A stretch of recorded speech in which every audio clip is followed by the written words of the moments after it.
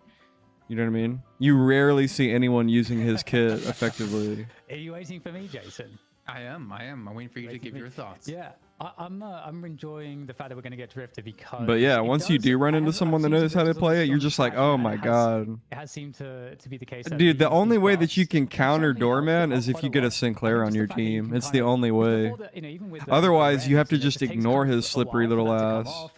Because if you try to like focus him and kill him and stuff, you'll just get killed for it by someone else because it takes too long. Obviously, having some extra bonuses just or the abilities, especially you get a curse after the cast summon the ultimate as well, like, and you have to like have it, like you just have to have, it just takes too much effort.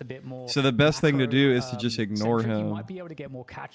But if you get a Sinclair and you perma like keep Doorman in his ult, then like unironically that's the best way to counter him, is to just like keep him in the Baroness. Actually makes sense. It's pretty funny, but I would know because I mean I'm not like claiming to be the best player, but like I play like most of my games have been played on like Doorman and Sinclair, and I've played that matchup on both sides quite a lot, and I have the hardest time against Sinclair, and I also seem to shut down Doorman a lot. Obviously out of the cube, as you mentioned before. So but I'm probably fucking wrong because you never see pros do it. They just ban them, you know. Like realistically, who's going into that backline against you because you have such a strong, aggressive front line, and then 10-game win streak, man. Fuck you, dude. Tanky heroes. I lost 2 yesterday. Weird, connotation to tanky heroes considering the global health nerf across the board. But you do have a 4-man frontline. No, it's okay. Good for you, bro. Between the Maul and Venator, who should have all the freedom in the world to play with. Yeah, I think the ease of execution probably favors Oblivion. I can't believe we're actually seeing a drifter pick. This is so cool. Deathball-y, a little bit more of those like heavy committed group team fights. You're just rusty for the street brawl? Hell no, dude. You should watch the matches in my. Well, I mean, I still have the VOD up. I just got like really unlucky, dude. I had in my first game, I had a Shiv player with like 0 KP that had the highest net worth on my team that didn't want to participate in any team fight. He wanted to constantly split push objectives that he never took. So I reported him for fucking intentionally like not being involved in fights, griefing. He was like talking shit and stuff too. So he was like clearly like doing it out of spite, little kid shit. And then my second game was just like a really close like back and forth game. It could have gone either way, but the main factor that like played in us not winning, and my teammates agreed with me, was that we pretty much got little to no value out of our Kelvin dooms. And I told our Kelvin player that he kept like solo doming himself to like save himself, and then like would just die.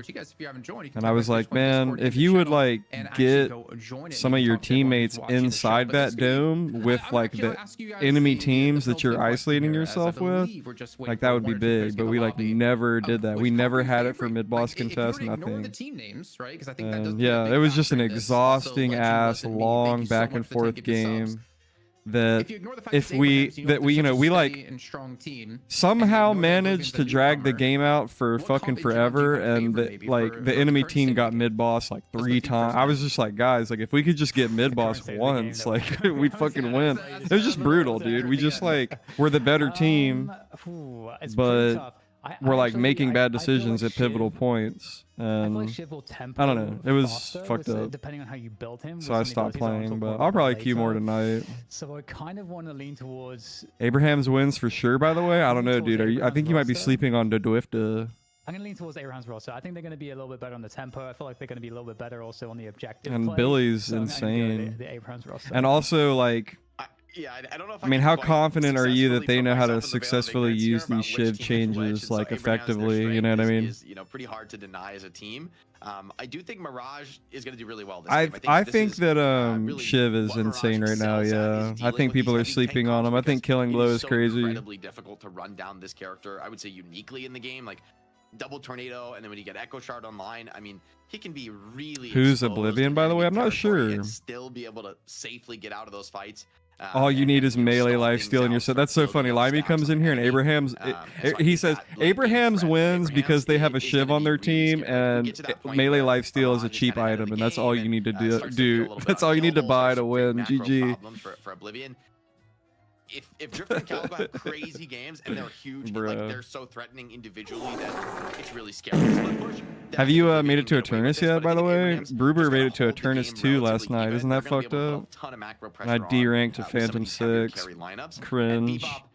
I tend to really like Bebop at high level play. I think it just gives so much threat, so much. His dash is melee damage now. Yeah, it is. For the rift fights, because you can use it from so far. It is. So I do kind of lean towards Abraham's, but that's also quite only Ascendant 6. Only Ascendant 6. You were Ascendant 5, dude. Does this really mean I'm the only Oblivion believer? You're gonna be so nervous playing your Ascendant 6 games. You're gonna be like, huh, sweating. Haven't had a lot of time to queue. Skill issue. The victor in a best of 3. Let's see who that's gonna be with DDK and Jake. I've been MVPing. It's gonna be a fun one, Jake. I think I actually feel like MVPing on the haze. It just depends on how you're looking at it. In terms of, because as you say, he loses that shred. You got to get in there and carry me on Viper, bro. I got to get back to Ascendant. When everyone's got a lot of spirit and so on and so forth. But I do have stress before I queue. It's okay. Stress means you can just means you're alive. Once you're able to assassinate. That's what it's like to feel alive, baby. Embrace it. Are really nice, and it works really well off of the new slice and dice because he's not gonna. God, when's the last time? Dude, nobody fucking picks Drifter and Tourney anymore. I'm telling you, dude, Drifter is my ban this patch, bro. It used to be Holiday. It's fucking Drifter now, dude. That character is. It just feels like there's a more snowball potential. That character is fucked up, dude. These individual fights. So I don't know. I'm kind of bullish on Shiv. I hate him. I could see the chain execute being kind of insane on the rift fights, right? Like there definitely do chain feel like moments execute in those rift fights where everyone's low on both teams. It comes down to like some low HP clutch factor moments, and there's Sonya Sniper on the Infernus is indeed maxed in cleaning up a bunch of low HP enemies. Interesting. I think it's kind of like a forgotten playstyle in a way, since Shiv has really not been so ult focused since they've made those big changes. Definitely curious to see how it in fact plays out in this one.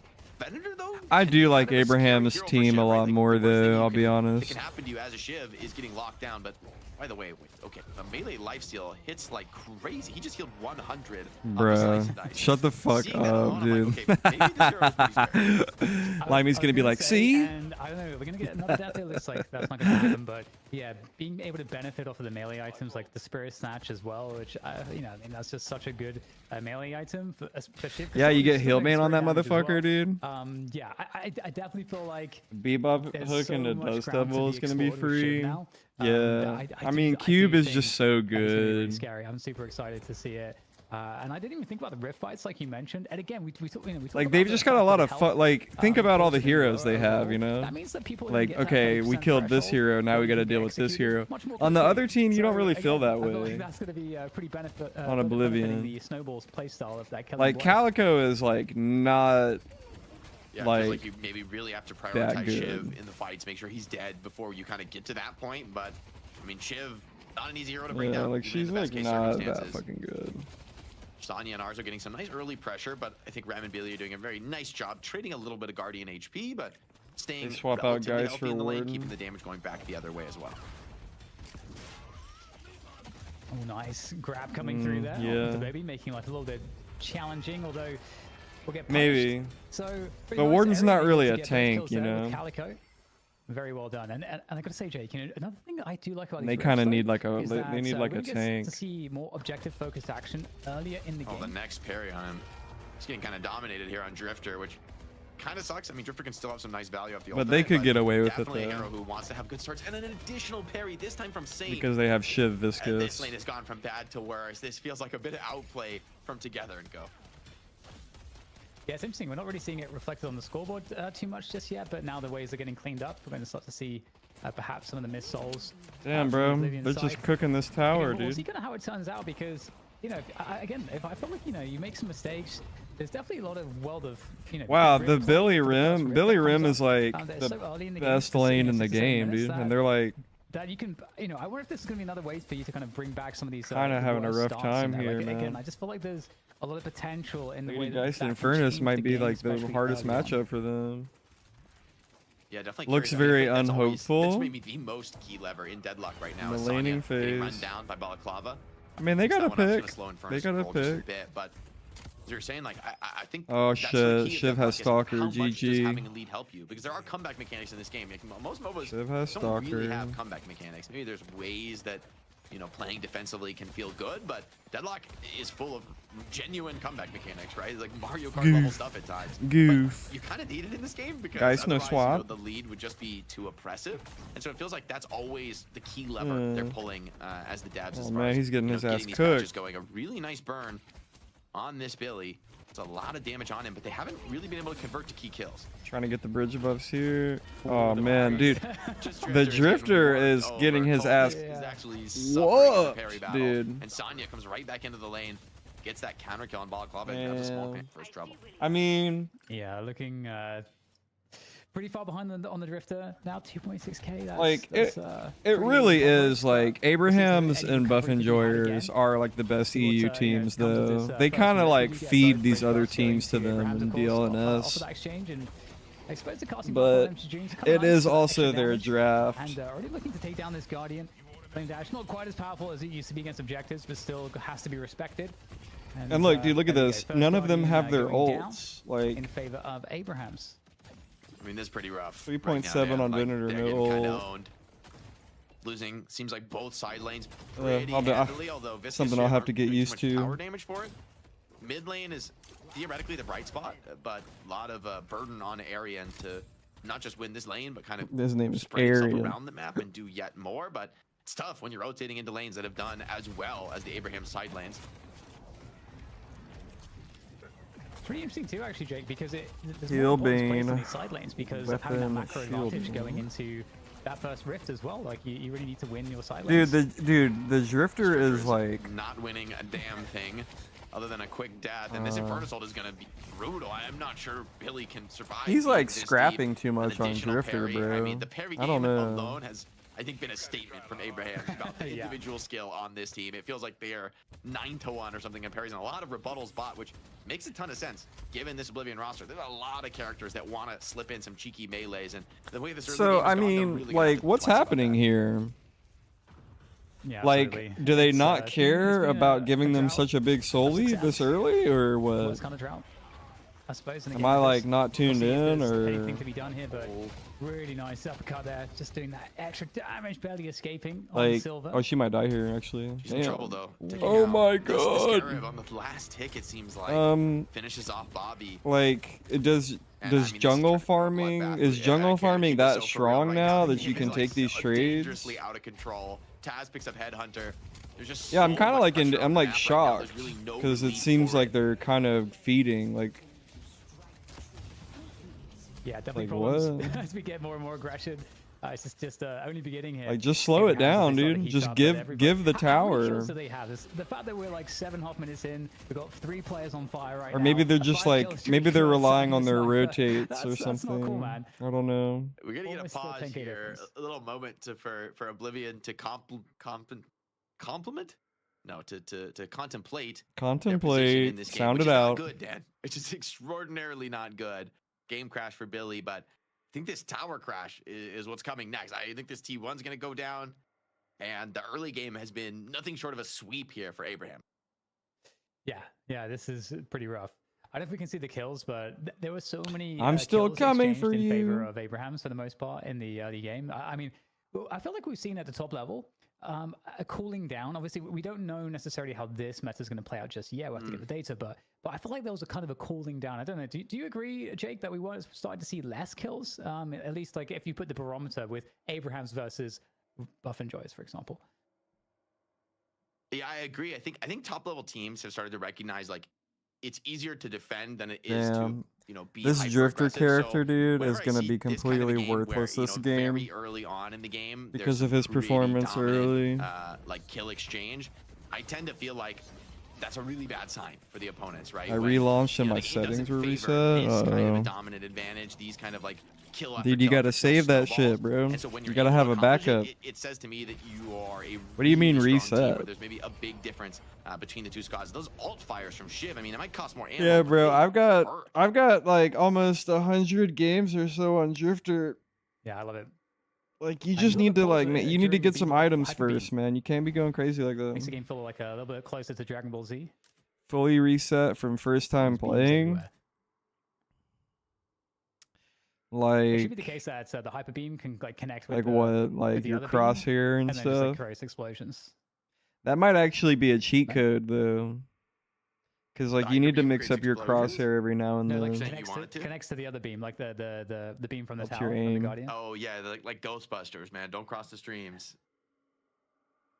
I mean, I don't know that the Bebop ult needs to be more threatening. I feel like that ult in general is pretty nasty, especially in the early game. Where And like it your feels like one of the highest keybinds and sources stuff. of That's single happened to target me DPS in the before. game. It might genuinely be that. At least You like can right when the ultimates come um online. like in the future you can like create a Oblivion is able backup to get of Billy that. bandwise back into the match here, and looks like he is reconnecting, so we should be able to get underway shortly here, Dan. Yeah, totally.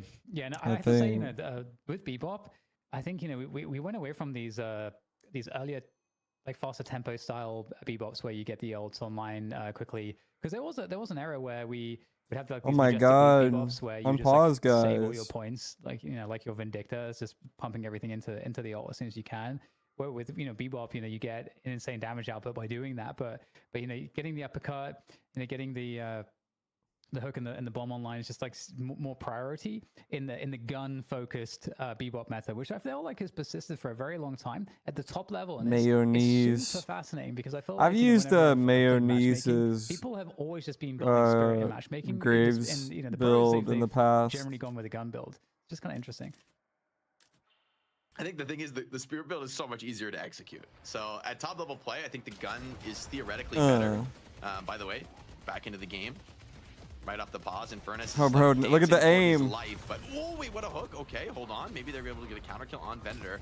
Bombs ticking on him. Couple Mirage stacks, and Mirage is going so deep for this kill. It might even be punished in this. The Drifter. This Drifter has no starting gun to hurt, items, dude.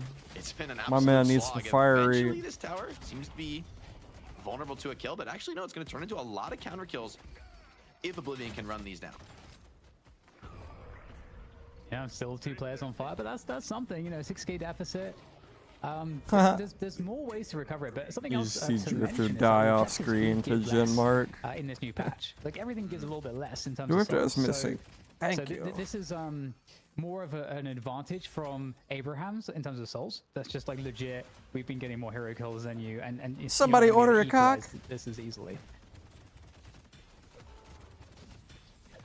Furnace getting a lot of early farmers rush the green spike, so once he gets this headhunter online, the headhunter is not only going to Somebody order a cock. since it offers a percentage-based heal, but this Furnace is going to be really tough to bring down. You can see he was already topping the hero damage we saw on the pause screen for his team. Mid Guardian, not long for this world. Mirage will pick that one up. Maybe went a little bit deep on the last dive, but this hero still a huge problem right now in the game. And really, I mean, that's not when we expect Mirage to be so strong, right? Like on release, he was so dominant on the lane, but now we usually think about him more in the late game, but I guess I'll have to wait for that as he does go down to the REM sleep. So just easy cleanup here for Abraham's available as we get the mid pressure from Oblivion. Taz will take down Cults. We did get an objective going the way of Oblivion at the very least, but lots of punishes coming on through again in the form of kills here, and the snowball potential. 11K guys. Scary. Ozo 11k souls. Everybody pretty healthy here. Yeah. Gets a bit of farming of souls here as well from Sane, able to take The down silence players, wave. pretty deep in enemy territory here. Yeah, I mean, they're man. getting styled right now. Abraham's having fun with this. They Yeah. are so deep in enemy territory. In any other team, I think this would be a crazy move, but the kills just keep coming. I Taz know. keeps finding hook after hook. Feels like he can't If it was miss any those. other team, And they'd Sane be has like, some that's really not nice active allowed. items, right? It looks like he's got But what can Decay and Oblivion Disarming do? Hex. So wherever this Viscus shows up, it is going to be really challenging to fight back. Mirage moving over to the side lane, which is going to be a very comfortable place for him to farm towards the late game. Same for Geist. And it's interesting, like Sonya, he was once like very much an M1 carry player, and Infernus can be thought of in He that role hasn't now, really but been playing he's been spending that a lot of time in much. the mid lane. He went for the Yeah, green he's been spike first. playing It feels like last. this really is kind of a brawling Infernus as Bebop now picks up the urn, is going to threaten the dunk. Yeah, it's gonna be interesting to see what level of challenge is put towards this from Oblivion. So I felt like you're not thinking about the urn near as much now, and so it might be fairly unchallenged. Really getting like 25 melees in on the guys. I almost can't believe it. But Cube comes in, gets the save. And with this vitality, He said 25 melees. I'm a little bit scared about it. If he's able to get that heal off the wave, it'll be a big deal. It was a lot of melees, bro. Just barely be enough damage. The heal's still coming through for guys, turning this into a brawl, but it feels like Calico with this cold. Is that a different model for Bebop? I don't think so. It's gonna feel a pretty nice kill to find this early in the game, especially considering the comeback souls that Oblivion are working with here. And then we got Rift coming online as I well. don't think so. Is that on the right side? So it is. Yes. I mean, bro. Furnace beelining for it. He's I really hate built to for this say moment, it, I think, but in terms of the strategy. I he's mean, you gone got a for, couple very of much heroes ready on to Oblivion get that a are power peak here approaching and now. 10k. Bebop with the max uppercut too. He's gone for a rush max on that skill, so he is very tanky. Oh, this with might the be life good. steal Wait a that minute. that Hold provides. up. You can see the value in Furnace. I mean, he gets pretty much full gone on here and still has about half HP to work with. So much lockdown. I don't know what it is. And has definitely made it a little bit scarier, and got to be careful with positioning there. But both teams really fighting it out for this one at the moment. And so far, health falls looking not so. I great see for Abrahams, Bebop. actually. They're going to lose Arzo. Together very low as well, so actually looking like Wow, dude, Oblivion got the they got the rift. Okay, Men in Black spawned in, and the comeback. Look how many of them there are. There's a real opportunity for a And heavy it's comeback push. soldiers. Such a confident start to the game, but now the punish is coming in.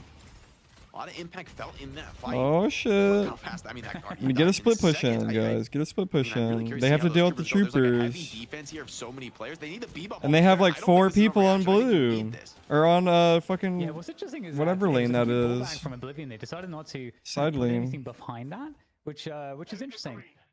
Like, what Nah, are your man, thoughts on that's that, totally Jamie? the I don't think default there Bebop was no way to skin. deal with the, like they would. There's no counter to that, right? In terms of clearing the wave. So I think they're smart to not commit on that particular case, and maybe that's I don't another really reason think they why mod you any feel of their like Bebop skins could feel except like a like good Mo and pick this Krill, match, even Abrams, without and the Silver. any changes to Bebop. If they were, they're pretty minor. But that laser, one of the best anti-pushing tools in the game, and I have Okay. to deal with those heavy This is push scenarios Billy. more often than recently. What the fuck is he doing, dude? And Billy's stuck in the closet. Yeah. I mean, some Wasting recovery time. was Damn, they're certainly had, I think, pausing if way Oblivion, too I think much, it's fair to dude. I say, don't like all 7K these souls pauses. behind, it's not insane. It's not too crazy. At this point in the game, we do have this counter push coming onto the left side Walker. Yeah, they need to disable like the players being able to pause the game This is like such a in good these spot like to get some money kills to matches, convert. dude. And that Walker is not going to take too much damage here, I don't think. They But there need is to a lot like behind provide a both from reason Oblivion, so and we'll see have what they can do with it. the hosts pause for them. I mean, they showed that they can win a fight off It's that like turn really straight, or rather sus, the you know? Rift battle. Now they're looking for a dive on the Walker. This feels kind of crazy, especially with Shiv here turned up. Maybe they recognize there's just no way out at this point. They're gonna go all in for the Geist kill. A nice I mean, parry she's from just Shiv dead, further right? slows that down. The Walker stomp just decimates him. And even with the parry, Yeah. Bobby finding that just doesn't have the health to stick around in this fight together, getting a He has ton of soul recharging rush. Yeah, that didn't seem that did not seem too fun for Oblivion. The outcome's certainly better for Abrahams as Wow, Abrahams will recharging also rush get them on to Walker Shiv for in mid, so, knives instead you of know, like rapid I felt like maybe recharge. some small respite. 'Cause you're not really perhaps, getting a 6K spirit difference, investment. But now it's just ballooned up to a 12k advantage for Abrahams. So they've managed to just take full control. Of the Yeah, well, game. look at this viscous And build. Right now, I feel like that there is a real snowball threat that could Interesting. start to be, coming the way of Oblivion. I mean, you look at the health of mayonnaise on the Mayonnaise. farm. I don't think it's Venus ahead enough. I mean, that's what I thought too. Furnace trying to run this one down, get the trade, but the other does go down, so job's done by Colt finding a kill on a very rich Well, opponent. That's I gonna was be wrong. I very was kind worth, of like especially with excited an about the additional kill drifter coming in on pick, Sonya. but Tried to bail him out of that scenario. well, I guess he's just Bringing in a couple more garbage. players here, but it's tentative. They do not want to lose more numbers in this moment, as it feels like, despite the 10k soul lead, the last few fights kind of come up the favor of Oblivion, which gives you a ton of souls when you're down like this in the economy game. Still, Abrams, they are getting farm on the key carries, and even a couple not the best trades here and there aren't really going to break the bank. Yeah, sort of the 1v1 battle going on the right side lane, which is where Mayonnaise has been trying to get that solo Venator farm. Is up against a Mirage. Definitely a hard target to play the 1v1 game against, but at least there's a soul advantage for Mayonnaise. So maybe, there is something to be said still here. That you're not getting too far behind. We keep getting situations where the lead gets close a little bit, but here's a buff now going to Colt's actually a good steal away from Abrahams, taking the casting buff away. And in the meantime, Arzo does pick up the vitality buff on the other side. As the urn drops, then again, we'll look to see what priority is placed on that. Another urn dunk potentially here for Taz. I mean, Bebop gets so much movement speed naturally in this build in the early game. You're kind of a perfect urn runner. Also a scary hero to try to come up to and contest and try and steal the urn away from. You risk just, especially now, right? You're not silenced anymore. Bebop could just turn, hook you, and go for a kill. Shiv taking a ton of damage. The deferment is nice, but if the damage keeps coming here, he's going to find himself in real trouble. Getting attempted to be bailed out by Mirage, but it feels like Billy's got that man, one if he would have got that Healbane proc, that would have been Saint fucking crazy. pushing on the other side of the map alongside Geist, and you see here's the damage coming in. Asleep under the tower, but there's a lot of health on these Abraham's players. They're not backing down anytime soon, and it looks like they'll be able to take their second walker of the game. Heavy meleeing for just that maximum damage output before the next stomp comes through, and that'll be a nice little bounty of souls delivered in. Infernus doesn't have his spirits fighting in 16 the minutes. Debuffs stacked up from Mirage and Infernus are really starting to bite. As strong as Venator is, he is struggling in this one. Oh, you just can't finish the kill. Oh, He's so low, he's eventually going to go down, but he does get traded out.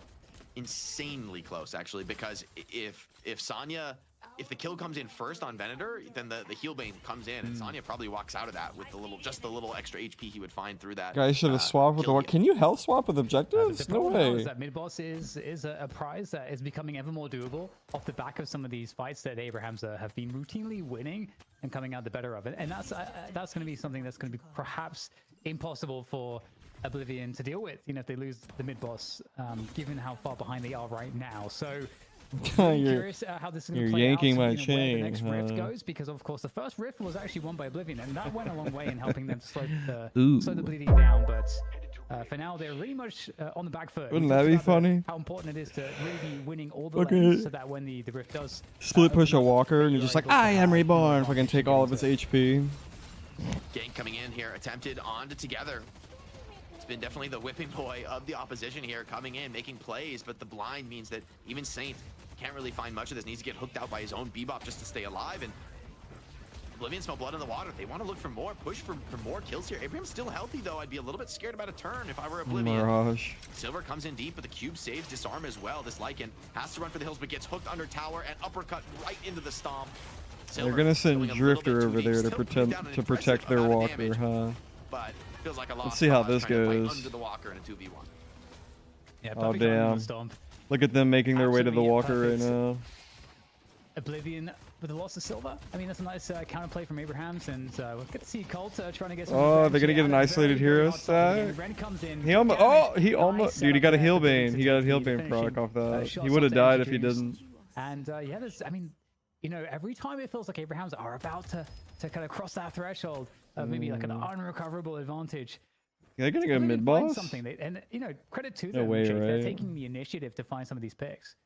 Do you think that what I'm here we go. Let's get another pause. Is what a winning rift fight rather looks like for Abrahams, because we saw when Abrahams lost the rift fight, okay, they Bebop ult, and even if they didn't have Bebop ult, right, you think Geist is pretty good at wave clear, Infernus pretty nice at being able to defensively clear waves with flame dash, but on the other side it's like 10k difference. What do Oblivion do if there's a heavy wave of the super troopers pushing down a lane? They don't, to my eyes, really have the tools needed. And this Bebop, he's got both hunters and green. There's going to be massive assistance for the troopers on the wave here if Abrahams win this fight. So Oblivion, this one, as good as they've been doing in these skirmishes, I think this one's do or die. Oh, that's a good start as well, finding the hook, isolating. Oh no. Okay, that's an insane pick. Bobby down one of the key players to create space in this small circle over the rift, and surely now Oblivion are going to find it to be very, very difficult. Drifter needs some money. He's going to look for a split push here on a walker. The fuel comes out, but a lot of focus. But that's leaving a 5v6 situation. This wipe is going to lead to a mid boss, which will probably lead to the end of the game. So I don't know if trading the walker is the best idea here. Yeah, this is a bad decision. They should have just all in. Looks to be next. Has the chain, which is honestly just denying the killing blow for the moment, letting him get a little bit more damage. Oh yeah, this is a GG right here. That'll be the rift fight going the way of Abraham's task. Doesn't even get the fucking walker either. And I think there's a genuine completely useless Drifter. Abraham's pushing base guardians right now. Oh, he did get the walker. My bad. Well, okay, so anyways, we can see the dust we know what time it is. Soul difference in this. Mid They're boss. gonna go mid boss. They're gonna go mid boss while the troopers take base. The troopers will take shrine easily if you don't defend, and so there's a huge problem right now for Oblivion, and they're coming off the respawn. I mean, with they're very dead, little time to make a Jake. decision. Give them a fucking break. Grabbing the urn seems like a pretty small consolation, given everything else that's happening.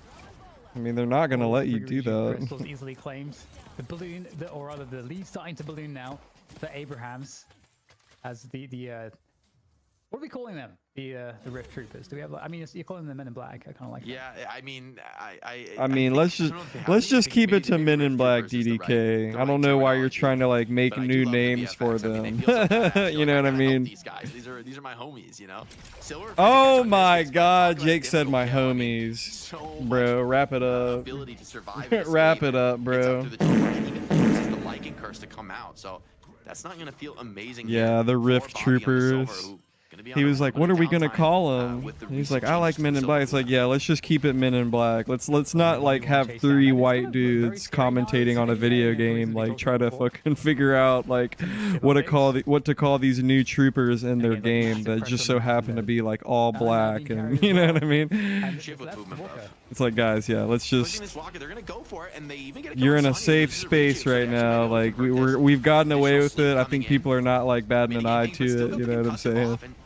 And then Jake was like, yeah, Men in Black, they're my homies. Like, just already getting too loose and cringe with it. I know, bro. He's like, I like the Men in Black guys. You know, they're my homies. I really, you know, just trying to like pander or whatever. Like, don't look at me. I love black people, you know?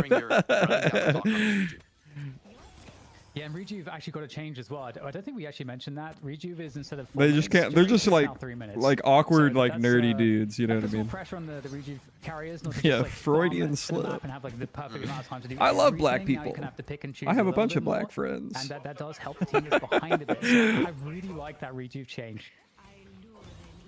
I do think Geist, though, getting. I mean, it doesn't matter, but I'm gonna have to fucking still beg my teammates to do something with the rejuves in my matchmaking game. Getting the attack speed and the reload speed from Spellslinger massively moves the needle. And now these base guardians looking to be under pressure. Taz able to threaten hooks, has the double. Black is my favorite color. These base guardians are getting on pretty. What are the odds? Considering the damage Geist can bring and the rest of Abraham's alongside.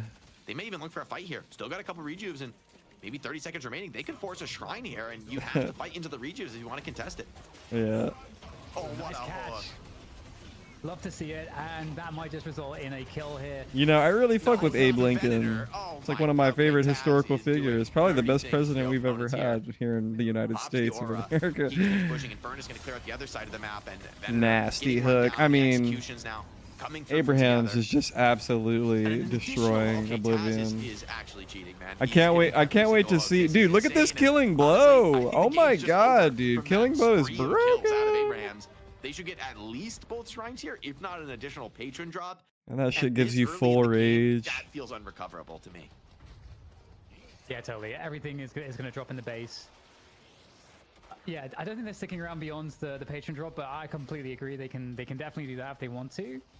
Time for another 10-minute queue. All right, buddy. Good luck. You know, Bobby's going to be back in the action here. And Good I think, luck. to be honest, for Oblivion, they might want to try to just force kills. Hope it to ends happen well inside for the you. base, at this point. So it might be just like do or die. The road sleep will come in the nap time. See if it can find any value. Here. Everyone's still at But there work. is just They're too just much. ending Look how many dead. troopers. Should be Yeah, picking there's up like 10 million soon. troopers here, and this is the lack of D push, right? Oblivion, we talk so much about circle lock, but they don't really have any D push. So when they're this behind and there's troopers crashing the base, they Here it don't is, have any Ciro efficient Domine. way of clearing them. I mean, it's like heavy melees feels like the best way to clear a ton of troopers, but you can see it's just not enough. The roll comes through here from Saint. Sonya is down, but if Mayonnaise falls, and so he does, really starts to feel like you're gonna have damage issues in these fights. Empty Dreams and Arzo both Wins. still very healthy, very strong in the fight.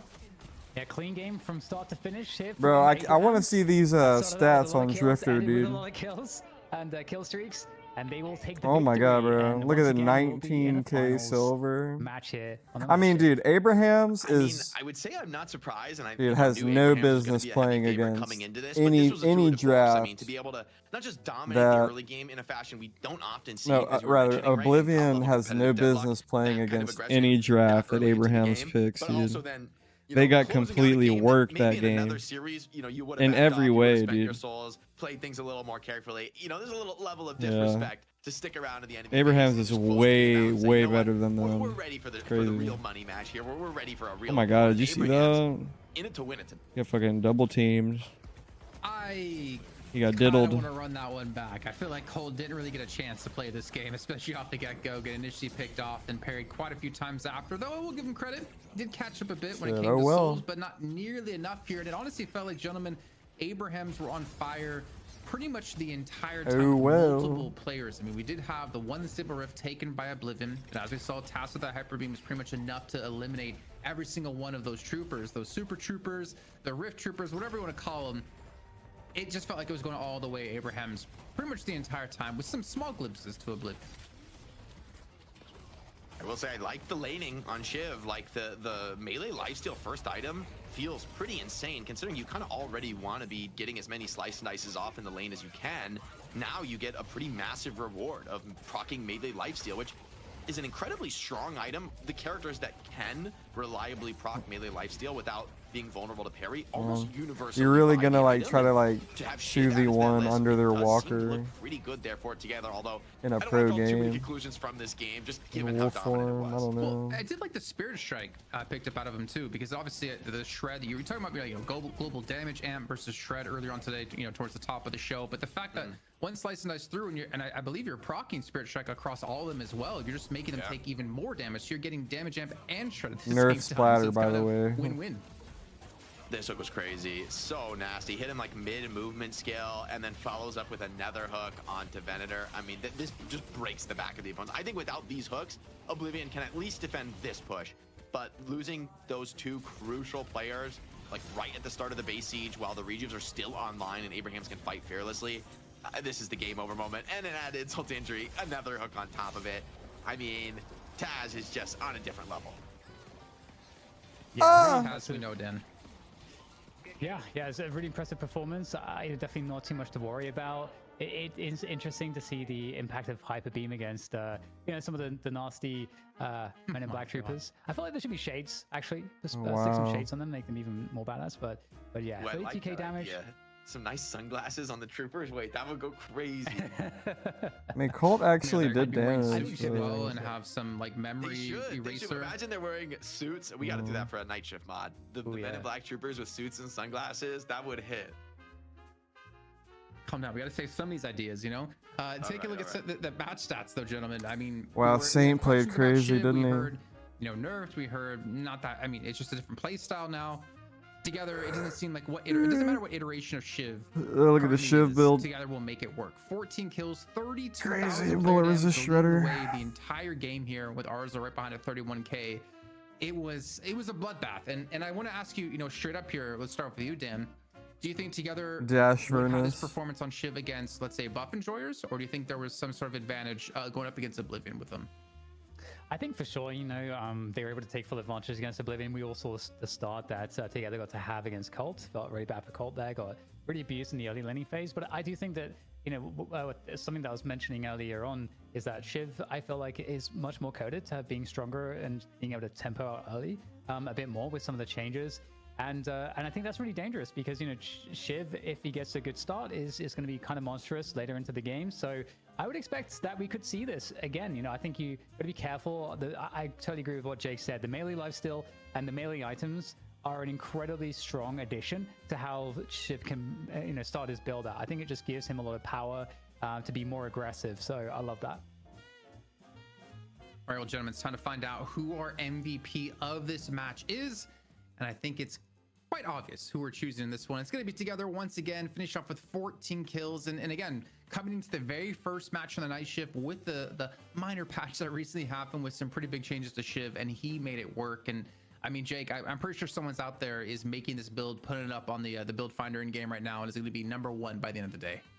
Yeah, none of these item buys are actually, I mean, there's one item I want to mention other than the melee lifesteal and the Spirit Strike, which, like, sure, you know, makes sense with the changes. Recharging Rush. Really shock It's gonna be Recharging Rush. One item I really noticed and I like here is the Recharging Rush. Yeah, on that's Shiv. what I thought That's not an item too. people were really building previously because you just weren't dealing enough gun Yeah, damage. because you don't get But rapid now that recharge all as your fire Spirit does Spike such anymore. more burst damage, being able to hit that burst damage threshold to get an extra knife charge maybe is a lot more realistic now, which is huge for Shiv, because sustaining the knife charges over time is, I think, crucial to this character's late game damage output. So I think Together has put together something pretty nice here, and I'm excited to see. I mean, that guy it. got completely shit on the whole game, Definitely dude. picking That MVP was sucks. tough this game, considering especially Taz. I mean, just put on a show to close things out, but Together was here start to finish, right? In basically every single fight, not just dominating the lane. I'll be but stacking continuing to bodies snowball all night. throughout and being a key threat. We also saw those repeated executes really come to fruition in terms of their significance, especially around those rift fights. So Together, always a stalwart on Shiv, always a player that I think a lot of folks are going to look to when it comes to understanding this character. I think we're going to continue to probably see him today as well here, Dan. And I mean, yeah, obviously you're saying a very solid performance. I mean, the thing is, it wasn't like, you know, Together just got to walk through the entire team. He had a very strong start at the beginning with him and Saint, the viscous lane, and Shiv. They got early parries, they got early snowball. And more importantly, I feel like that's something that's unsung in a lot of these games, is taking an early snowball like that and just running the entire lobby with it. And that's exactly what Together's shown to be able to do in the past and shown to be able to do here. Yeah, and I think to be fair as well, I think that Abrahams did get a little loose at times as well. We saw some pretty deep dives into enemy territory, and they were having fun with it. And I feel like there were certain spots in the game where they had advantages that against an opponent that's got more reps, that's got a higher profile, that maybe they would have been playing a little bit tighter, as we know Abrahams tends to. Because I think the game actually got a little close in certain spots that were kind of surprising. But regardless of that, I think Shiv's going to be a highly contested pick. I do think he's very dangerous, and I think it's very interesting how his role might be now kind of viewed in the composition based on some of these changes. And just in terms of how you prioritize him against other frontliners, I don't really understand how teams are going to decide where he fits now, honestly. In a permaban spot, maybe. Maybe, yeah. Yeah, bro. I also had here, gentlemen, in chat, Kalaris. Of course, we talk about him, R&D some things for like 6 months. He managed to turn this one around for us in a day. The Night Minions and the Night Rift. I like that. I like that nomenclature. That works for me. As for Shiv's place in the meta, I feel like maybe these changes in a way bring him more in line with some of the other frontliners, like playing around. Why don't you melee just call them items, the kind of Rift like minions? A core element of a lot of the characters we see in the The front unstable line. Rift and the Rift minions. Yes, Like, they why do toned you? down I his don't know. mobility, I think, relatively The significantly. Night So minions. maybe It doesn't like Shiv's make ability sense. to just like escape from any scenario is not Why gonna be night? quite as 'Cause they're ridiculous dark? as it used to be. If you do catch him, maybe he's going to be more vulnerable, but maybe he has more power to fight back in those moments too. So I like these changes overall to Shiv. It feels like maybe this kind of brings him into a more understandable state for the average player, and even for the highest level players to be vulnerable to things like slowing hex. It's a pretty big deal. Well, I feel like Jake was talking to To me the when he's like average average player? players. He's like really looking at me down the camera there. Let's take a look at the bracket one more I mean, time. to I get you guys think- caught up on what all went I down think the first Shiv game, is and let's still go up just, later on like, today with complicated as Abraham's fuck. win against Like, Oblivion. They take on he's Buffy not gonna Jones be in a the best of character 3. that's easy to But of get course, into over in right North away, America, we man. do have Melee Creeps taking on Brooklyn Regardless. Clock at a best of 1 to see who takes on the defending champions of FPS Lounge. That all is coming on the other side of a break. You're not going to want to miss this final match, because I heard if Abrahams beats Buffingers, ZP did confirm he's going to wax off his eyebrows. We'll see you then. We'll see you then.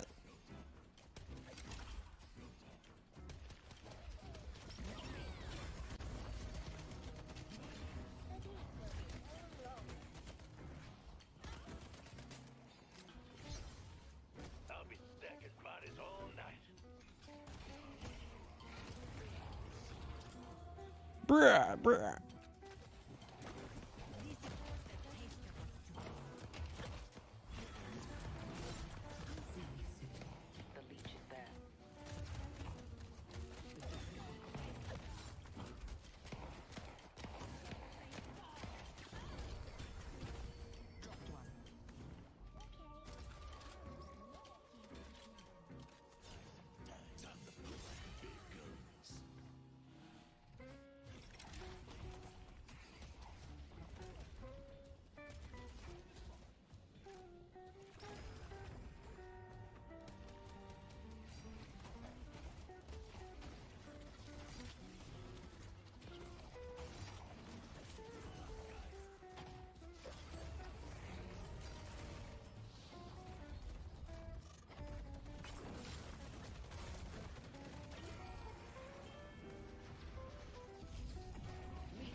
Oh, she didn't want to be there. She got hurt.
Chrisana 14, no, I do not know how many times ZP's eyebrows have been under fire, but it is a very high number, and it will continue to be an even higher number as we go through the night shift, and inevitably he does wax them off, maybe for charity one day. Welcome back, everyone, to the night shift as we're number 45 weeks of shows, but it's been longer than that as we've been together as a company and been loving it every single week, and we continue to love it as we go forward. And moving on forward, we have Buff Majora's taking on Abrahams here in our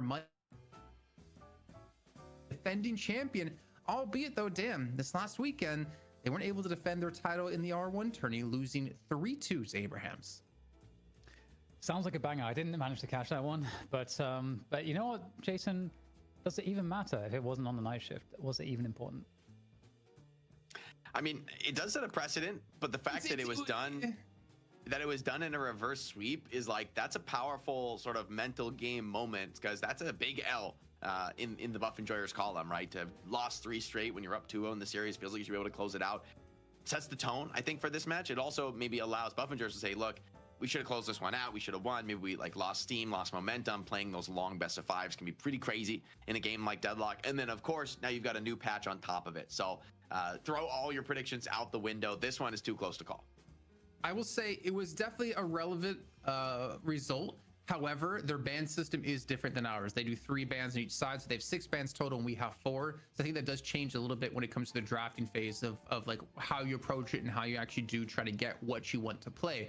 But before we head into the match, here, let's take a quick look here at Buffingers' roster. Though you will notice something a little bit different. Yeah, they have a is going to be subbing out today, and Zergy's subbing in. No, Demov is actually to be subbing in for the team in favor of Hoot's position, who cannot be here this week. So this is going to be interesting. We've wanted to see, you know, potentially Demov back in this roster, basically creating the old Buff Enjoyers. Cosmetic will also get an upgrade to his Mina, of course, as I believe that's Super TF, if I'm not mistaken, gentlemen.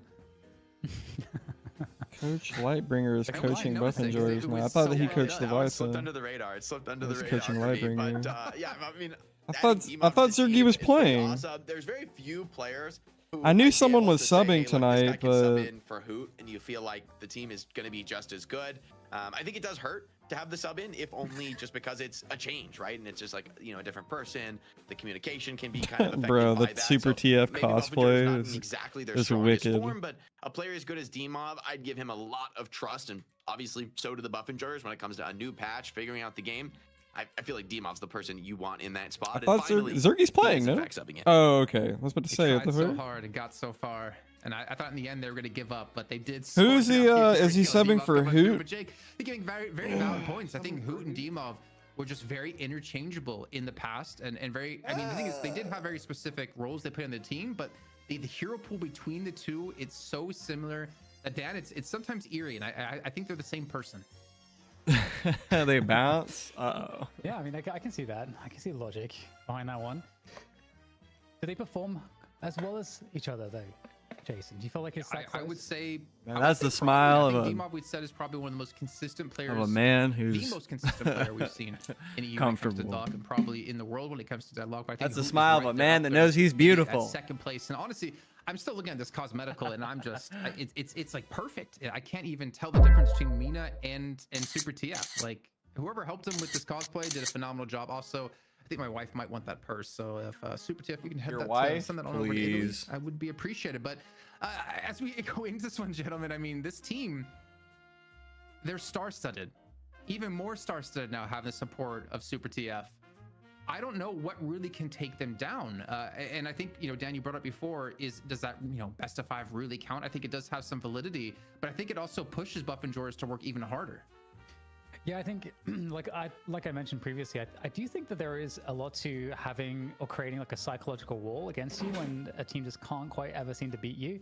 And I feel like Buff Enjoyers were getting close to putting that Abrahams into that kind of mental place, I suppose. So it's definitely really nice to get a win. And I think also what's interesting is you know, in a best of 5 in Deadlock is so interesting because, you know, draft to draft, you're picking up a lot more information about the other team, and so, you know, stretching it across to a best of 5. I mean, best of 5, obviously you're playing more, so it is such a legit win. But to reverse sweep it in that way, like Jake said, is really powerful, and in just you're winning in the most confidence producing fashion. So that's really exciting, actually. But of course, you know, I would also say at the same time, we've got a new meta that's developing.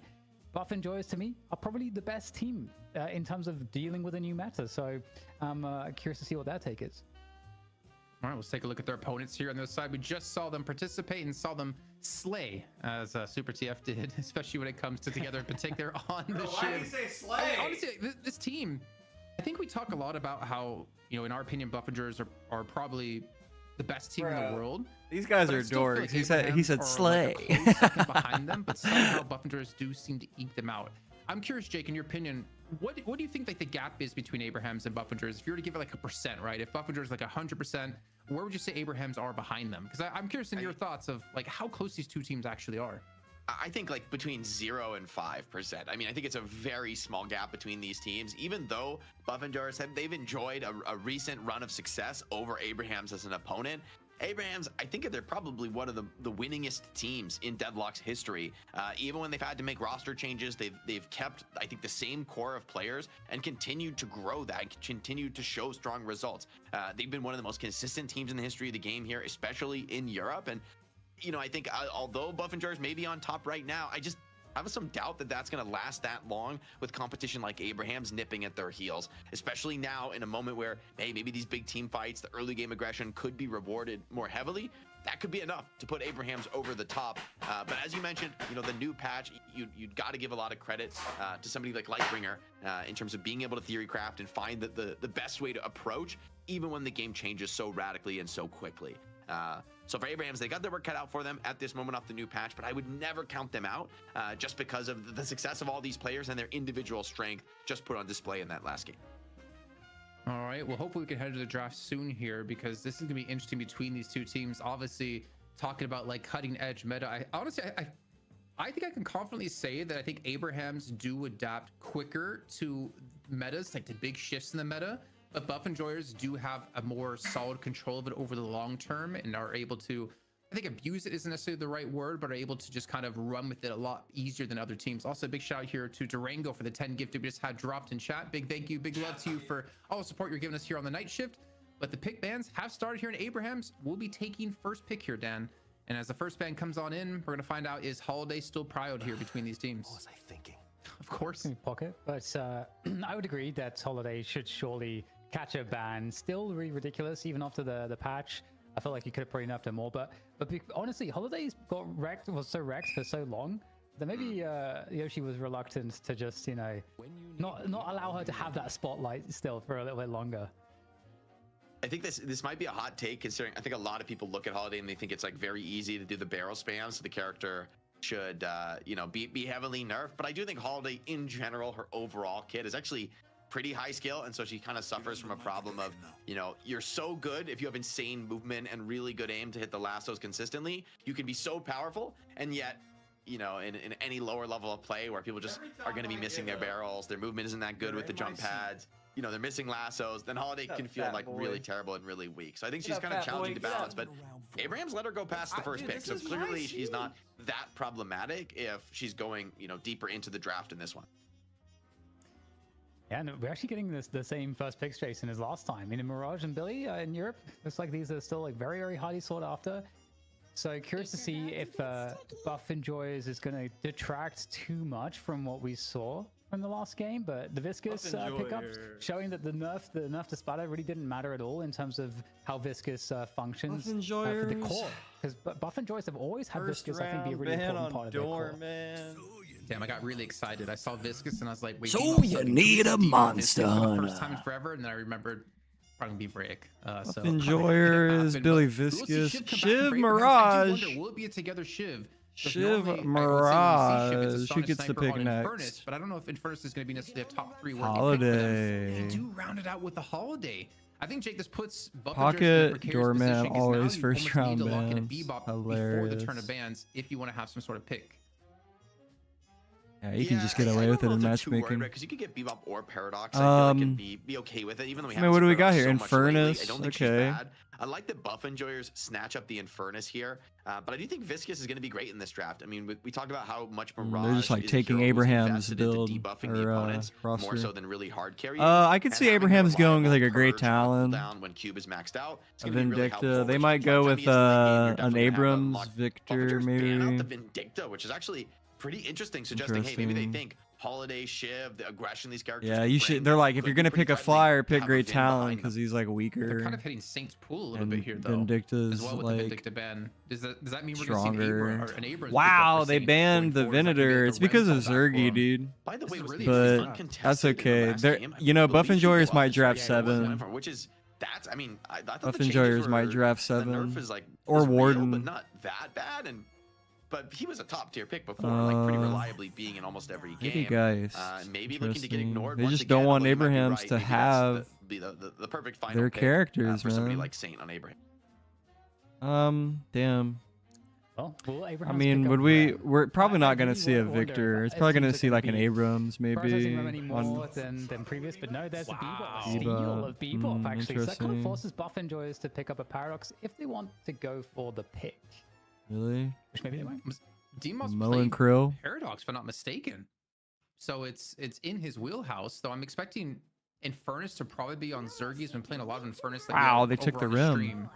And then I mean, are they gonna get a There's the rim coming tank? for Saints. So yeah, I think this is like one of the first times, Dan, we've actually seen teams focus on Saints hero pool a bit here to force him on something else. Though he's still an exceptional rim player. I would still put him up as probably one of the No best more in the world sleeping. as well. Need your help. Then sleep more. GT, despite some of the nerfs coming in, Buffingers think, hey, we can Great still make it talent. work. We can So still push I the mean, they're tempo. gonna have They Zergy do a on lot of spirit Infernus, nuking, but I right? think if Rem gets those little helpers maxed out, I'm curious if that's a Uh, direction that he'll want to go this game, because there's a lot of incoming spirit and damage. okay, I mean, does from Buff Viscous, Enjoyers go Infernus, Paradox? and GT that could be Wow, like a mitigated. Mina. Enjoyers finish with Mina. Wow. So adding on to the Is spirit Super damage, TF I streaming think right Mina now? has been Like, is he buffed pretty- seeing that? I do. Wait, was that That's Mina why- picked again? Did we see Mina picked again? Mina. I think that last pick was wrong. I don't know if production can fix that. Didn't really expect the Thanos to come on in here. And I can't believe they're actually Oh my using gosh. that. That's so funny. Oh, we need more people cosplaying, because then we just fill Not even streaming. all 6 That would 12 of be these hard. slots with cosplays. Every single hero in Deadlock we get a cosplay image for. That'd Man, be give me fun. like a Tim the Tatman Shiv or something. Zergy has been I'm all down playing for that. Give me, like, Infernus, a dude. He's Shroud. played I want the Infernus Tim the Tatman in a green since morph suit I've Viscous like been that aware of I feel like Zergy. I need that in my He's life. big enough. Abrahams He's goes big with the enough, so Wraith. that does work out. But yeah, so we have Wraith as the final pick. We coming don't for really have like a Abrahams here, Dan. frontliner. Interesting pick lineup for them. I mean, they have 2 picks and a lot of damage to back Like it a up. tank. Like Shiv is like a Yeah, Wraith more is of like a interesting, 'cause bruiser because brawler, not Wraith really is, like I think, a lost, perceived frontliner value, I think, over tank time. guy. I don't think that people were picking Wraith quite as much. I think, again, it's kind of weird I'll because probably get away Wraith with was it. unpicked for so long, and then we saw Zergy starting to Yeah, pick Zergy's it. gonna It play was starting to make Infernus. it look really good, and then it just started to be a little less popular again. But yeah, Venator's Zergy's gonna banned, play and, you know, Infernus. you don't have too many M1 options. Warden, you know, got hit by Sonya someone else is as well. Maybe probably Warden gonna would have otherwise been, play either something Mirage everyone's or looked Wraith. towards here, but it's gonna Yeah, be Wraith. Bebop is like a So, tank, but his kit it's is not like bad. I think Wraith actually like he's kinda got a fits well tank in this health game. I mean, I don't pool, think she's but he necessarily the doesn't strongest have hero at like the the moment, abilities but of a both GT tank. and You know what I Mina mean? should He's be like a really pick vulnerable hero. to getting telekinesis So I don't and like locked down for a personally few seconds. consider him like a neither tank, has but the he HP is to like tank got a through lot of that for health. any length of time, and both are vulnerable to like the hard stuns and control. That, Unless they go deny gun even bob, loving then movement that abilities maybe just like after. So might I actually like Wraith be a finding little as bit the final pick better. here. I think this could be pretty strong this game,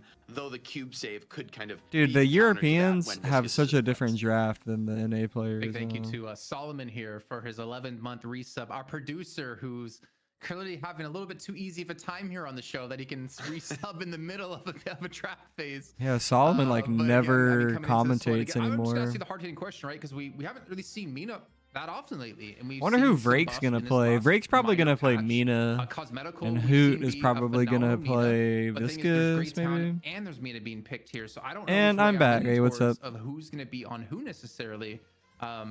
There's a lot of like choices and decisions to be made here. Like Obi Kim, who's Obi Kim? Super Like, TF I has such mean, I guess a pretty it's smile. not gonna be Viscous. That's gonna be Vrake, right? He's so happy that he's I wanna dressed. see, He's like, I'm torn so on who's on pretty. who here.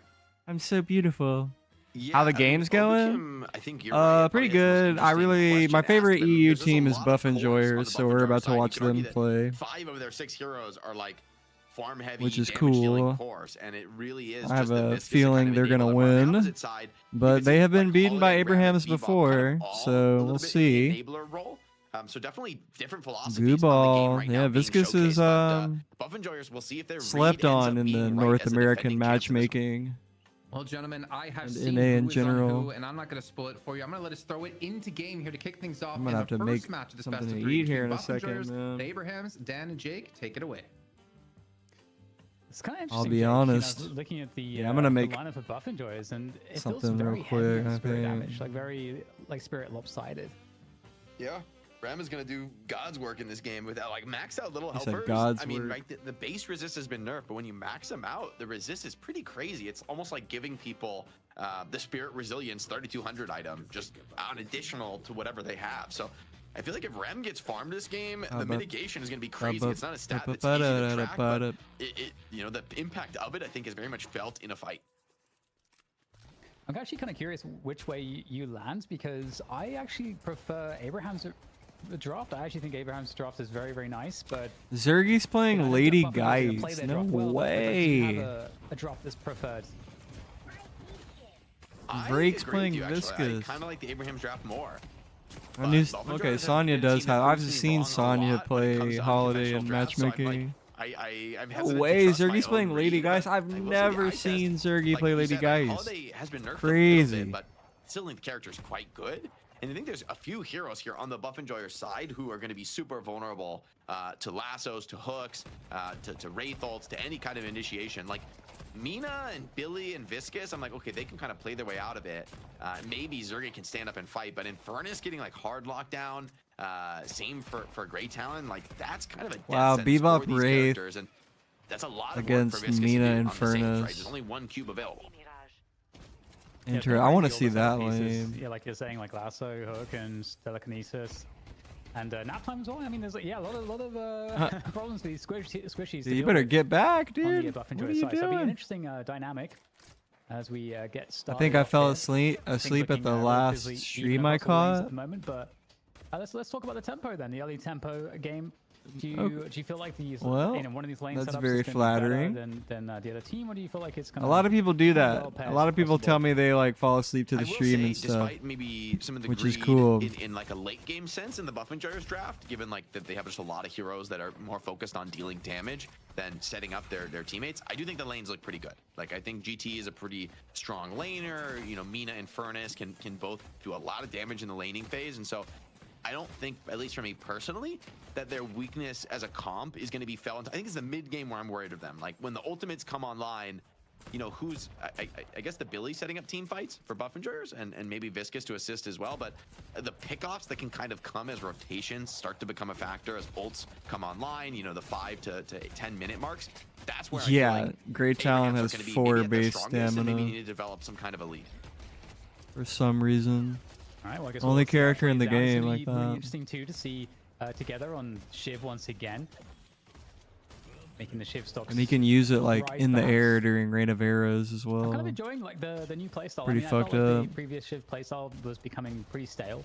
You know, we're just like maxing knives and just pretty fucked up. I felt like just like the tempo of it and the scaling of it, as you know, into the game was just a lot slower. And I think there's a lot more explosiveness to this. So I like that dynamism. I think it's a lot more fun.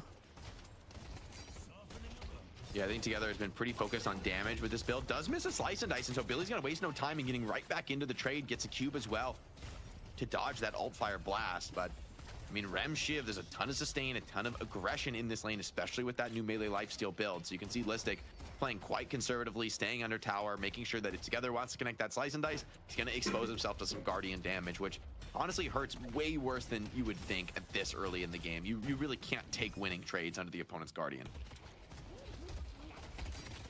Nice pressure coming in again. Just so much threat. There it is, connecting the slice and dice. Getting an easy connection with the knives afterwards. And Billy actually in some trouble. In quite a bit of trouble there, getting ticked down by the knife. I think the knife wore off in just the last second, but slice and dice up onto the rooftop to see. Maybe there's a position to keep that pressure and maybe find that kill, but I mean, looks like Listic will get out to base, but I mean, it's clear dominance in this lane. Yeah, that kill's not going to come through, but the damage is done, right? Listic has to take a base reset quite early in the game. Still, Shiv and Rim are very aggressively postured for quite some time. I mean, Shiv's going to have 1600 to deploy in the buy, but oh, those Mirage procs. And Mirage is kind of devastating the mid lane right now. I mean, it looks like both Cosmetical and Zergy have to take a base trip at the same time. The Mystic shot from Mirage is just too threatening. So there's going to be creep wave crashing on the lane. They're going to miss creeps in the mid lane, which starts to add up. A lot of tower damage is additionally going to come in. Maybe the fortunes, though, can be changed by Demov in the side lane. The sub called upon in the team's moment of need. No Sanguine's going to take the damage from those bats, and Taz punishes Obakin for trying to help. Scary. I mean, you can see why Shiv's prioritized. You can see why Mirage is prioritized. We're going to get the both buffs picked up by Abrahams. Hey man, maybe it's the era of the Abrahams. Looking like they're starting off pretty strong here. Early days though. Yeah. But the chase down. Well, oh, he's in trouble here. I think he's gonna get run down. The thing with Shiv, though, from Sonya, but maybe is just like one last shot. And he's really not all about his shotgun, you know. Sonya pulls a lot of attention and walks away with the gun buff. double buffs, and especially the spear buff to Empty Dreams, I think feels amazing at this moment in the lane on Mirage. I think Empty Dreams like with the casting buff the in shotgun too on kind of Mirage, takes passenger for the seat first to one. like So, his AP yeah, really point having a good time on investment. Mirage. So early days definitely looks good for Abrahams in some of these lanes. The Shiv lane, the mid lane. AP investment. And that's scary too, because once Holiday gets unlocked from the mid lane, I mean, the ganks that are possible, and the pressure that's possible is pretty scary. And the dive ability, I think, with the new Shiv is again. And like, it's stronger only than a it used to be, shotgun I with feel his like. alt So, fire. and also you got Rem His for main backup for the fire dives kind of too. acts So like a there is an pistol, enormous amount of, I think, tempo threat. kind of like a revolver, you We'll know. have to be wary of going into this 10-minute mark. Wow, monster rounds really paying off. Not always an item that gets bought on Mirage, but Empty Dreams, really good choice from this time. Helps him take that T1 Guardian, the 6-minute mark. And he's off to a heck of a start. Going to be going towards that heal Buff bait next. It's gonna be enjoyers tough are for just not about in a anybody good spot to here at stand in 6 lane against minutes. Mirage. Curious to see if Empty Dreams They're sticks not around good. mid, or maybe wants to throw his weight around in a side lane, trying to clean up one of those towers. But definitely advantage Abrahams right now. Buff enjoyers on the defensive, and I think earlier than they would have liked to be. You should try him out. Yeah, just have to manage the pressure effectively. Yeah, Make you sure you're not should. taking bad trades. He just got some. Silent Sniper getting somewhat ambitious Like, there, but crazy of course, so much space changes, here so around the Guardian itself, might be that's fun to gonna get pick up. taken out pretty easily. And look at the differential on souls right now, and I feel like, you know, what's good from Buff Enjoys is they haven't given That's up too so many crazy kills, but that at you the same build time, him they can like send back the Calico in base lane now. in a lot of these cases, and they're just getting heavily pressured on two lanes. Mid and the left side lane went extremely well for Abrahams. Okay, that was a little kills. scary close. The lasso ended like just before Zergy went down. Maybe just couldn't quite get in range Yeah, for the health swap. I mean, would have been a game changer there, but doesn't. do it on this ideally, time. Now Infernus starting to get active, you just diving learn in how to quite play deep. everybody, you know. Wants to get a punish onto Taz, who's looking aggressively for the hooks, but Mirage is here, assisting with the raid. Like I think me, it's just too much power. Obikin bites off more than he can I chew. played He's like gonna get run down. 1,800 Another kill games. for Empty Dreams, who's just absolutely max HP. Like, full I know a lot about resources, the game. I've 30 played seconds every to Sinner character. spawning, and this kind At of a least lead one. this early means even the Sinners are going to be in serious Enough to jeopardy know here. what how to And build Abrahams them, maybe so I wanting have like an more in this fight as understanding well. of the Sneak characters. setup. They may chase for And deeper kills onto this ability. The execute threshold is there. I pretty much just Connection play is like good. only what I want GG now. is gonna burn. Maybe needs to get I don't this care if kill. I don't really Lets the touch fight like come certain back the other characters way, at but all. like the bloodletting damage is just gonna be too much. Overwhelms him, and just one stack found off the kill. Empty Dreams is 7.6k. That's Yeah. That's kind of a nasty start to be up against. Dealing with the mid pressure at the moment. And this Guardian is not really... 7.6 is not good right now. Like, no one seems interested in defending it, so that's going to be a win for Buff Enjoyers. And you know, it could change. Yeah, I think I have a Abrams group tried of to get some characters kills that I'm mid playing lane, right but now. couldn't actually find any. That That's group of just being characters able could to change escape later, out of you that know. engagement. Looks like Vrake makes it back to base for And a some of the full kill. characters that I The played good in the ball. past, I know how to play Puts that I some don't attention. play right That now. I play could, alone you know, circle gets, back to Buff and play Enjoyers some more. of the way You know. back into this game. Still a 5k soul lead, 6k now before the 10-minute But mark, like, so I don't this is ever kind of a see scary myself moment. like Doubles being considered to be interested in playing a stolen lot of away like here. Mo Really and goes for the Krill. change You to know, try and like I turn just some don't kind like of a that fight around, character. but Mirage is here throwing his weight around in this fight. Cube is now out, so no more saves to be found, and it looks like Or like it's turning Wraith. I into don't a really like big Wraith, you know. engagement for those doubles. No, fuck no.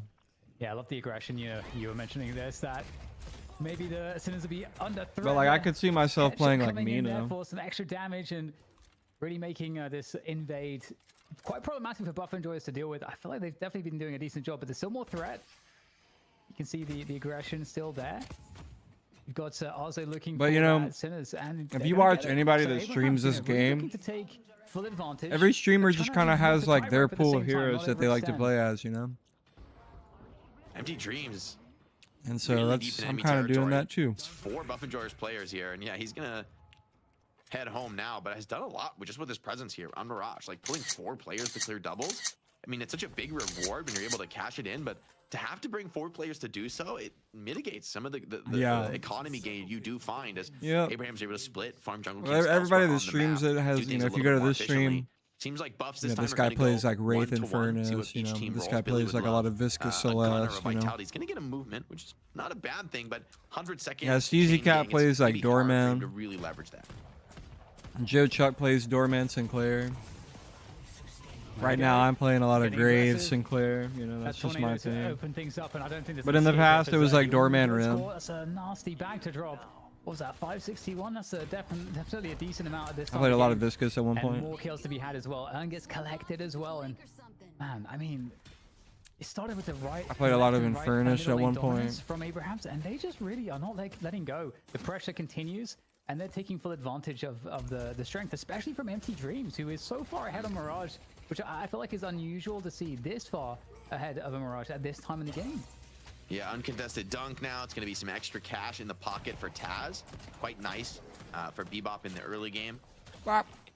Holiday also getting pretty comfortable from a farm perspective. But I think you're right. I mean, Empty Dreams is putting on ridiculous pressure. Even has Shiv assisting here. Potential rundown being found. It will be connected onto Listic. Procs come in. Mirage is just going to keep putting pressure on this tower. Doesn't want to stick around. Yeah, for the you'll finish. see the It's new not Rift. realistic at this moment, but it's very dangerous. Anyone who comes here to the It's lane just the old takes a King of the losing Hill. trade, especially with the vitality buff. Mirage is really happy to trade those HP. But they've separated the urn from King of the Hill, so now like King of the Hill is called Unstable Rift, and then they brought back the old urn, I think the performance from MT Dreams in the early lane which I didn't expect. I mean, I didn't expect them to like separate the two. I always thought that they like could never be mutually exclusive, You're but very hard to deal with, and you can they be are, much and more that's really stable, dope. You know, just healing output. It's cool that and you just can like whilst do you're also multiple putting on things on the map. damage pretty immensely, and Empty Dreams is seemingly quite consistent on this. So There's some super minions right now. Yeah, the Rift why minions they're picking it first in the first slot both games. in favor of We've not whoever talked about wins Arzo at the all this Rift. game, which I think as a Wraith is exactly what you want. He's just been quietly farming up a Storm, has taken the soul lead away from Empty Dreams now, and The is Rift. maybe ready to be a key impact player as gets early cap time on this I objective. see, it's just King of the Hill. Taz is being run down potentially on the Bebop. Get in the chooses to try to live, circle. Getting back to his teammates. Might live to regret it as the enemy team comes forward, but Yeah, they pushed the lane that the Rift was in. Yep. So there's the soldiers, as Empty Dreams elects instead, and to they're go for a look push at on they're the gonna melt upside this fucking. Walker, which I don't know that They're it's gonna even melt this successful, tower, so dude. big fight back for Buff Enjoyers, and the super minions are crashing through the Guardian. they're and going. Maybe more to be had, although the AoE spam is eventually going to clean them.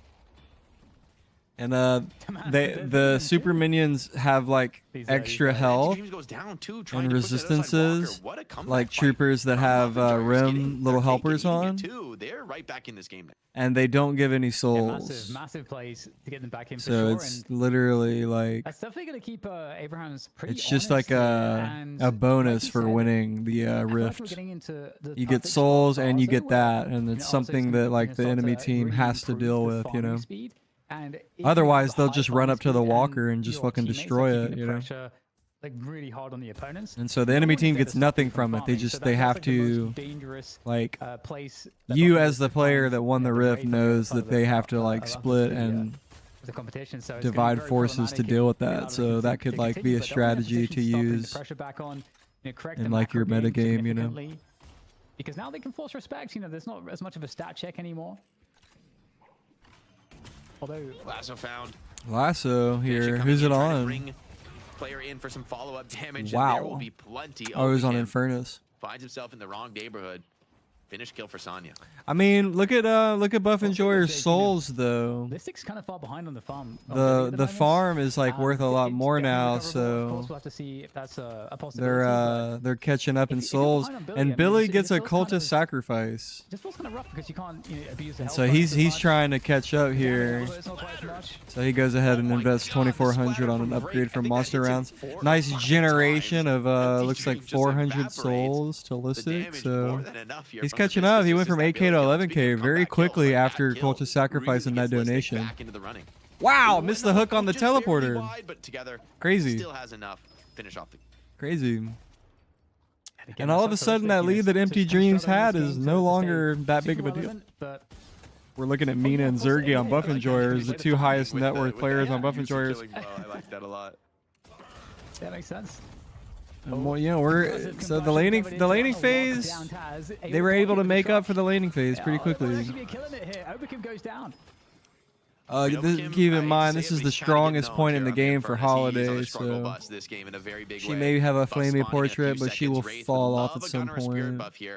Could be a perfect moment to really bring her timing onto the map, and it will be a gun buff. I think that's the best role Gun here buff possible. for Or Wraith. Although, I mean, I wonder if she takes it into the jungle How and continues to lucky. farm for a later Oh, time, yeah. or decides Oh, that yeah. the time is now. She's gonna Definitely use it expecting that next Rift fight to be a to pretty crucial one in probably this game. take this Walker.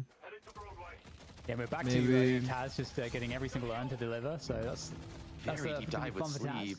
I mean, they have Like, all I of don't their know about this team on that dive. That's lane. so far past the wave, under the walker. And what, so yeah, they together just take committing blue on here. two. I Look think at there's gonna be a blue. punish coming in for Buff Enjoyers They have here. 2 on blue. And Furnace happy to trade. You with his can't own drop pro the ship, but should mid urn. with enough mobility to just slip his way out of there. Rem to make sure he's stabilizing the heal. Oh, comes in. He's Nice defending punish here it. from the Bebop is just dominating Cosmetical, who just does With not have the HP. urn, Trade can with trade the under Walker urn, like with this. the urn. They will get the Walker down, but a He has nice the lift urn. actually connected onto Mina. No, she made They it back are that giving one. him the urn And that's gonna because be he's big. got enduring Getting one speed. kill for the Walker doesn't feel When too does bad. the, If he found decay second on a start to Bebop, I happen? think you'd be quite happy on the Abraham side. Maybe they still will anyway. Together wants to find this finish. Mina, though, too much dude. mobility is going to get out.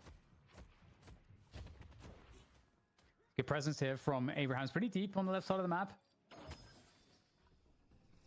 Zergy, the one getting a lot of the Okay. farm, the solo farm at the moment for Buff Enjoyers. 16k So, yeah, I think it's going to be a on bit behind. I mean, that's somewhat expected. 17k Doom on and Zergy looking Lady quite Geist strong. here. Another thing though to mention, just like And, checking on I the mean, we're farm there, definitely you know, going Gun Geist, of Talon as well, course, another knowing hero that, you Zergy. kinda wanna see It a is bit the more best farm build from for currently, Geist. Cosmetical finds himself. Cosmetical is the 3 iconic of Abraham's great talent player as blue. well. I think it's fair to say in Europe. Yeah, definitely one of the Good. best.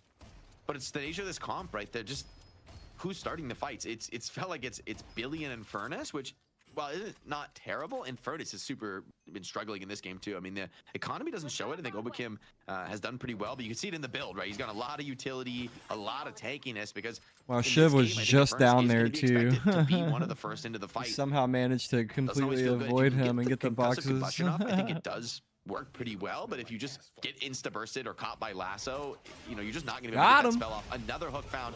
This I'll time put Slowing Hex Cosmetical on him. counterspell Why didn't you put blocks Slowing a Hex lot, on but a him? second There you go. follow-up hook needs a rescue to survive, but that may just not Oh, be enough. they're Even the Cubes in getting such they're contested starting shit territory. here. Even Wraith now being involved in the fight. Arzo bringing this gun This is buff a visual into the bug that engagement. happens with Viscous Obakim whenever he responds gets in time, hooked though, while and in the ball roll-through form. comes back in, Drake It wants zooms another his fight. camera Yeah, way another in for chance some to maybe reason. get a counter kill, but instead he'll have to give his life away for it.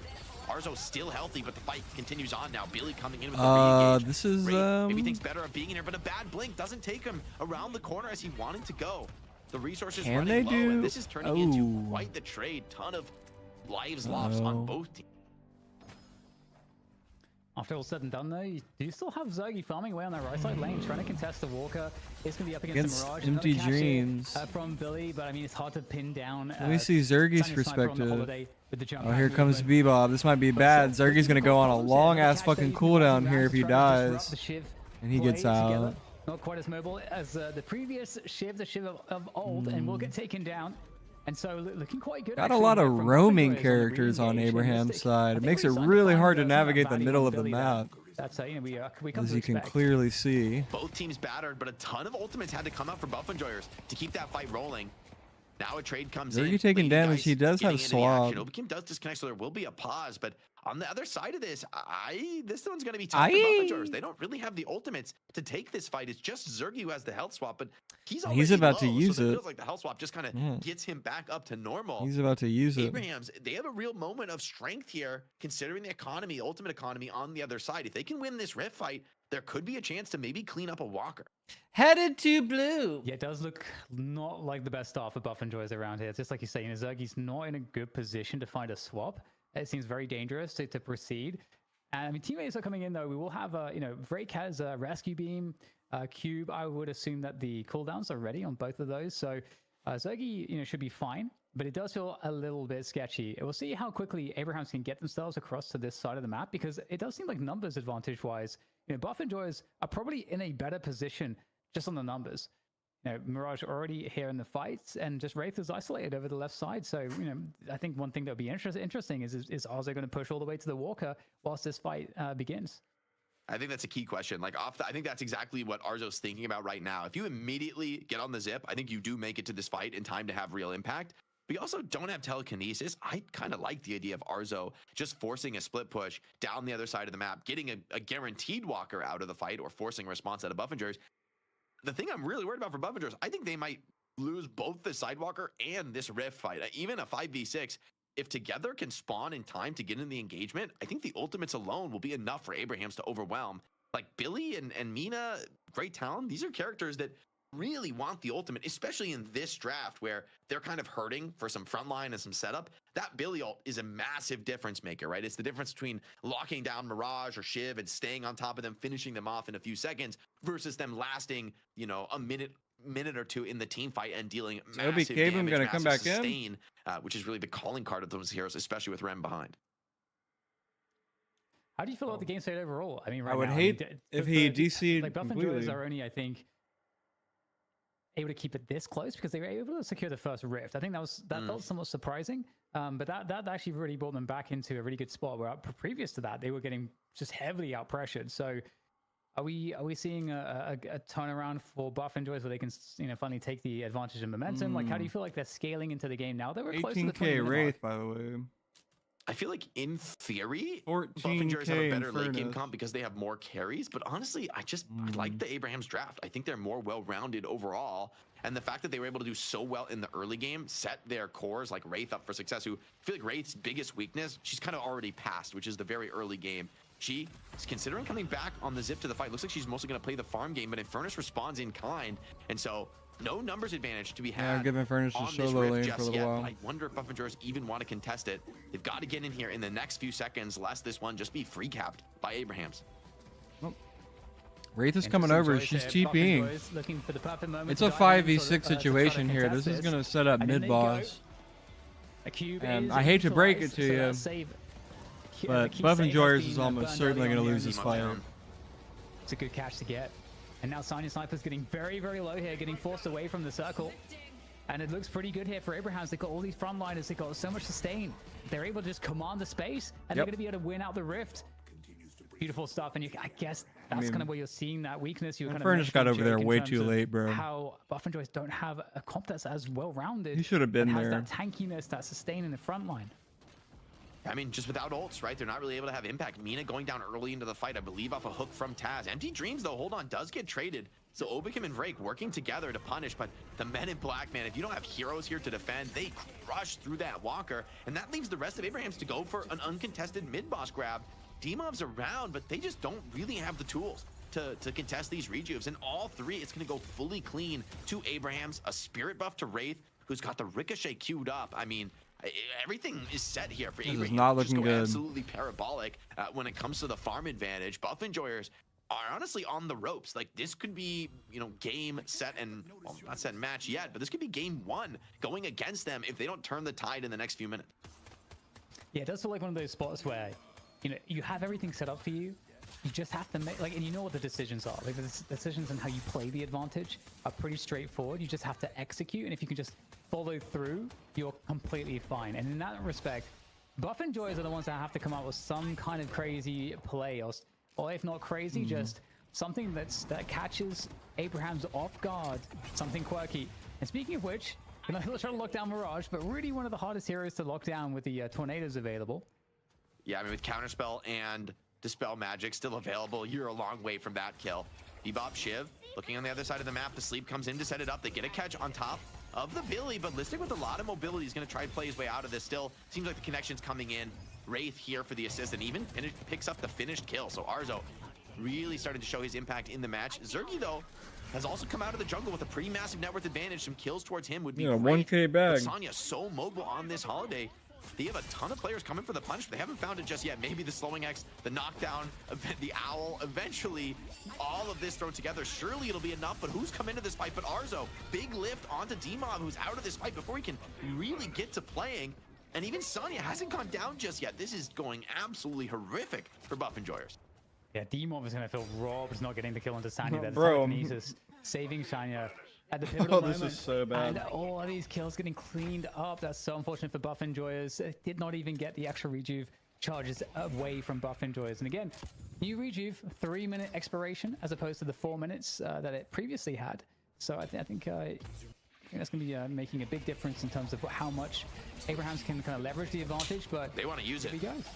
They want to force. They're going to go down mid. Billy Chain Gang, you don't feel too much impact from it. It kind of backs off Mirage for a moment. Who's going to TP back to base for a quick reset coming into the fight. But elsewhere, soloQKING goes down. Found by Sonya Sniper without even leveraging the lasso. Cosmetical now in the crosshairs, and Shiv desperate to find this finish. That knife connection should be enough to do it. And yes, Cosmetical indeed bleeds out in the safety of his own base. Buff Enjoyers 3 on the deck. And now it's just up to Abrahams. What objective do they want to take? They could have just about anything on the map. And it seems that the call is going to be to go for a collapse on this left side, maybe find the last walker, although time isn't exactly on their side when it comes to that push. Rejuve going to expire before another engagement can really get underway. And it's pretty rough. There's so much farm up on the map as well. How was my day? Pretty good, man. Enemy jungle, so Abrahams just, again, is that easy decision making Pretty for them in terms of how good. they play out the advantage. And any top team worth cheering are going to have these protocols as to what are our priorities in these positions. Just laid Everybody around. knows exactly what to do, and again it falls onto Buff Enjoyers to do something that's unexpected, and it's just very hard, especially at this point when the difference in net worth is so enormous. And I mean, Abrahams, they had a great start, Jake. There was only really that one moment, I think, when they lost that first rift where things started to equalize a little bit, but at the same time, they still managed to maintain the lead. Rem, meanwhile, has been robbing Buff Enjoyers blind in the jungle, has probably more buffs than the entirety of Buff Enjoyers, maybe just about. What? Goddamn, 74 golden statue buffs. Arzo is able to just clear. There's so many back camps for Wraith to just chomp through, and with Ricochet, with Merc Mag, those camps go down so quick. Arzo is going to hit a crazy spike. I mean, his souls now are 30k, but I wouldn't be surprised if he's on 40 and whatever. I think what's the new max boons is like 46 now. He's going to be there sooner rather than later, and Wraith is one of those heroes when she hits that like fully maxed out build. There's very few. How do they even get as quickly and as aggressively as she can? We've already seen like just the impact. So you get 4 of them from Sinners, arguably anybody, and then you get one really from like random golden statues like scattered around the map, and so their macro is just good. Plus 24. Their APM is really good, meaning like actions per minute, so they're constantly roaming the map, getting boxes, getting those little gold statues on the ground and stuff. And with Raid's DPS, that's not going to be I don't know if there's golden statues in the tunnels, but I know that there's boxes. They're farming the map for up, they're sure. playing for the economy game, and you can see the lead is just expanding little by little. At 25 minutes, buffs are going to be contested. There might be some, so it could be. It could be in the tunnels. May still be in trouble. Hold on. A smart rim player in a professional setting like this is like only stealing, is like almost exclusively getting his farm from the enemy centers and boxes, and then the boxes from the tunnels, since like no one else has access to them. It's literally like his personal farm. And intentionally like not touching any of the farm on his teammate's side of the map unless it's in denial of the enemy team. And before the fight can even come in, this looks terrifying now for Buff Enjoyers. The game hangs in the balance. This unstable rift coming out. Big Billy Chain, but where's the damage follow-up? Arzo still healthy, still pumping the damage here on Wraith. Cosmetical has to run for the hills. They've tried to stay inside this rift. They know how crucial it will be for the game, but it looks to be the end of Buff Enjoyers in this game one. They will eventually find the kill on Arzo, which is something to mitigate some of the deep push coming into your base, but with the entire team virtually having to give their lives for it, it doesn't feel worth it in the end. I think we got some chain killing blows there, looking absolutely disgusting around the rift fight together once again. Very, very strong, and once again, we're going to see Taz running the urn. It's kind of just what Taz's job is about 50% of the time in the job description, just run the urn. These troopers with the assist from Mirage, I mean, these are going to crush through the base guards. Like, this is, that's something we've been sort of waiting for. I think teams haven't been too aggressive about committing in. But the Rem assist on these troopers, I mean, they just don't take damage from the enemy base. Like, you need very serious wave clear tools, and Buff Enjoyers don't exactly have that. So I believe if a Shrine, well, they don't want to commit for it, though. I mean, maybe they recognize, hey, if you die here, mid-boss spawning soon, it could be a massive throw. But, like, look how hard these troopers are to bring down. I mean, Viscous is, like, struggling in a 1v1 right now. Oh, my goodness. This is crazy. This is wow, and you can put the rim helpers on it. That's crazy. Come on, man. Oh, that is just disgusting. Okay, what do you do? What do you do right now? Buff Enjoy is in serious trouble. They don't have like They could still bring it back in the Like, next they're games. It's a 2 out of reliant on a very 3. greedy draft, getting a ton of farm and having items to solve their problems. But on the other side, like Taz and Sonya can just look for picks with complete impunity. I mean, they're not scared of a thing. They just keep taking chances, keep taking opportunities, and given their success rate as far as hitting these key lockdown skills, I don't feel great about the opposition. Heroic picked up. Billy still got drafted. Yeah, Billy's been picked every game so far. With this build for Taz, but he does some pretty serious gun You're not a Billy believer anymore. Yeah, soul difference. It's a mountain. It is a mountain. All right, well, he has boundless spirit. That's egregious. Dude, are they just gonna flip mid? This is kind of a wild. Buff Enjoyers needs to just like ban Shiv, dude. Risk considering all the ultimates in play, but Abraham's. There's a good call. Buff Enjoyers are very far back in their base. I don't know that they're going to get here in time. It'll be a mad dash to try and contest these regions. It's already dropping, going down quick. Buff Enjoyers, I just don't think they're going to be here in time. Scourge placed on Shiv. It's going to start. Bro, look at that weak ass Infernus ult. D-Mob in the pit trying to contest the third, but it still goes the way of Abraham's, and so too. Brutal. Yeah, they just got shit on this game. Now, I don't know where it fell apart. You know what? It fell apart. It fell apart when they didn't 6-man the Rift fight. They should have just 6-man the Rift fight. Just finish the game right here. Oh, no. Like that, because the Rift fight before the most recent one set up mid boss for Abrahams, and once they got that, it was pretty much a GG. But yeah, GG to go next, called by Overkill, and I think he's been feeling it this game. Honestly, he has been taking serious L's on Infernus in this one. I mean, it has been the struggle bus for him. Poor baby. Just, yo, D-Mob just quit. Dude, you guys have to play another set, dude. You guys have to play another match, bro. You can't let your mental fall apart. To contest what we saw from Abrahams. They won mid lane really hard. They won the, I think, right or left lane really hard as well. Yeah, I think there might have been some communication issues. They probably told OBK to like split push something. And then they were like, no, we need more people over here, and then he rotated too slowly, and it kind of just like fucked them. Padding going on from Wraith, you love to see it. Finally blinks out, has been damaged to half HP by being in the enemy base for 30 seconds. It seems normal. It's a heinously farmed Wraith in game 1 as Abraham's. Well, it's 2 out of 3 in the finals, so they still have a chance. There were moments that the game was close, but really, it never felt like Buff Enjoyers still have a ever chance. had the lead. I mean, it was just a question if of Buff Enjoyers was smart, for the they would of this game 1. Maybe change up who they ban. Behind was definitely where they seemed to be at the entire game, as we saw in the Soul Graph as well. And I mean, D-Mob might be a great player, but doesn't seem to be fitting the same kind of role. Well, I mean, I think that being more supporting, more enabling for his I honestly think that these teams like underestimated like how effective Shiv would be in these pro games like a day after his changes. In those metas, and I'm not too surprised. And he's like been the biggest problem so far from what I've seen. And I don't even know who like more so than usual. Particularly when it comes to it, I mean. I have to talk so if they're smart, I think that they would like change up their ban list and also first round pick some different heroes. 79. Honestly, they had a shitty draft. I think Buff Enjoyers can still bring it back though. At least make it 2-1. I think that they could get a win. They fucked up, dude. They fucked up. Like, look at their. I don't know. I don't like the Zergy pick. I don't like the Lady Guys. It seems like the Zergion Lady Guys. Was on the survey. They should have picked. Is it gonna prove to actually play out? They should have picked like 7 or something. But Venator got banned, or they would have picked Venator. And being paired with Holiday when you get a 6-minute Guardian down is insane because the Abrams is better than Billy. Unlock your Holiday to do by having that control in the game. I trust you on the Billy. I saw that he got some nerfs. I didn't know how crucial they were. Has the ability to but not a single person has picked Abrams or Victor. But that's just like, you gotta understand though. It's gotta be dealt with somehow.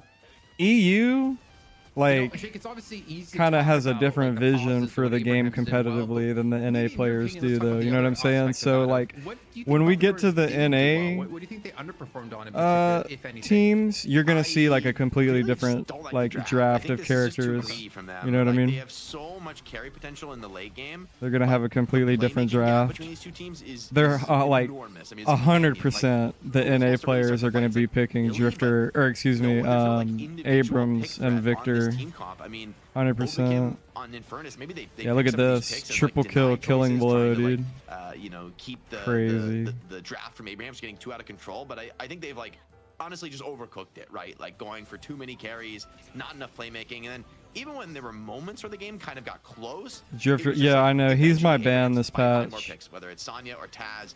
They have so Yeah, much Drifter is threat my ban that this the patch. team He's fights just, don't feel winnable for Buff I and can't Jarvis. stand And that fucking think, you know, character given right that, now, especially dude. calling GG, not even really taking the final fight. I don't even blame him for it. I don't think there's any chance for them to win that engagement. Like the game is done. But you wouldn't think that. They actually, this is a good Oblivion, little stat pad spot for the Raid. team that This is good. Abrahams He's just taking played base against damage. before He's just Buff soaking through this Enjoyers, one. But I mean, this is the nature of a very farm they raid. picked Drifter and he Yeah, got never completely talked shit about on the Orzo. entire game I from think start one to of the things you said in finish. particular was So you wouldn't just being think that quiet. if you watch But that game, that's but I kind know of Drifter is exactly pretty what you need, I think strong. is what you guys mentioned. Because Arzo was quietly getting farmed up consistently, constantly building up the souls, build up to the actual lead overall in the lobby, and of course, most Damn, I damage. forgot they But I had a think Mina one on their aspect team, of bro. That is the fact that together was also creating a lot of focus on The himself. character was as well almost as Arzo non-existent. could kind of go under the radar, Dan. Yeah, and that's what you need for the. Or Zergy I mean, if you carrying. look at this roster, it's really cool because there's a lot of tempo and pick and playmaking. Drifter and needs to win macro lane so he because- can roam and then early. the damage Well, there from Mirage with that macro from the ult as the well. guy It's who just- was it's so playing nice Drifter because just you can like I create think so kind much of pressure and be sucked very, as very, him. very annoying and just as well. continually force the opponents to. But react yeah, to what you're needless doing. to If the game's say, going he well, also which is like exactly got what completely happened, shit and on that in is, lane fact, and of like course, didn't going get to to do leave anything Arzo at all. just in the spot where And there's I no kept pressure on him coping. I because was the like, team well, has if he to gets some consistently items, he'll be react good. to what the rest of the draft You know, is like doing for everyone, Abraham. but So, with Drifter, it's just like if great he draft, loses and I think lane, if played he it out somehow perfectly. manages to get like some of the items that he 42 to wants 10 though, Jake. early, That is he can like still come back. But ridiculous it's like looking very at very the hard, scoreline. especially But as when you you're just playing talked about against the like nerdy playmakers of ass Tassa's Sniper, guys there like was no this, you know. playmaker for Buffinger. It's just that kill line isn't too crazy. But if you Yeah. were to maybe change one thing on Buffinger's lineup, the draft that they ended up going for, would it Cute, be including super, Paradox? And if pretty so, boy or if not, super, who would you replace Asmina. then? Like what hero would you take out and put in? I feel like the Infernus. 42 kills to maybe it's not that 10. hero, but Holy it really shit, felt like the dude. Infernus is a hero who wants to be enabled, Completely right? Who wants shit someone to on. be setting up those pick kills. All where he Bebop can did swing the in whole with fucking napalm game and is run add the all the urn. damage in to ensure the kill comes through, or counter initiate with like a really big concussive combustion once the fight gets going. Poor But in this Zergy. game, I felt like he had to kind of go first a lot of the time. He goes for a super tanky Oh, yeah, build to try I'm- to enable that play style. I'm very But at surprised the end the of the Buff day, Enjoyers downplays got are shit just on too like that. consistent They're from so Abrahams. good. I And think they their were just draft able was to just leverage their booty individual cheeks. skill more. I also think seeing together in this game, it was Well, like, no, I okay, don't really this like it is the that scary much. threat of Shiv, right? These like I like this chain comp better. executes played around the Rift fight is kind of Holiday, Holiday, Bebop, and Shiv were just constantly in the middle of the map doing whatever the fuck they wanted. He's basically completely full HP. Completely and he's shutting got down a very anything the Buff farm Enjoyers safe, like, did. riding along with him, scourging him, decaying his targets, and like the two of them together looked really terrifying. Like that is not a combo you want to be going against, I think, right now. Yeah, that is a they very pretty scary much combo. It like feels it's been Bebop a turned long in time like since we've every seen the single chain urn killing on their blows team. out of a Shiv. I don't remember how long ago that was, but it feels like forever ago. But Abrahams, I mean, off the high of winning the R1 tourney just this last weekend, coming to this one on the night shift, win their challenger match very convincingly, win the first match of this best of 3 very convincingly. My question to you two, I mean, I don't care about matchmaking, bro. If that urn spawns, I'm gonna just run that shit. Buffaloes are gonna do the reverse sweep themselves here, Dan. If the carries want to run it, they better speak Abraham's look up. very good. They look very confident. But I do agree with Jake. You know, the draft was... I guy. I don't, the Wait, draft who are design you was talking appalling. about? I It feel like can't that's be kind of a strong DDK. word, but I do think that the problem is solvable in the draft. I can put it that way. Yeah, maybe if any they had final like thoughts? a way better laning phase, it could look a little bit better. I think we will see some. We pretty can't be significant talking changes about given the tenor of that DDK. first game, but if this isn't like what sets you up for a 2-0, I don't know what does. I mean, this is as dominant as it gets at this level of competitive play. And so, yeah, I think the stage is set for Abrahams to reclaim the throne here in Night Shift. Okay, well, DDK Buffaloes does gonna have some bounce big back fucking with a better eyes. draft. That's gonna be on the other side Like, of look the at his screen. We eyes get compared to into the our other two second match guys. of Dude, this them best bitches of are 3. humongous. Me, I'm beautiful. My eyes are what I'm a proportionate individual. Okay.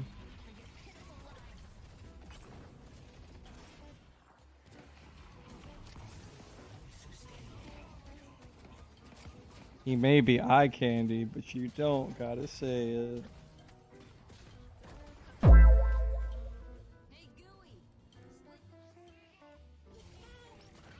Decay.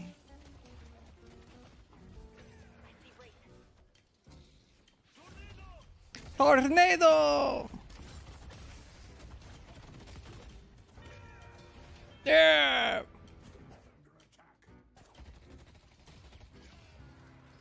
Look at the shop.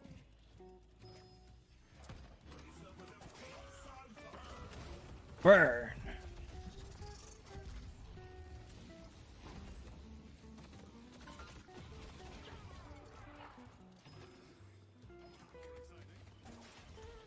What? Oh, I actually never see. Ooh.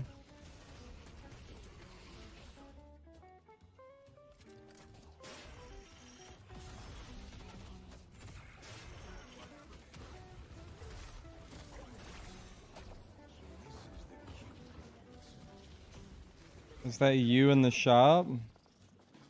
Yeah, I'm in the shop right now. Now I'm looking at heroes.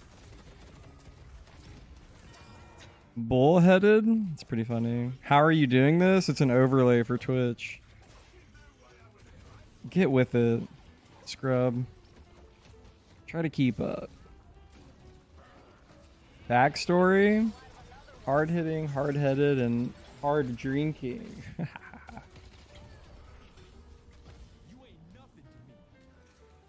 That's cool that he's like a hard-boiled cop detective. Who's also like a otherworldly being. Following cheating spouses.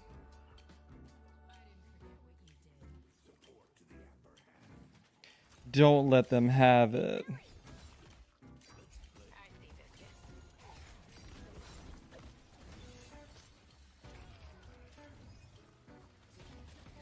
He cracked the big Geist? Wait, why did you refer to her as the big Geist?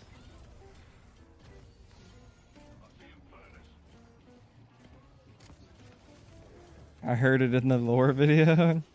Wait, where's that video at?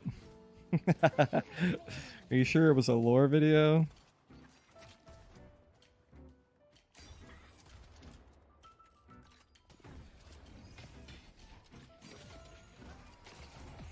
The service at the gyro place downtown. I'm walking here. Don't ask him how he got the goat head. Oh, I like how they his thing says GOAT and it's like an acronym. Yeah, what site did you find that video on?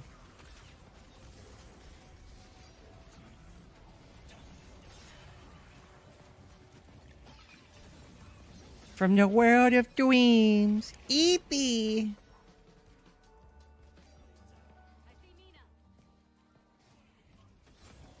Hi, friends.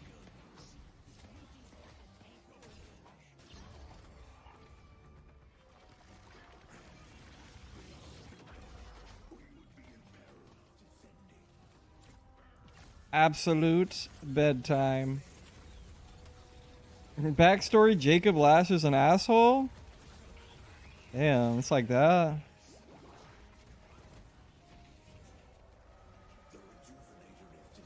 Nah, I'm not really listening to music right now.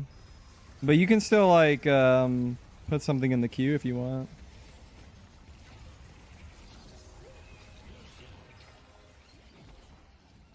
If you won't. Let me turn it on real quick. Turn it on.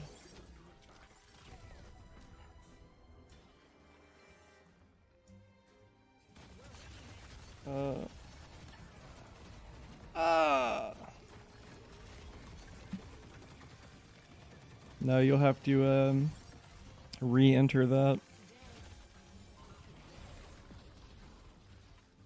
Well, we are back after a quite devastating loss here for Buff and Joris in the first match of the money match here up against Abrahams. But honestly, Abrahams are looking good. They're looking rejuvenated. I think that victory took a lot of weight off their shoulders over this last yeah, you weekend should. here. And You look stupid, and you should feel bad.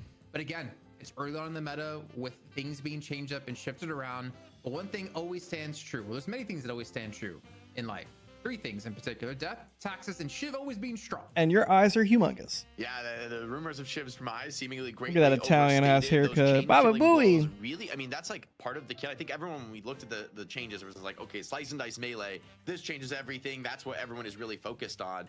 But I hate it. His curls piss me off. Killing blow, and you know, feels like more realistic to go for those chain executes now, which felt really scary, felt explosive. I do think, though, it's another game where Abraham's blow out the early game, maintain a lead pretty much throughout. And so I think our conclusions meta-wise are limited, other than how good Abraham's are right now. And really does feel like the winds of change are blowing, and we may have a new champion here in Europe for the first time in, what, a month of dominance for Buff and Joy.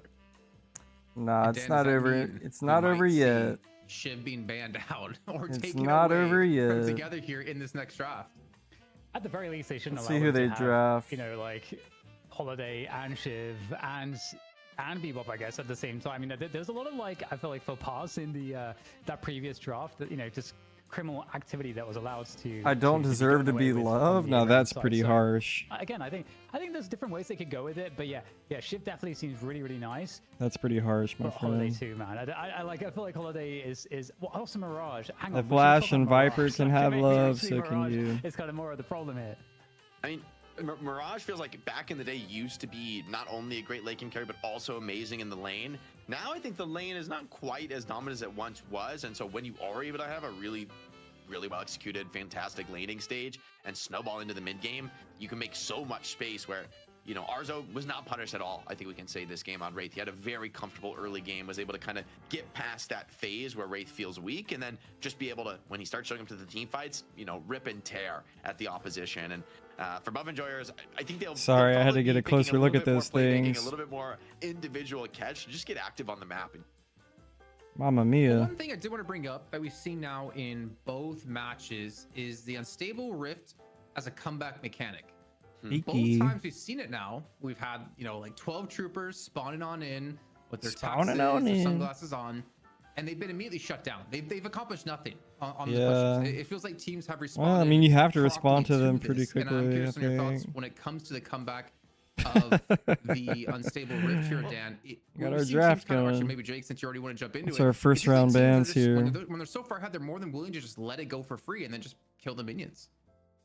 I do agree with that. I think even as a comeback, it's not going to be, you know, so backbreaking. But I will disagree that it did nothing. I mean, in that game when Abrahams was able to successfully take the rift, they didn't push with the troopers. First round, there was such a need to respond to that huge trooper wave that they got. Was Rim what they were having such a problem with? It's the comeback version of it. I'm mostly talking about. Okay. Is that we've seen it twice now, and like the first game was just Bebop, Hyper Beam. The second game it was just Shiv dashing through them. It doesn't seem to have accomplished much when it comes to comeback. Is maybe what I was looking towards. It seems like teams just respond. Buff and Joris is they. I mean, they're gonna lock in Shiv right away, right? It kind of makes sense because when you're in fear of you win this comeback objective, the last thing you Abraham's being in fear of Buff and Joris probably banning Shiv. Then you just throw your but I mean, do you really want to leave Doorman on the table though? Is the question. The value that could have been found if it was just. And so Buff and Joris takes Mirage this time. Well, we do see the Mirage being first picked again here. They're definitely strategizing. They're like trying to counter draft here. Yeah, you see this? First pick Shiv because of the fear of the ban, so they're gonna ban Doorman. Pretty damn strong. Since they can't ban Shiv. The Mirage, but Holiday they should have just banned him right away. That's why they first round picked him, because they know how much of a fucking threat he is. I think Viscus is giga premium right now with Ram banned, because these have been the two supports of the patch, right? And with one banned out, you get to be the only team with a really powerful saving tool, especially against Mirage. I think is a good matchup for Viscus, since you know you can. I mean, so what does Buff and Joyers get into Ivy? Most likely. And then we're going to be looking for like. Okay, so they go for a Holiday. That does leave open Holiday. And as you guys were talking about before, there was no pick potential out of Buff and Joyers in the last game. At least securing one. Though I do wonder. Abrams, we're not going to see an Abrams, bro. If you don't pick Bebop here, ban Bebop on the turn if Abrahams don't take it, and then you deny them really any pick potential. Because honestly, Paradox has just disappeared, it seems like, from the meta lately. I agree. I think Abraham's, it doesn't feel great grabbing Bebop. I think you'd rather get like a Venator or some kind of hard carry that's like really top tier, but I think you need to get the Bebop now. Viscous on Abraham's, I'm cheering them on now. There are other options in the carry pool. They do go with the Abraham's, Venator, so I think they Venator. probably give up the Bebop in order to grab this. I agree with your analysis. I don't see why Buff Enjoyers would let that I mean, through, didn't Taz, like how well he's was playing it on the Viscous hero in the right now, last how game? many hooks he's hitting? It's like you got to separate this guy from Bebop, or else he's just gonna do terrible damage on the server. Banned the Vindicta. Wow. I'm so sad. So 'cause I they're wanna gonna see leave how Vindicta Doorman? actually plays in this meta. 'Cause I Yeah, don't think she's you really gotta strong, root she's for just Buff got bad Enjoyers, vibes by Abraham, dude. So they agree. Well, no, it was Buff Viscous that has banned it been in last time. EU I games a think lot. that Yeah, was man. insane EU to drafts but to see differently. Abraham's ban, I think is the really interesting part. Alright, 'cause so they obviously banned Obi Kim Doorman. I has saw it played with coming. Vindicta as well, but maybe they know something about Vindicta that we didn't necessarily expect coming into today's games. Quite a few NA Buff ones. Enjoyers are going to ban the Doorman instead of the Bebop, Viscous which is not something we Cube, talked about, but man, it kind of and makes sense. Maybe Doorman is Splatter. even scarier potentially. It's But just Abraham's, good, they man. just go for another carry. They're doubling down on like the heavy carry meta here. Buff Enjoyers options are starting to run thin, and now it gets weird because I don't know if you want to pick a Bebop for yourself. Maybe you do, but especially with Demov subbed in, I don't know that More like Buff Goat Enjoyers are Ball. going to be as keen to have the double pick hero. That I wanted to see it, man. Demov. Fairness. Demov was the best Bebop. In the game. We talk about overseas, we talk about Taz, we talk about who. Demov was crowned the Goat best Ball. Bebop by me. I don't know if you I guys think at the Taz is pretty time. damn good. I'm a little. I think Demov's very good at a lot of things. I don't know. He hasn't played that. It's been a long time since he's really played Bebop, right? It's been a very long time. Apollo. Okay, Apollo getting buff after buff. In the last like 2 or 3 patches sequentially. I'm not shocked to see him getting a place here, and it feels like a good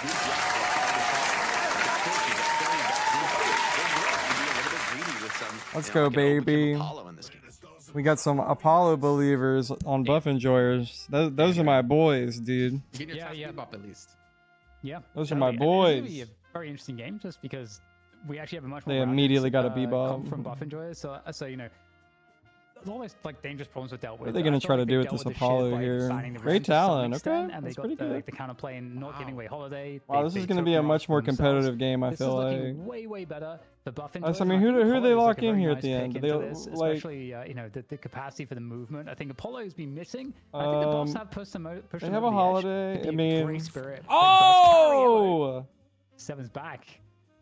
Okay. interesting. the Is there nuts, going to right? be enough farm I to think go the nerfs to around? 7 though are like nerfs that honestly don't matter much in high Is there going to be enough farm to go around for these two characters, man? 7 was like just too good at the lower levels, but still that was the played at problem that highest they were levels. having And so the nerfs last that game come was in, Abraham's I think had it's too like the much Storm mid-map Cloud, and then, presence. like, that's like the significant nerf, and then there's a maybe a smaller nerf. Abraham's on, team looks strong. I want to say like the lightning balls, Dude, but Venator Shiv is these nerfs, scary like, as realistically, fuck, 7 dude. and at this level is mostly played as like However, a hard carry who is playing around Power Surge, and I believe that is for the most part 7 untouched. and So I Mirage actually are think really good 7 could picks. still be good. Lightning Ball charge delay reduced from 7 to 6 seconds, so it comes up quicker. I don't know But why Storm Jason's Cloud shaking time to his expand head. increased from 1.5 seconds I to like the 7 3.5 pick. seconds. The only it takes thing a I'm lot concerned longer for it to with expand, make it a lot easier to escape. is if there's enough farm to go around for the so instead three of every 0.25, it's every areas. 0.3 seconds. And then Like Storm Mirage, Cloud Infernus, and increases the 7 radius by kind of 5 need a lot of meters. money. I mean, honestly, with the way Zergy plays 7, he pops the ultimate for a lot of like zone control as well, which is very favorable when it comes to these unstable rifts. But honestly, Yeah, I gentlemen, if I'm mean, looking at Shiv these two alone on lineups here, Abraham's is enough to be I'm a little kinda leaning towards the afraid, tool for but then Abrahams. also I having don't know. Venator If is Break like Place are fucked really good up. Apollo. I guess Demov would be on Holiday and Obi can be Yeah, back dude. on Infernus, but honestly, I wasn't too convinced by Obi Kim on Infernus. Though Venator he obviously has needs got a bit of crazy health support pool. here. But can the Mirage game of being like 3 and 28 over a few weeks period in our previous night shifts, is he going to become unstoppable now? I mean, he's been undefeated so far today. Yeah, I know, right? And then you get Vampiric Burst on Venator, Definitely and a it's lot of like, questions in this Jesus draft. I do think Christ. Abraham's, they've got a very nice lineup to play around a Venator. It's like you've got Bebop to kind of pull people in and assist Lady Venator, Geist, who kind of creates man. a zone of control, I feel like, in the fights, where wherever's It's gonna be a tough fight, man. laying his traps, like holding Especially, an angle, like, it's very hard to Apollo's just good. aggress into that kind of a location. I'm excited And I about think the that is pick gonna just give because a I real haven't seen good Apollo spot in for pro play in a Viscous while. Bebop to kind of look for But, their opportunities in the team fight. So I think Abraham's like, have really good that's tools. really going to make the Buff Enjoyers, I mean, difference the 7 of has been how this tried game here and goes, is how there in the effective they last, can like, utilize month or so, Apollo I'll in say, this and I feel match. like it's And always also, been they should close, but it's 100% never put Zergy quite on seemed 7. really good to me. It just feels like maybe the consistency isn't there. maybe the vulnerability to just getting your stun, dispel magic, or cubed is kind of mitigates some of your consistency in the team fights. So for Buff Enjoyers, they're gonna have to make something work that not many other teams have had success with. On top of a more experimental. I mean, Buff Apollo Enjoyers pick, has a fuck ton of damage on their team, though. Their strength. I mean, we don't exactly know how they perform on the new patch. I like this Buff Enjoyers team, like, dude. They're both. So for the Spirit Burst kind of category, I feel like Yamato is being undervalued still personally, and I think especially into this meta again, health pool is a little bit lower. I feel like Yamato is still kind of nice, but we'll see if Apollo is like going to be a better pickup. I guess it's going to be fun to like take him out for a spin and kind of see how he feels coming back into this level of play. It's going to be good. So right now we can see who's on. Don't look at your other screen. Keep it on the camera. I already saw. You already saw. Okay, you can't answer. I'm untainted. I'm untainted. I haven't looked. Okay, so Jake, I listened. Give me your rundown on who's on who right now in Buff Enjoyers. Okay, so if I mean, Zergy's on 7. I would say the easiest one is probably Listic on Billy. That's probably the most straightforward. Well, Zergy 7 for Zergy. 7 for Zergy. So I'm going easiest first. I would guess it'll be Obi Cosmetical on Apollo. Dimov on Apollo. No. Or maybe Vrake on Holiday, Obikim on Apollo, Dimov on Infernus, and who's my remainder? Cosmetical on Mirage.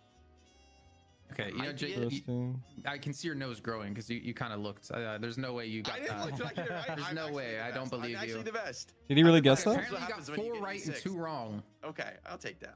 I don't know who the 2 wrong are though, if I'm honest with you.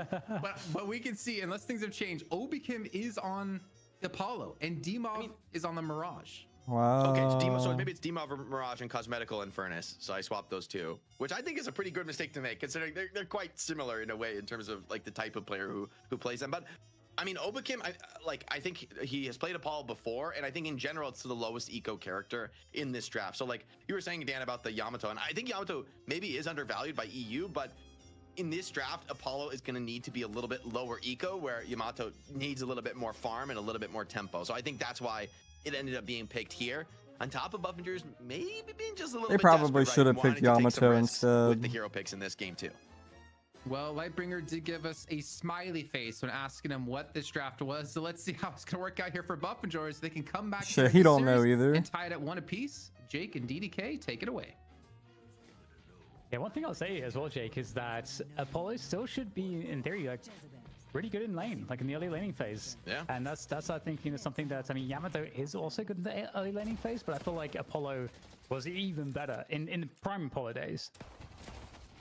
Yeah. I think people have also gotten really good at dealing with disengaging Sigil, but I do think the spirit scaling on Flawless Advance is going to be really nice for Apollo in the mid game, where the heals you get from that like keep you in the fight quite a bit better, and enable you to really stay alive and keep those trades rolling. Like when you do win a fight, you're going to be leaving it with more HP to like go to the next gun guys. Yeah, it's so, better and it's cheaper too. They do add up over time, and there's been I think 2 or 3 straight patches of like moderate Apollo buffs. He took that like one huge nerf that really put him on his heels in a competitive perspective. To see, of course, how it plays out in this one. Spirit, because she's just because her gun just fucks. Like, Gathers on Shiv, Saints on Viscous. She's just got a good gun, so you put Spellslinger on it. Like the odds, and that's like 1 tier 4 as compared to if you do bomb guys, you need like several tier 4s. Kind of transitioned you know what I mean? From the heavy carry role for this squad, right? He really has been playing, I think, more of these. Yeah, when I say gun guys, I don't mean like full gun guys. I mean she just like. And so it's interesting to see him back on the buys tier 4 gun items rather than tier 4 spirit. Months ago was, as like a Wraith player, as a no, like she still gets spirit investment because you need it on life drain and like essence bomb and stuff. But she like pivots into gun late game. You talked about having more of a greedy, I suppose, team in the sense that you got the guys and Avenus are both 2 heroes that you're looking to be those M1 carries and need more farm. I mean, you'll see. Just pay attention. Like, that inherently does keep your eye on the items that guys buys. And in terms of like the tempo, do you feel like that does allow Buff Enjoyers to have the edge there? Should we be expecting Buff Enjoyers to largely be the team taking more initiative in the first like 10 minutes? Shiv's getting cooked, man. They're putting the pressure on Shiv, dude. Definitely possibility is together. Too bad they couldn't get the kill on him. Lane. I mean, the Infernus is beaming. So we need Buff Enjoyers to win this game. I'm a Buff Enjoyers enjoyer, so I'm hoping that they can win this game tied up. traded and won. Looks like both teams kind of. I also want to see the other side's POV small of the camp Apollo player in the here side in lane lane. as So well. still, I would say pretty even. Although both teams winning the. It's looking like side lane. a I think it's another thing about Viscous. Billy so Apollo. is that Viscous is actually Billy insane Apollo in the early Viscous games. It's like Venator. Oh, this is big. And looking to get a gut Splatter. shot there to Better get back. completion. It's the kill coming forward, Uh-oh. looking for the dice. Straight over the tower we go. Ooh. And for the second bounce from the splatter will Fucking do it. splatter. Lovely stuff there, taking out Obikim. They're already cooking this and, tower, when we talk man. about how Did good they really Apollo is think in it was lane, a good this is idea to tough have battle Billy against Venator, and so threatening to get up in close range Billy in against, since he can just lane? shotgun You into know a what it wall should have and been? It should have been absolutely Billy blow any Holiday kind in of a trade lane. out of the water.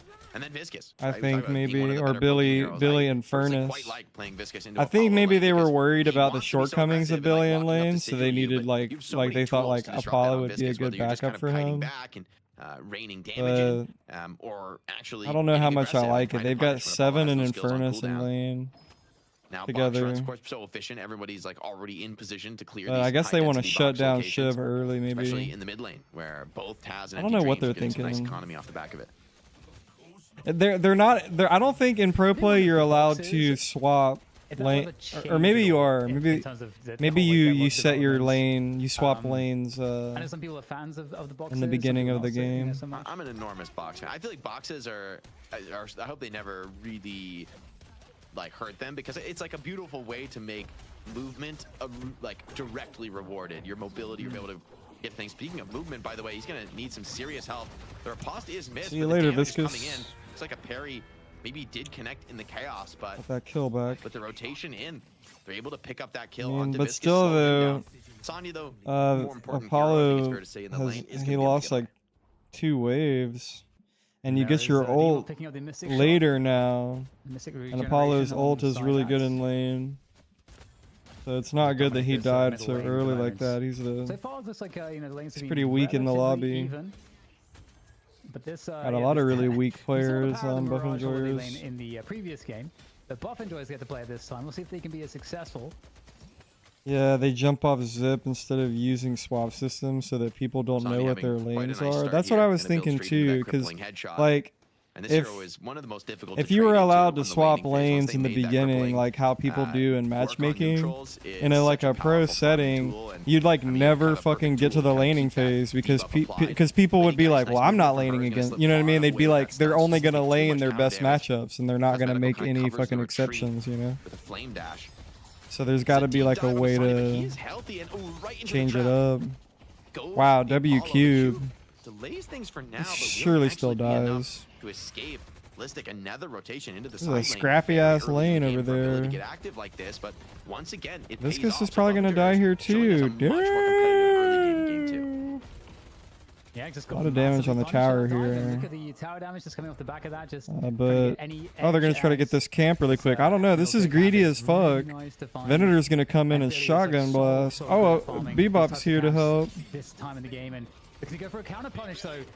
And the chain gang comes through. Immediately They try rotating to things, this but lane you're to hoping help out of shut this them one. down. There comes the hook and Get a bird stack. just trying to notice Wow. maybe I can put like a couple more licks onto the Calculated. towers, but yeah, pretty big extension. Now that, from my Mystic there. friends, is a W rotation by Yeah, Abraham. he's definitely been getting a lot of those rotations. Very important. The task can kind of slow his roll, but the mid Guardian does take quite a bit of pressure forward, and with this Demav's Bro, Mirage sitting has on the most tornado, aura when not he's gonna be a moving very around, realistic kill, dude. Even if you hook him, able to build pretty aggressively into a heal bait. Heal It's gonna be bait. tough for anybody to stay in this mid lane. Even Empty Dreams with the What spirit is buff, so he's right? That's saving gonna for be decay nice for to kinda slow decay down the second push, but it item? does feel Wow, like okay. that Bro, tower's see, headed for people destruction if there's people a like to big shit on me rotation for my towards the Mystic mid lane. Burst into decay with Viscous.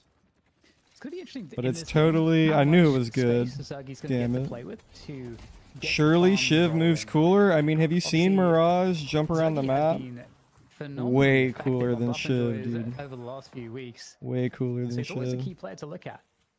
Taz shuts down Dmav. Looks like Dmav's maybe trying to get a little cheeky, steal a camp away. A little too early, gets punished. That's going to be the headhunter picked up for But he Dmav. rides the zip Players upside all across down. the Now we're board, not though, at talking this about time the in zip Infernus. line. Keeps wanting to find these burn connections off the 7 stuns. And but that's the movement's been a one. little too clean But here since you want to together bring it in up, Arzo, that's just one bunkering down, but That's just Seven in one front is thing insane compared to heroes for literally pushing every down other early interaction towers on the and map. You pressuring know? early waves, and it seems like this guy It just is can't pretty keep up cool with the though. He's wave clear upside as this tower down. seems to be It'd be even on his cooler if last he was legs like here. combing his hair while he everyone's was gonna doing lose their right it. side That'd be tower so too. dope. Both Sonya Sniper and Saint got pushed back to base.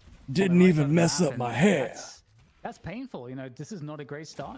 I think for your Venator, they've been doing a good job. I think in terms of limiting the damage. Yeah, I but tried to play yeah, nice. Sanya on that Venator. Again, we talked about Zergy being a key player on the M1 role for Buff and Joys, and Sanya Sniper is sitting opposite the table. 5.1 on Zergy. He's in a good spot. Needs to keep his economy going.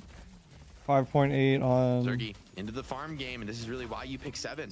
Yep, I will gets say he had right to quite a good business and lane. starts This is pretty farming. much the dream lane for a 7. Yeah, He's that's got what I was 5.3k. saying. He's going to be building towards Cultist Feeling- Sack next. feeling Infernus pretty good Cosmetical's about gonna it. be happy to get into a little bit more Great action in the talent's mid pretty lane, rich here but too. keep He's an eye got on some that bird Zergy soul stacks count. I think already. This is one of those games where he could go real hyper carry mode. Nice little bebop laser from Giga range. Even dodges the 7 lasso, silly some cheeky ass move behind tower, cartwheels. and I that's gonna be able to know, get a right? punish kill And onto whenever he Brave. melee stuff, he just Wonderful kicks positioning them. from He's like, Taz. yeah. Experience really being shown there on the bebop to cast the laser in that position. Yeah, what's up with that? You don't expect like 7 to do cartwheels. The riposte comes in to try to stay alive. You look at the healing on Apollo here. Oh, you're dead. Stuck in the hallway That against the gut sucks, bro. shot. There's not much you can do against that. So perfect encounter for Sanya Sniper to take full advantage, and Abraham's starting to get the pickoffs. Started with the hyper beam, but decided to snowball this a little bit. But though, as I say, that Demov able to come in with a counter kill to keep that priority here on mid going the way of Buff Enjoyers. Fucking slowing bullets on Yeah, the Demon's dominance in the mid lane. Definitely an asset here to Buff Enjoyers, buying a lot of time for other players to get some more comfortable farm, especially that Zergy 7. But some counter kills going back the other way. Taz starting to activate and building into his own Great headhunter, Talon so probably Bebop's has gonna like, be able to maybe move the I needle don't know, anywhere he shows up into the team. either fights. him or Shiv have like the Demon's gonna best contest hair. sinners like this, though. Look at It that. definitely speaks to his Bro, this strength in the game. motherfucker just Threat like from Taz is spins just in the too big as a air. backbone Like, for now. what the fuck? Something worth mentioning is that Empty Dreams is having a rip-roaring start. 7.5k, and that was quite, contrary to the performance and the start that we saw from Cosmic. Yeah, damn, he heavy meleeed that box. Much better start this game will be. Bro, Aura. Empty Dreams is able to leverage that. He's gone, the typical build that you'd expect, heavy gun investor early on. Yeah, even as a stack of the bird with 2 levels in it. And there's good players to assist the bird, right? If you get like a hook with Taz, if Together and Saint are around to throw a little bit of damage in, the bird is going to be all you need. There's like double executes, right? You could bird into a Shiv execute. You could be killing people from very high initial HP totals. Shiv now being targeted. Viscus shows up to maybe change the narrative. A cube comes in, but still Play with pulls me. Shiv into a compromised position. Look onto Demov simultaneously, but ultimately Together does go down for it. Traded though onto the Mirage, and it feels like that's going to be worthwhile considering how well Demov has been doing in this game. Chasing down Apollo, oftentimes extremely annoying.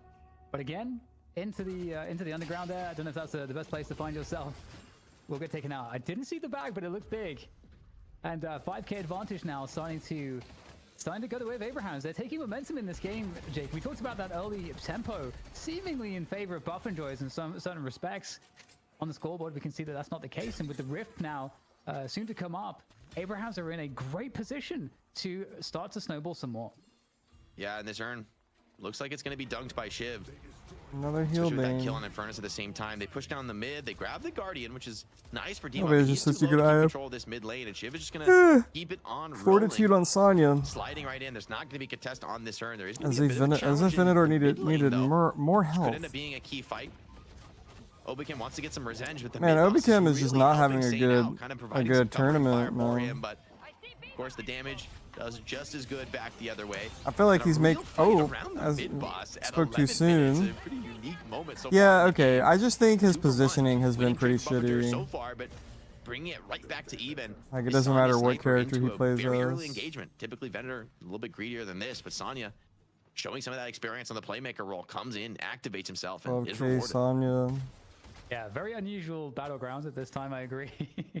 So many players turning up for that one. 7.9k Vrick. Again, I mean, Rift is gonna be coming Abrams up is at some point just. soon. And so They're you're just looking having to a really great tourney, prioritize dude. They're just like that, playing side lane crazy wave good. priority. I don't know. And so Buff Something's Enjoyers off do with something Buff they do have going on the Enjoyers. left side lane. It could They be have because they Vayne have up a still, fill so they this would week, love you know. the left side to be They don't where the have their Rift full spawns. They roster. would absolutely love that. By the way, what in God's green earth is Zergy's farm? Zergy has 12k. I mean, he is the standard bearer for the team. The tough thing is for Seven right now, it feels I like mean, he's just their best player, I dude. don't know that Period. he can afford to greed. He's so much of a huge percentage of his team's strength. It feels like if Zergi's not there, they won't be able to fight. But they brought a lot of numbers here. They're going to assist him, and that Storm Cloud could really hurt. Stun-wise, there's not much to work with. It's really the Grey Talonbird, which I actually guess is probably earmarked. He's just so good at the video game. But even without the ultimate, I mean, Zergi is a threat. He is the biggest strength. I like that Buffingers are going to go for a fight around the 7. And with only 4 players here for Abrahams, I'm not sure they even want to contest. There's some players looking. You know, in, I think NA is going to pick Lash at some point. They will just give up this tourney. Full trooper cap. I don't know why EU is not a Lash believer. Bebop is going to be here to defend with the laser if he needs and he to. Just got buffed. But once like, again, come on. Neither team trying to really make value. And the troopers, I guess they're not that strong in the first rift, right? I guess Bebop's just kind of like better because of his health pool right now. But the buff's just not enough to make a push worth it there. And it's not like Hook is like. Just unlucky for Abrahams again. Like you don't know when the rest are going to spawn and. It's like it's an ability, you know. You don't really need it to be like. There. They just kind of got the. It's not his ultimate, right? There of which side of the map the rift will spawn on. So that's going to give them a little lifeline here because of course Abraham's starting to run away with momentum. Goofy ass Grey Talon floating in the air. Sniper 2k ahead. As I say that, Listic's going to find that pick onto Taz and. Still good command on the left side of the map. Yeah, that's what Zergi was saying. The rift was captured by Buff Enjoyers. As they start to fan back out into Storms came. Yeah, Zergi is about as comfortable as a game as it gets for 7. Win your lane, have somewhere a whole half near of the map you. That you're just able to free farm. And he was saying it feels good when you need it to not only win that fight but also protect your Guardian, right? Because if that rift goes yeah, it was just raining where I'm at, so it's probably cooling down right? here Maybe the Walker too. push is too much this early, but the Guardian, another story. A little bit of rain. Buffingers both get a little bit of advantage off that and prevent a potential comeback moment. Now, yeah, being tested Paulo, here, he's like 1v9ing too much. The other way, but it looks like he just has to use the Atali Lasan to try to escape. No jump pad here anymore, though.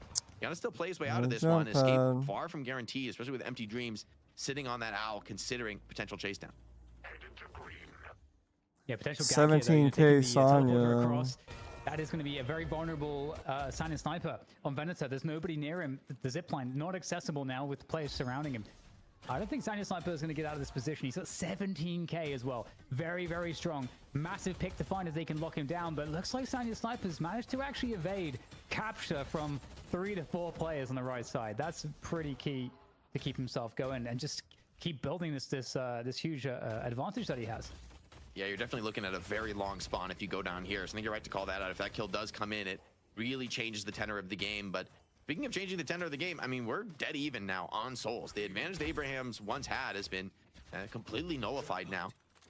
Couple stacks for GT. I mean, not a bad game by any stretch of the imagination, but it's certainly slowed down some.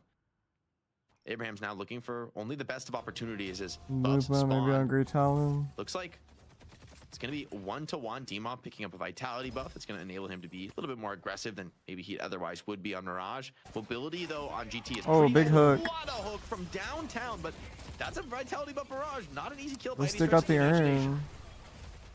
Yeah, not sure that he got the slowing hex in time as well, but wow, multiple kills there. Going the way of Buff Enjoyers. They could go mid off nice this. Going to be stealing away the urn as well. And they're looking to run that across the map. Nah, they don't want to. This. In the middle of the map, you're going to see empty dreams here on the Talon, but again, not too much to do there. But in comes the.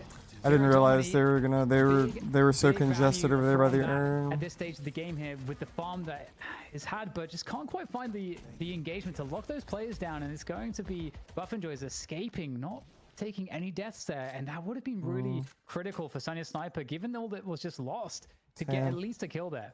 Venator needs some enduring speed, man. He's such a fat chud. Urn, I believe, dunked by Buff Enjoyers in the chaos. And that hurts. You know, and just missing those Air Domini shots. Feels like if he hit all those, maybe he would have had the kill. On to Vrake. Vrake's going to be pretty happy to get out of that one. Still has Lasso now. He's going to be able to get active once again on the map. And it feels like from... Got me some cereal.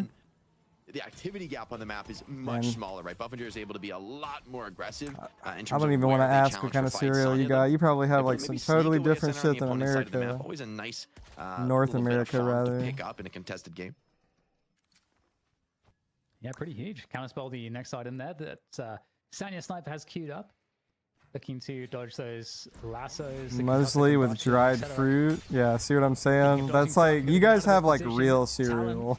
Empty Dreams In North America, we have like bullshit cereal. Like there's like a few like cereal brands that like legit do like cereal that's probably like beneficial to your gut biome and stuff, but for the most part it's just like sugary bullshit. Significant amount of economy to claim. Cosmetical gets into the fight but gets absolutely bashed. Oh, it's still stuffed with sugar. I don't eat it often. Well played from Sonya Sniper, shuts down the Infernus. Yeah, I need to take a break from the sugar. sugar. Finds the finish onto D-Mob, picking up a 5 streak for Empty Dreams, adding another stack into the cap. So Taz does go down, but maybe Buffingers not ready for the massive response out of Abrahams. They brought everyone to that engagement. The killing blow movement, all that. That's actually so wild. I mean, 17k guys though. I guess like there's no points in it. I don't know, like they're close in souls, but like it's like, you know, gone. And it's because Bebop has no money really. Rolling against, there's incentive to it's bad that Shiv doesn't really have any money, but like Bebop doesn't need money, so I wouldn't like sleep on how close the souls are. Okay, like that deficit is because of Bebop, really. Of play. That's going to bring them back into. They still, the players on their team that want money have money.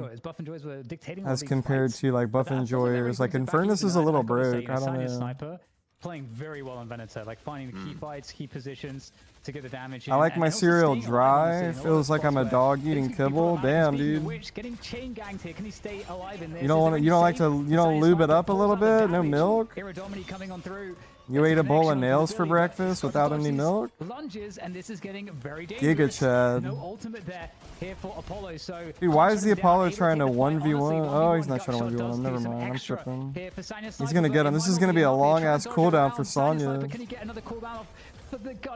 50 seconds. And his bag is stolen as well. And you got his bag nice stolen. Down here from Obi-Kim, just overwhelms the carry on the side of Abrams, and there's an unstable rift to be claimed for the they get the rift, right? They get the rift, and then we have 3 pushing the Walker. Split around the map. This seems but to be another Great Talon is going to come in to defend. They bring numbers, they get rewarded. Throat slick enough, no need for milk. Gets stomped by the Walker. That a boy. She's still going to claim that prize. That a boy. A second stomp. D-Mob though, maybe wants to punish that as well. And Al comes in to maybe slow the chase down from Billy.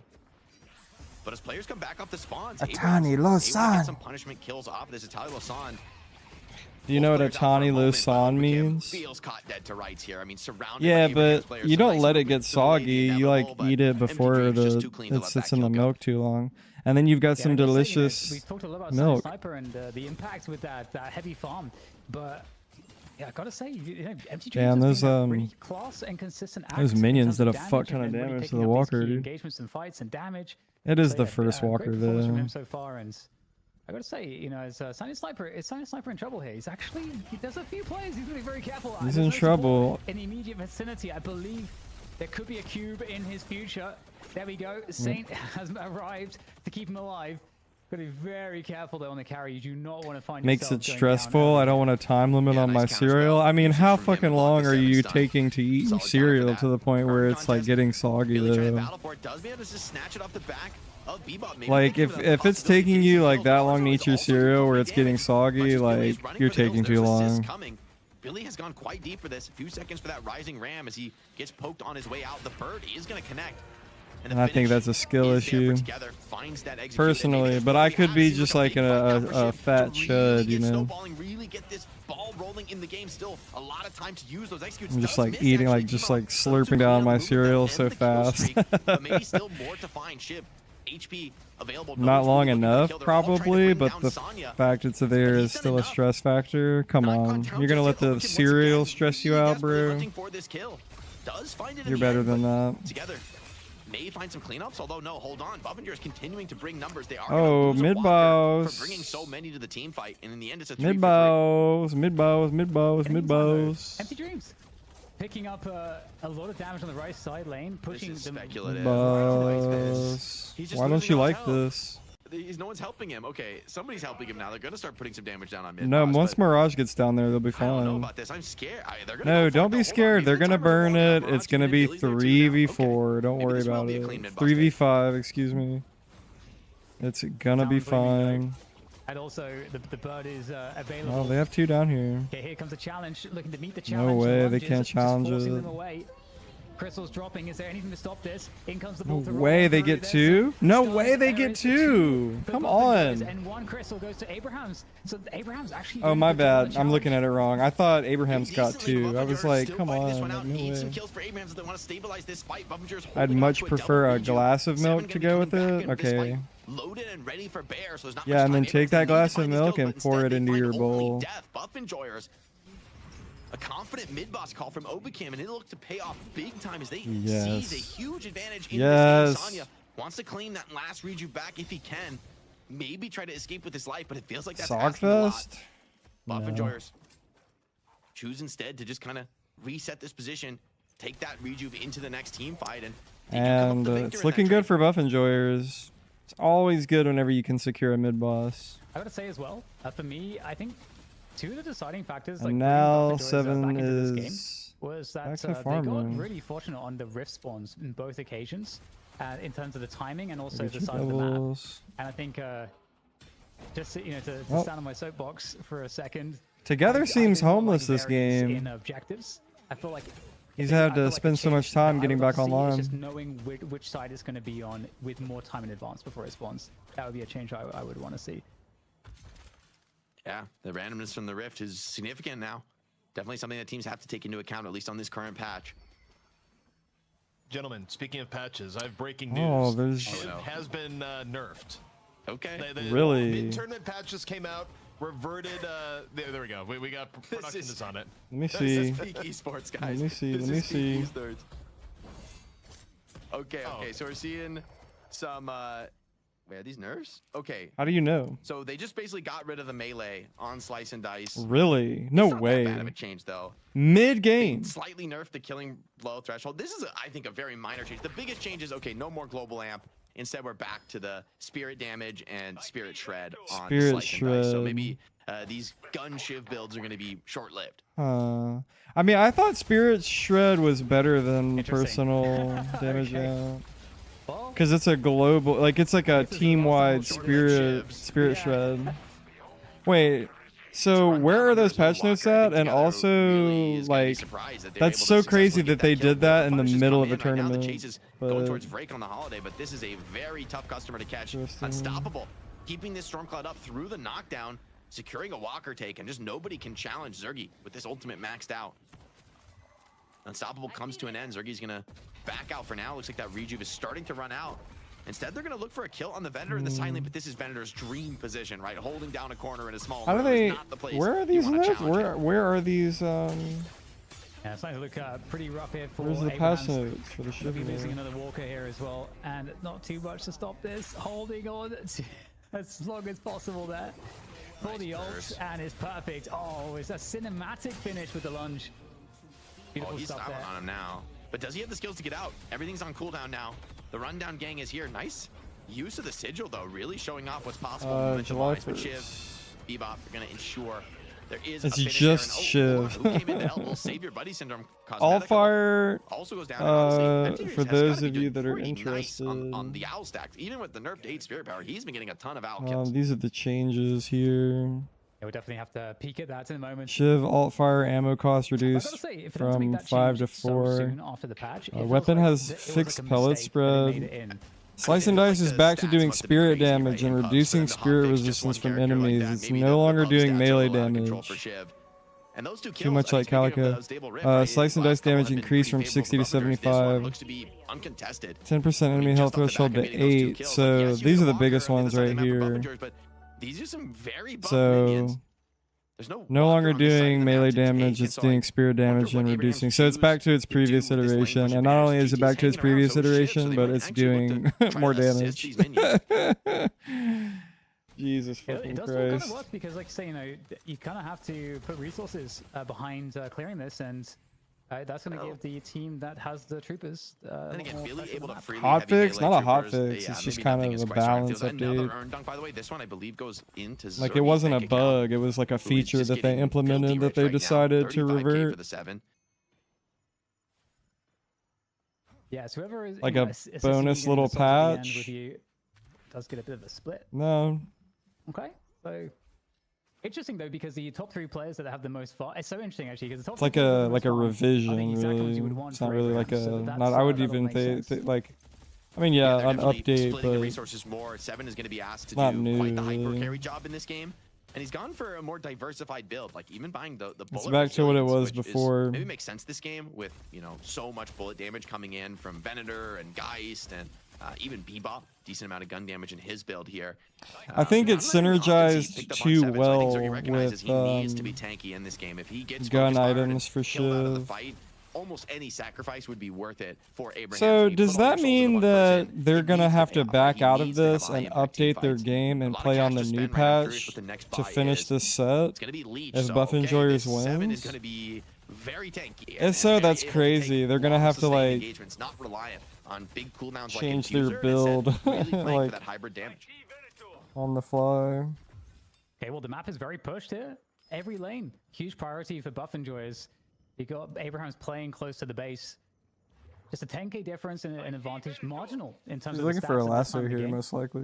So we'll have to see exactly what the plan is for Abrahams to burst out of this prison that they kind of find themselves in. And with mid-boss spawning soon, the next team fight is going to be pretty impactful. Yeah, mid-boss could be decisive in this game if either team is able to come away with a big win. Hooks attempted in mid. Taz always a threat. Siphon the buy for Sonya. It's going to be a nice one for maybe making the 7 feel a little bit more killable. And in the end, no matter how much resilience and resist you buy on 7, if you get caught in the wrong place by Venator and Geist, much less Shiv, you're going to be in real trouble. Oh, Taz goes for a hook, instead finds a lasso. Back the other way. The cube and the rescue beam, though, are very nice. Wow, look at Bebop's health. To maybe keep this fight going. Concussive doesn't connect to anybody. They lassoed the wrong person. Chase down into the basement. They're going very deep. There's not going to be a safe retreat out of this fight. Zergy, though, damn, they cannot kill him. Backing down, is committing fully to this fight, along with the rest of the team. Al coming in. You'd love to be able to find Cosmetical for a finish here, but it's not going to be necessarily easy to do so. So he instead waits for a better target. Oh, damn. Damn. Does get found out. He had so much health, too. It's great patience there. I mean, what sucks, too, is I literally, like, Cosmetical has Counterspell. I might have used it already. And looking to finish the fight in style there, going into the cloud form. Storm Cloud, as he just now reigns over the Walker, and they'll be able to pick that one up as well. Again, mid-boss is up just together, and also and the Philly bases, they can go mid-boss. There's nothing that they can really do in this position. They're somewhat helpless to just watch. They're just fighting. They're even though they're down numbers, they're fighting. They're scaring back, actually, above Enjoyers with just 2. I mean, the strength of Geist very real. At this point of the game, 33k souls. She's been quietly farming. I mean, where is Billy at? Same story as last game. Maybe not as explosive as the Wraith, but again, nice, he's in good base. mid-boss push right now. I don't know that this is contestable. Or does he have fortitude? Sonya out of the fight for 50 seconds. That long spawn really hurts, even without Infernus or Mirage. I mean, Zergy's still alive, and I don't know if anyone's strong enough on the Abraham side to challenge the 7 in the mid-boss pit.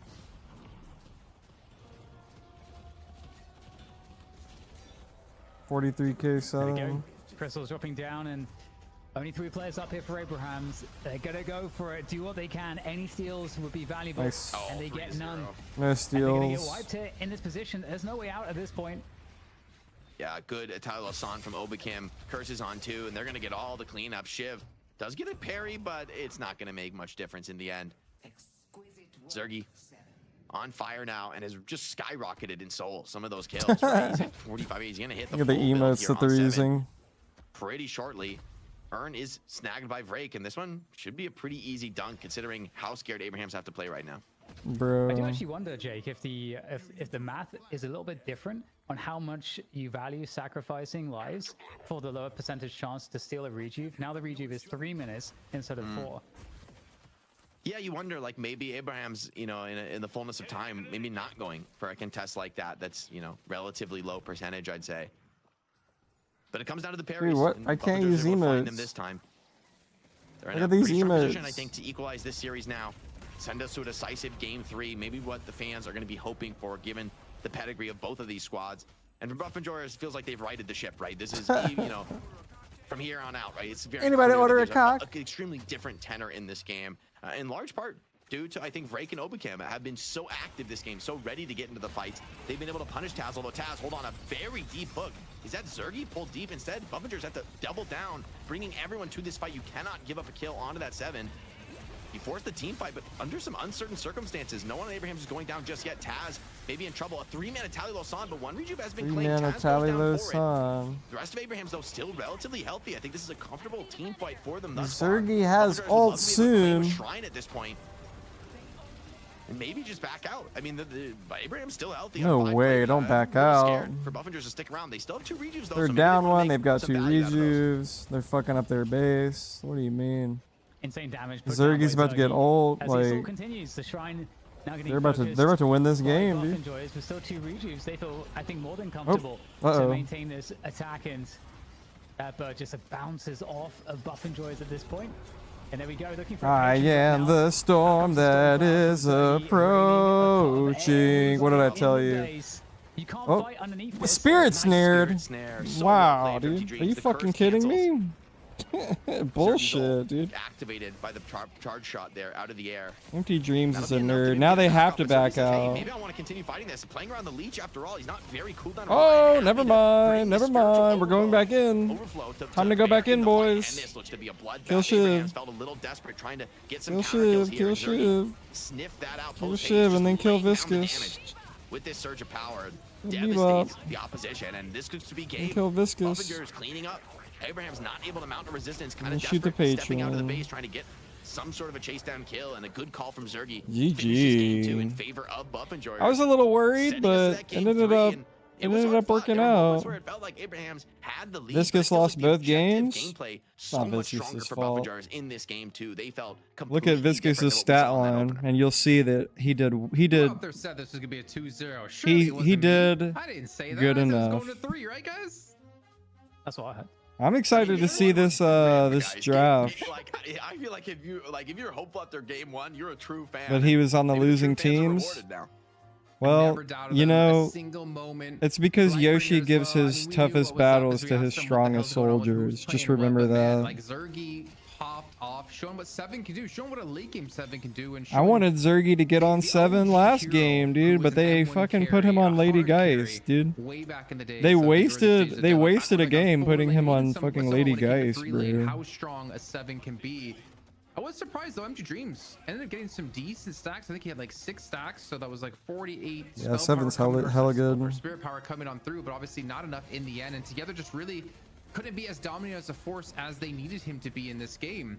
But if you were to call one standout Dude, I want that emote, damn it. because that's really easy. The obvious one here, Dan. Who would you give it to on Buffingers' side?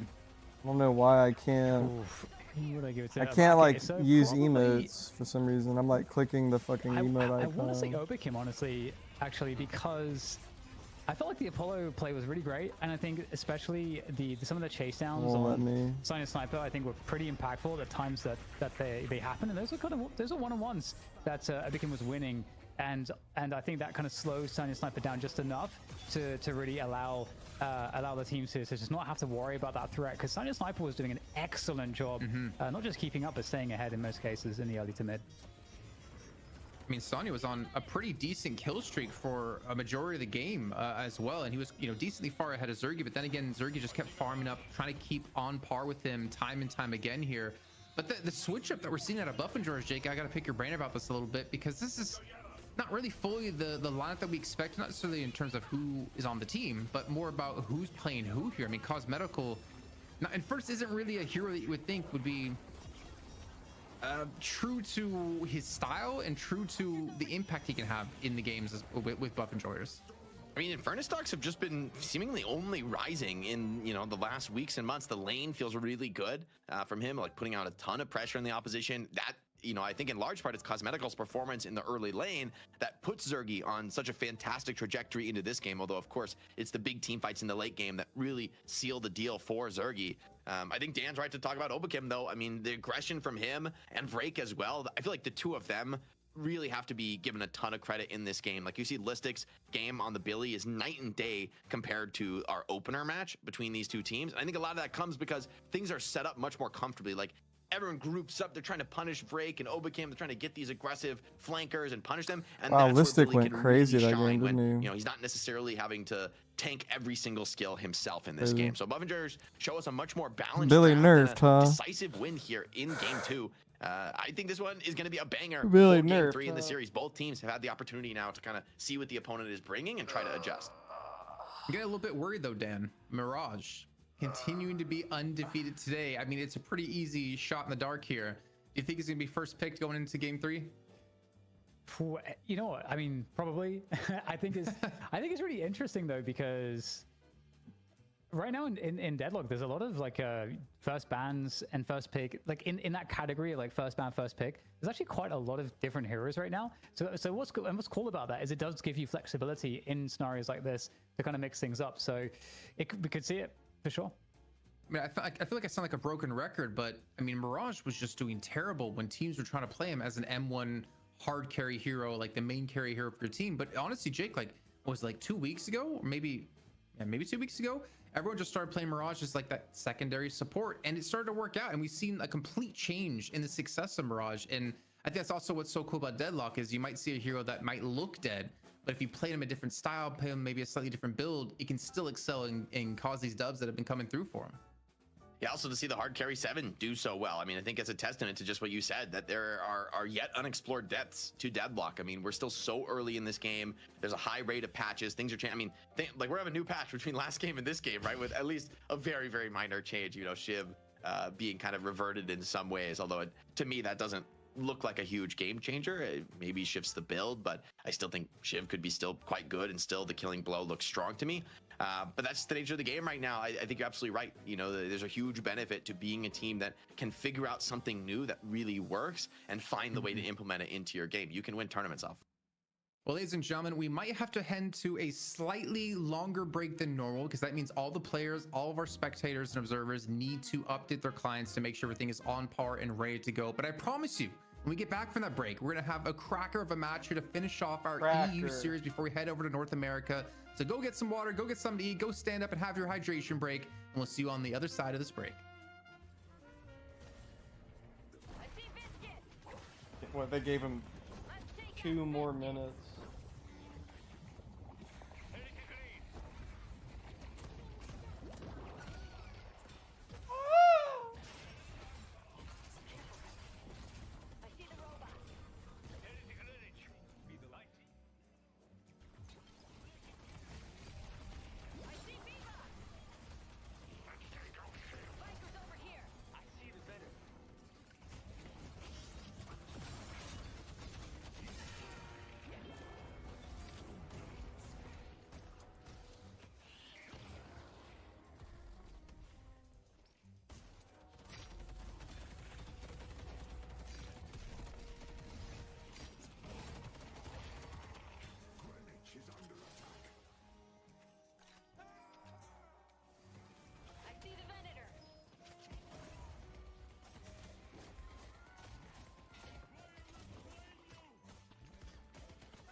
Wingstop.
Scratching my chinny chin chin.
How's it going?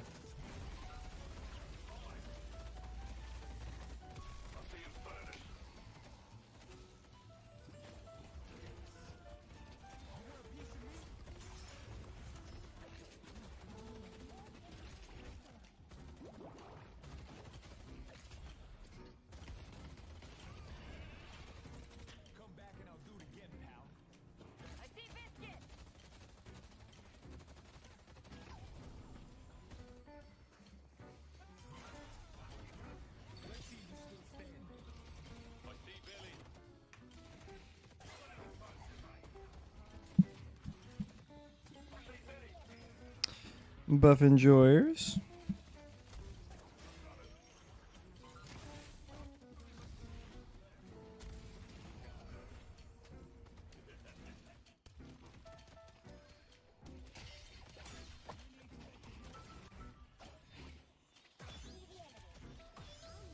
Block. Firing goo. I love the sound of Viscus's gun. It has like the best gun sound. Tuk tuk tuk tuk tuk tuk tuk tuk tuk. Blop, blop, blop, blop, blop, blop, blop. Stay with me. Well, ladies and gentlemen, welcome back once again to another patch update. We're going to go over the entire patch that just dropped between game 1 and game 2. Yeah, I don't know if you saw this or Stonehenge, but while they were playing the last game, they reverted some of the shiv changes. they had to stop and do an extra extra long intermission so that everyone could update their game. So we just have to keep doing this over and over to extend the show. Hey, how's it going? I could get on board with that, but yeah. So shiv, I think the main thing really is. I mean, well, okay, production's directing me, so we have less ammo consumed from 5 to 4 for the right click now. Fair enough. And then also, I think the other big one is that change to slice and dice. You know, no longer being in melee.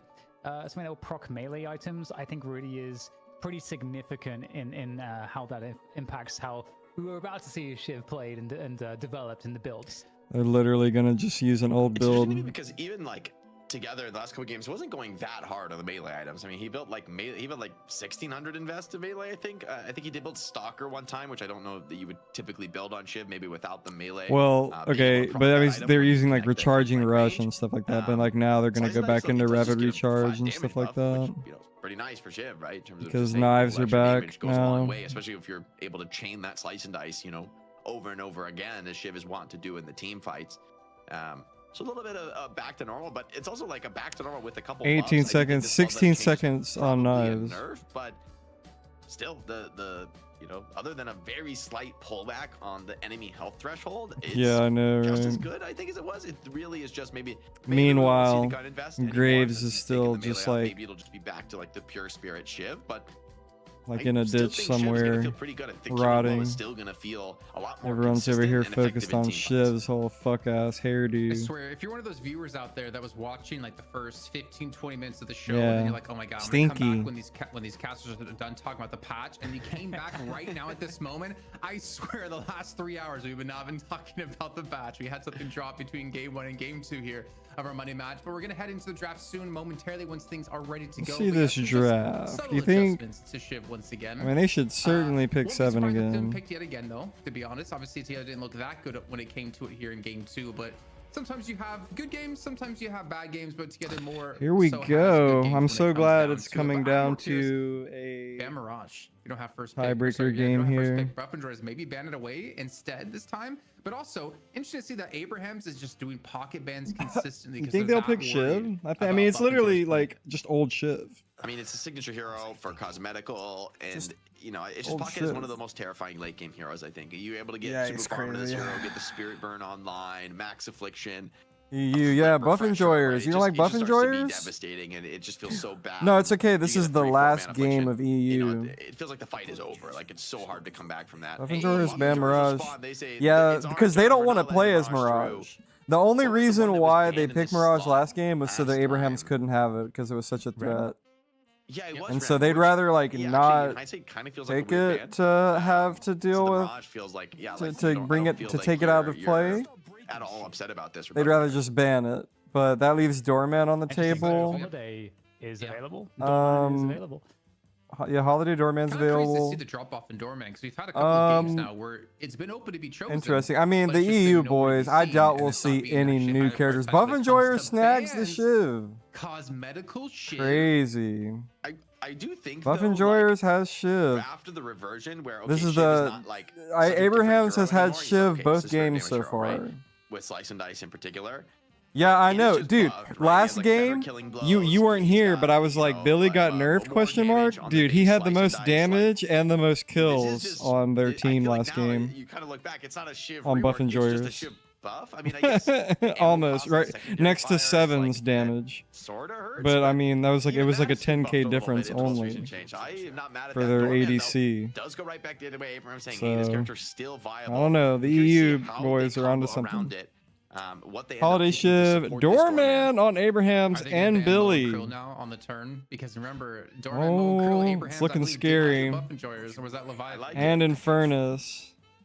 I will say, I think it's Holiday's not pretty looking good against that since good. you could lasso the I mean, bow Buff out of Enjoyers the, better just ulti, get but I agree. I 7. think that is it. I think they're not going to. Yeah, pick it early, but they Abrahams might is just grab that already 12. getting Like, an no one's really evil playing low draft right for now, so I do think there's a sure. threat for Abrahams grabbing it. I don't even know if Buff Enjoyers can justify the ban on it because it may just not come in anyway. They pick Apollo again. All right. Became Apollo again, perhaps. The interesting thing about Oh, they Zergy, might by get a the way, is Bebop. that They might people don't get- tend to they ever might- contest Zergy's picks. No. So like, you know, he doesn't have to. Mo and doesn't Krill have would to be get the big. answer, Mo and right? Krill So on he Dorm, doesn't like really to care, to I'll counter play, Doorman I'll maybe play would help. 7, I'll play Warden. Like, They no one else banned is really doing Rim. that, That's so good that they it's kind of banned insane to Rim. have that capacity, and as we see, everyone wants to Abrahams get going. might Go for ban Viscous here. Bebop or Off Viscous. the ban turn for Buff Enjoyers. I think they might with the Ram ban. I don't hate the Viscous here, but although like maybe they No. rubber band snaps around too Ban much if you go Mina. Viscous here, because Interesting. that's a lot of early game, right? And with game 1, we Well, criticized them for not really I having mean, Buff any Enjoyers playmaking, is but gonna this would pick be 7 3 again. kind of early game tempo playmakers. Not the end of the world, but that is relatively heavy investment from Buff Enjoyers if they pick the Viscous here. With the Ram ban just kind of suggests that they are thinking that way. No, they Yes, grabbed the of 7 right course. off of the ban turn. Pretty interesting. I think Of Viscous is fantastic course. for They Abraham. need to lock it up right away. I'm calling it out. D-Mob's going punch build 7 again, like he did with Abrahams in his, I think, final week with them as a team. And Zergy's going to play a Warden here. But I like how you brought that up, Dan. Wouldn't that be because great? I think Buff Enjoyers are one of the few teams out there Okay. in general. I'd actually take a look at NA Wacko. that does give Zergy like last pick a lot of the times, and they're fine with it. They're more than okay with that because he shows he's such a master. Of so many EU different heroes, doesn't and he believe makes in pretty much Abrams. anything really work in those situations. So I'm glad you brought that up. It does. It is a unique way that they Okay. can orient the value, like you know what they value at which point of the draft, which is unique. So it's, Doorman. yeah, it's a very interesting facet of why Buff Enjoyers maybe have been on top. They for a could get a while, but again, Venator. We're trying to find out if that's going to change it. because Yeah, this is I last thought game. so. Oh my god, I was Okay, kidding Tommy. about D-Mov 7. It might actually be. I thought Well, I will so. say I could see. I actually don't mind in a way. I don't mind 7 also as a secondary carry. Man, Or are like you a, guys you know, gonna dual go carry for alongside Venator, a? 'cause especially with 7 with Is like Buff a shred Enjoyers focus gonna build, try you to? don't play They so went much for their own game Drifter. balance. I think the shred Oh is nice. And the god. Drifter. Okay, so Buff Enjoyers gonna gamble pretty heavily on their ability to play the tempo game. I actually God. think Drifter pretty decent this game. It lets you chase Doorman when he escapes through his door. It lets you chase GT down, get on top of. They shoulda got him when Mo and he's up in Krill, the though, air and low-key. putting down that damage. Also, when Darkness, it's pretty hard for Viscous to get the cube save as he might normally want to. But Geist is going to be the pick for Abraham's, giving them a really strong late game. I mean, I got buff response. enjoyers in this one, bro. They have 7 Venator, Spicy one, right? It Shiv. feels like whenever this hero comes out, things are going to be explosive bro. one way or the other. It feels like he either falls I mean, flat sure, or just Abraham's completely has takes over the Billy game. and Doorman. Well, I mean, if Listic dies like 5 times in the first But- 6 minutes, then buff enjoyers are going to win the game. That's typically how it goes with him on Drifter. Thinking back to Colt earlier on, he definitely fulfilled that quota early in the game, but they didn't get the victory in that one.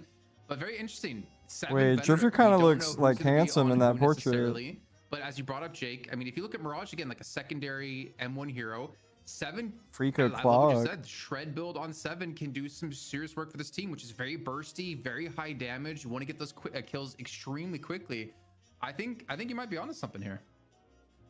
Especially the Spirit Shred, right, on the max power surge, and then, you know, of course, the Spirit Shred coming back on the Deliciously Slice and Dice. That's like 2 evil. unique forms of Spirit Shred that are only available to Man, buff so the enjoyers. question You start buying a is few items on Zergy top of that, gonna and, play like, 7 or adding Venator? more Probably shreds to the 7, package, right? And who's pretty gonna play soon, Venator? Even these like tankier heroes on Vima, Abraham's are going to be going down very quick. So I think Listic's Abraham's Drifter, luckily they have a Cosmetical ton of damage on Apollo. their side, so I don't think they need LBK to and Holiday. necessarily kind of focus too hard Maybe. on building tanky. They just play Great for the Shiv. cube and for the most part play to just kill the opponent. And that's where I think Doorman is going to be particularly important for Abraham's. Like, we've seen Doorman be a hero that can have a relatively middling economy and still top damage the server, just doing ridiculous damage with the call bell. So we'll have to see if that ends up playing this way in game 3. Well, I mean, think about it. All of Mr. Abraham's Dan, heroes what's your are thoughts on Spirit. the topic brought up about Drifter essentially. ultimate being used to counter the save out of Viscous? I think that's an interesting topic that I never really thought about before. Yeah, I do think it's. I think there's a lot of interesting applications to it because it's pretty unique. Because I don't think we have anyone else that kind of limits your vision in any way that's comparable. So yeah, and I think even Geist, like a Geist swap, for example, might be like I mean, you should difficult get to like counterspell. plan and figure out like your positioning for. And They're so when gonna you're trying get to swap people, counterspell you're really anyways. trying to. You need that awareness that you get from your vision. So Because of, I think also birding people. You know, Tonulus there's definitely a on lot of and applications. I 7. think to the blind. I think of course the Viscous saves is got to certainly be one of the big ones because reliably Drifter gonna be jumping people. Doorman jailing popping 7 is a that problem. ult, and at that point, that person is isolated. But they might not And be in able to addition do obviously, that Drifter's gonna if- get all the bonuses from the solitary if kill, Doorman's or blinded. the solitary status. Gonna from feed the darkness as well, geckos? so it's gonna be able to chase people down. So Yeah, I feed don't the know, I'm actually a geckos. big believer in this Drifter right now. All right, well, ladies and gentlemen, we're heading into now the final match in EU before we kick things off. in Deadlock North Night America. Shift is sponsored by Abraham's Viper able to Pregnancy overcome Enjoyer. buff enjoyers and take the Thanks, title back for Viper themselves Pregnancy the first time in Enjoyer, an for extremely keeping long time. everybody Will buff enjoyers hold on strong? comfortable. Let's find out with our casters of DDK and Jake. Yeah, I think I think. Oh, Go ahead. okay. Go I ahead. will take your politeness and I will run with it. I think I actually think that buff enjoyers are going to do the buff enjoyers thing. Even though Abraham's just won, obviously in a best of 5, I kind of feel like this is like a typical like buff enjoyers series where like maybe you think there's weakness. I know a you see twin when I there's a see funny one. draft, and they actually just smash it. That's my Oh, feeling. yeah? What about you? Oof, I think this one is going to be a bellwether game. Dude, do I hate think Lady buff enjoyers, Geist's I model, always favor the dude. team Look at that's her won more gross recently. hand. Like, the momentum of the series is Ugh. certainly in the favor of buff enjoyers. But these two teams are Yeah, so the experienced Dwift. against Dude, one this is another, the I second think game might Drifter has discount been the mental game drafted in between them. EU Like, tonight. Neither team, I don't think, is going I'm so surprised. I have not seen Drifter in a pro setting in a long time. But it's buff enjoyers with a couple of unconventional choices in terms of the hero picks, right? I think especially. Let's see if he can shine this game. The last game that he was in, I mean, he got completely dookied on. As teams get better and better at And it's Listic too. Listic's got a really good drifter, so hopefully he can get online early. Higher level metagame, especially get if he's to- able to do get to well in the roaming. lane, which often I feel like is a bit of a struggle. I mean, I like Buff Enjoyer's comp here a lot better. So aware of the tempo that he plays on and how to punish it. Personally, Yeah, and I think we've seen so far today Drifter I and mean, Doorman lanes is that were just kinda such a hard to threat all the succeed in. time. But we'll So see. we can have a look and see where Listic is playing the Drifter. It is interesting actually. Listic has been been playing a lot of Drifter and Billy on the in matchmaking. You can see those are the two heroes he's been playing a lot when you open up the scoreboard for EU.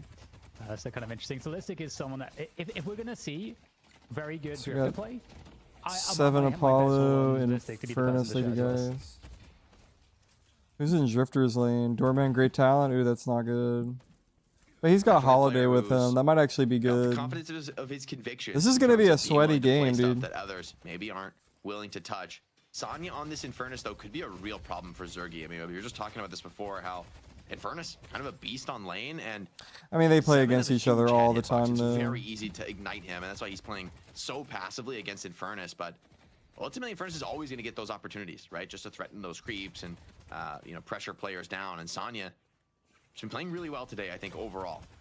So I think if he can have a hot start and slow Zergy down, this could be a very different 7 game than the one we just saw. Nice call bell, hits on 2, and GT wants to be able to turn these into some more kills. Hits that power shot, connects in, and maybe a second kill on the cards. I don't think the burst is going to come in for Listic. Listic dies too. But it's not enough. Taz finds a 2-piece on that That was one. not and good. so Doorman, it's been banned out for so many games, and we're seeing a little bit of the reason why. Even going to steal away the additional small camp and door their way out of here. Really nice play here from the 2 players in Abraham's mid lane. God, Doorman's so good. Yeah, honestly, Doorman It's crazy. and Empty Dreams on Talon. I mean, that's a pretty disgusting combo to be laning against. The poke is ridiculous and highly consistent. Oh, looking to go for a punish here off the rip. Okay, is this, He can TP to they him. can chase. Is he gonna try? Oh, he needs. Yeah, he needs the pick. Oh, that sucks. The card. To save. Yeah, he was desperate to chase that kill down Jasmine to down there, even up the but kill count in That was very lane. close. Yeah, I feel that. I would have went for it too. Getting those heals off. Nice for Empty Dreams. Stabilizes after a couple kills in the lane. Drifter Nice TP. trying to get some counters. Spirit Snare doesn't come down just in time. Nice. Nice GT movement. wants to get some damage traded back. Ballistic kind of gets out with getting the full load of cooldowns bursted onto GT, making that kill seem possible, but with the deficit existing already in the mid lane, seeming a little scary for Drifter, right? We talk about, okay, this hero can be feast or famine. The ultimate is nice, but you want to be more than a walking ultimate, right? You want to be able to be a threat and hunt down those individual kills, get some stacks going, and maybe snowball the game, but this mid lane keeps going the way it has been. It doesn't seem to be the case here. Stalker's Mark misses this time. I need to play more Doorman again. Yeah, it's just hell to play It's against been a 2 while. heroes that have such strong and consistent poke damage. It's very, very challenging. And Surprisingly, with like how good Doorman is, he's a really hard character to Silence consistently to do climb a good with job, in and speaking of which, matchmaking, Overkim, the great which job is in the why I don't previous really game. play him too much.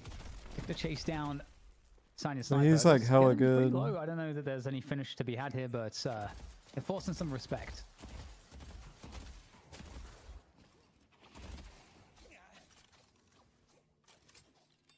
Sorely needed here. Sonya takes a lot of damage in some trades there, so Overkim doing well to maybe suppress this Infernus by a little bit of comfortable room for 7 to work as he builds towards a suppressor. It's going to make Pokemon those ignitions a little bit harder Go. to find for Sonya Sniper.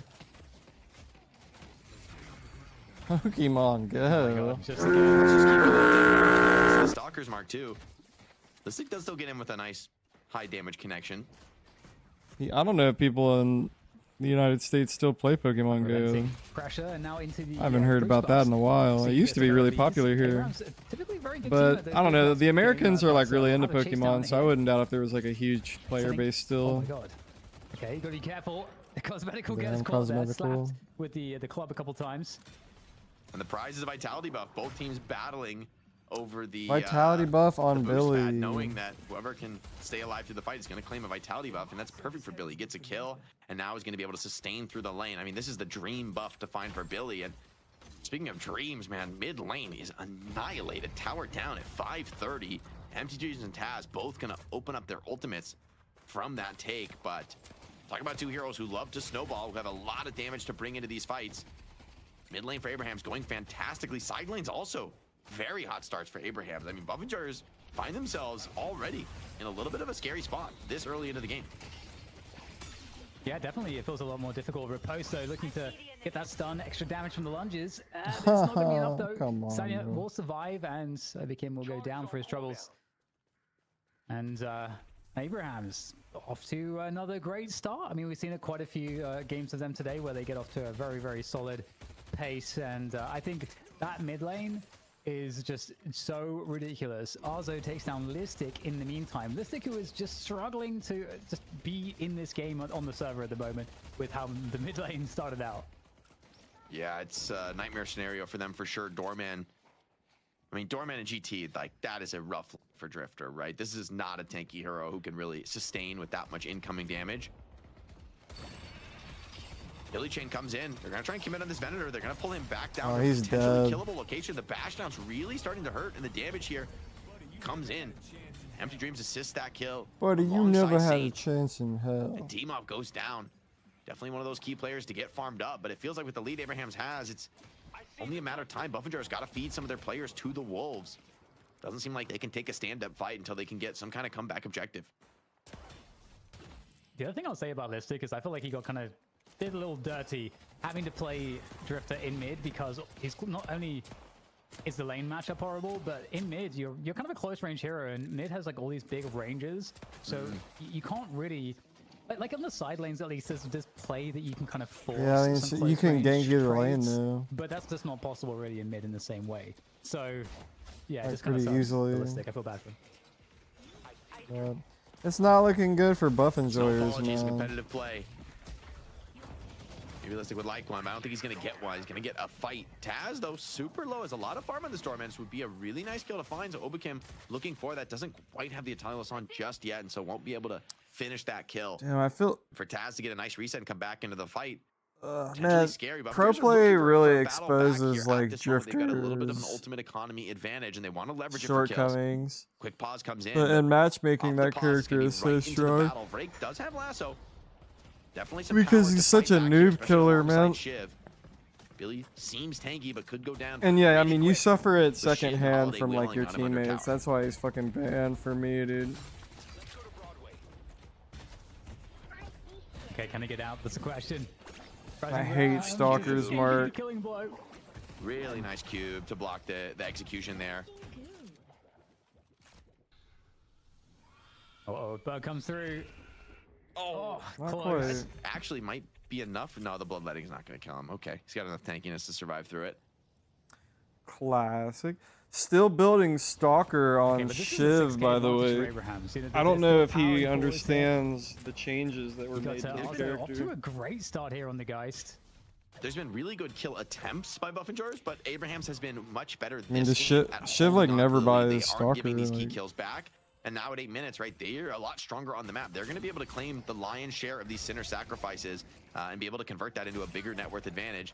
A lot of damage done on this Guardian, but without Lasso, there's no genuine threat really for Buffenjars here. Shivolt also down. Listic, super low. Has to go back to base. Nearly goes down, and adding insult to injury in terms of his net worth. All I can say is Buffenjars are really going to need that rift to go their way. That's going to be very important. They're not. I mean, they're 6K behind, dude. Abrahams is not going to let them just have that fucking rift. See if they're able to do it, but they might go over there, beat their ass, and take the rift too. So it's going to be important to get the lane priority into that 11-minute mark. Not quite there just yet. This is the guy's dream. He's living the Zergy life of last game. A free side of the map, able to just steal a ton of farm away. Billy has gone very deep, needs to door his way out of there. Drifter does have the mark on, but he's a little bit scared to hard commit. Darkness online though, so maybe there's an opportunity for Buffenjars, but with Billy slipping out of that, I wonder if there's any other genuine kill opportunities, and they seem to think the answer is no. That's Italian Losan and the Drifter are both out. Oh, gun buff. Contest for the buff does go the way they of might Listic, just kill his ass can't for really it. Stick around to make use of it, at least not yet. Not quite. It's actually kind of nice though, getting the gun buff for Listic's going to help to make up for some of the lack of farm that he has right now. To make him a bit more relevant in some of these fights. And again, we've got a potential rift at that 11-minute mark. The urn has been collected in the meantime by Together on Billy, carrying that one across. And there is a fight for position here. This right side Guardian, a Buffenjars. That's not going to last for too much longer. Although the lunges come on through. There's the cube to keep Taz in good stead. Lock somebody up. Ideal cube, but okay, he does door his way out. Oh, nice parry. Repulse for Apollo is nice, but he's gonna get locked down under the tower, and Taz gonna slip away. I don't know if there's gonna be follow-up. Listic trying to path in for a potential chase down there, but the rest of the team supports. Obakim is in super deep. They're trying to grab a punish on him. He has enough mobility to maybe slip away for now, but I don't know if you can say the same for Vrake. Okay, he does pad away, but the bird is good and slips around the corner just in time. What a find for Empty Dreams. That's great talent character, though, is found while vulnerable in the bird form, and now even together called into question. This could be the comeback fight the Buffingers were looking for. They're up 2-1 in the trade for now, and there's a healthy and ready to fight Demov here on Venator. Yeah, fantastic play. And again, Rift is potentially something that could spawn in this lane momentarily, and it is in full control by Buff Enjoyers. That would be the RNG gods definitely smiling down upon Buff Enjoyers if that happens. Oh, lockdown onto Cosmetical. That's at least something coming back into the hands of Abrahams after that exchange, but yeah, that big lead that Abrahams were enjoying, it's all but evaporated. As Buff Enjoyers will lose that right side Guardian. We'll see what is possible here in these future team fights. But both, yeah, they're really enjoying those buffs as well. Demov and Listic, yeah, they picked up those buffs which will be expiring. I mean, Taz has had a very solid game so far, though. He's like been in every fight pretty much. Still doing pretty comfortably well on the farm game. Arzo and Zergy neck and neck from a farm perspective. And Zergy has farmed almost all of his camps on this side of the map, so it's going to be hard for him to keep this same pace of farm as he defends his walker. Guy still has a lot of camps over here to clear, so still advantage Arzo, I'd say, in the carry head-to-head. Game, though, too close to call. Minor advantage for Abrahams, but as we've seen, Buffingers absolutely have the capacity to fight back. My goat. You can see both teams pretty chill right now because, again, they know that the Rift is due to be spawning sometime soon, so making sure to keep that those waves in check, and it's going to be on the right side here where there is Abrahams with the initial position, but enough time for everybody to get across as well. See if Zergy or Arzo wants to come participate in this one. I think either player, either carry could kind of come in and make the difference. Big fight coming in. Looks like they're trying to get a gank off on Saint early. He has just bought a knockdown, so has a lot of chase threat as he lives for now. And ooh, even Listic comes in looking really desperate for this early kill. The roll is out from Saint. Is he going to survive through this? Obakam maybe wants to find the finish, knows there's an incredibly low Viscous, but he's going to get locked up into the doorman ult. Big cap from Buff Enjoyers, but Abrahams make it in time to contest. Do they actually have the manpower to win this engagement? Maybe so, as Arzo has come into this engagement. Zergy's gonna be able to clean up a walker likely on the other side of the map, but if the earn is the prize, it might be well worth it. Even that though, far from certain. Buffingers fighting incredibly well despite Zergy not being in this fight. It may still go their way, which would be a massive edge for them. Arzo doing what he can to make sure that doesn't happen, but his teammates dropping by his ears. Geist uses the swap now. This is her moment. She needs to find some kills to keep this fight in contest. She's the one player remaining for Abrahams in this zone, and this level of numerical disadvantage is very hard to respond to. Yeah, there's more the help coming though. Billy back into the fight here together, getting in just in the nick of time. Chain Gang comes through as well to try to equalize the situation. Oh, the parry is fantastic from Obakam. Just delaying things long enough there. Obakam will go down. And my goodness, Arzo survived through all of that. And the timing could not have been better from together. I will say, you hold the Rift to a draw, which is fantastic for Abrahams because it looked like maybe you were going to lose that too, but Zergy clears a walker and doesn't come to that fight, and so he catapults ahead now in the soul value. He's up to 17k. He's going to be leading the game, and he's kind of shades of game 2, right? Getting that crazy snowball on 7, accelerating the farm more and more. And Abrahams are damaged across the board. They don't have full resource. They don't have full health. It's going to be potentially hard for them to defend this mid Guardian. 3 slowing hexes, by the way, just bought by Abrahams. Okay, they're really investing right now in shutting down Obakam and Cosmetical in particular. Maybe also Listic, wanting to prevent him from teleporting after those stalker marks. Yeah, definitely nice to really kind of guarantee that you get some of these kills, which really makes a difference. And see kind of well collected there to help with some of those problems. Zergy with a lot of buys there.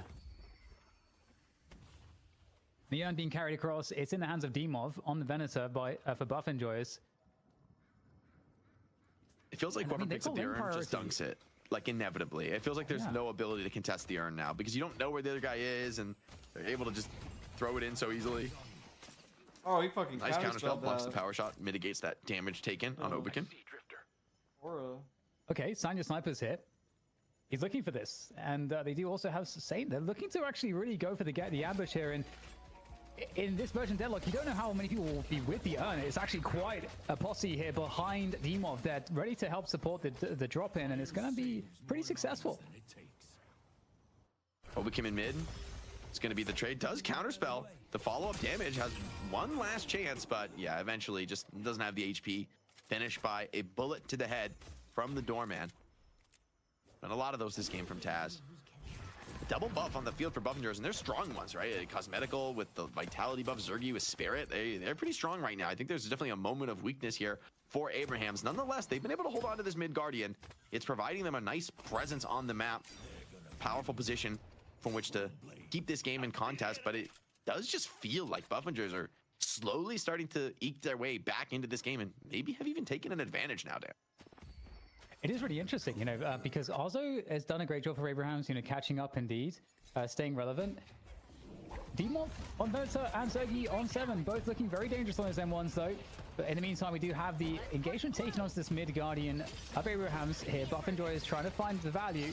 Is there any disruption here? Looking to turn the fight, and that's a great bird. Finish off Cosmetical, start to eat away at that front line. That knockdown's gonna bite. Geist even runs down that kill, and they even hold the mid Guardian. So the missed lasso from Break ends up costing effectively 2 players their lives. Buffingers wanted to make a really decisive play to take the mid Guardian, but Abrahams were more than ready to receive them, had a ton of players. They saw that play coming, and they're gonna be rewarded for it. Escalating by from Zergy though, he's like marching inexorably toward that ultra late game 7. Arzo gonna be a real challenge for him as we get towards the late game. That amount of shred, right? You can have that spirit resilience, but there is so much shred in this game. The spirit scaling is gonna be kind of crazy for Buffingers in this one.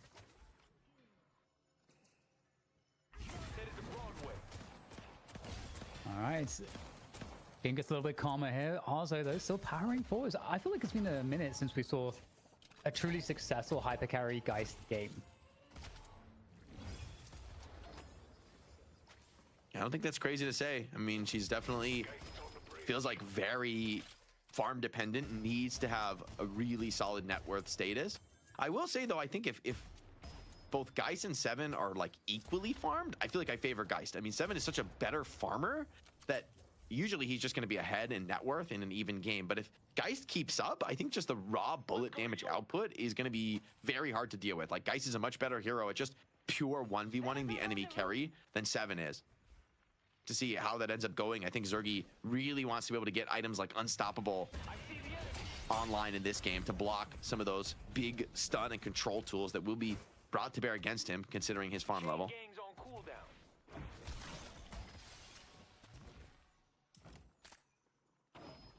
All right, both teams are pretty quiet right now. Most of the farm on the map is gone. We can take things quite cautiously. We're getting close to that 20-minute mark.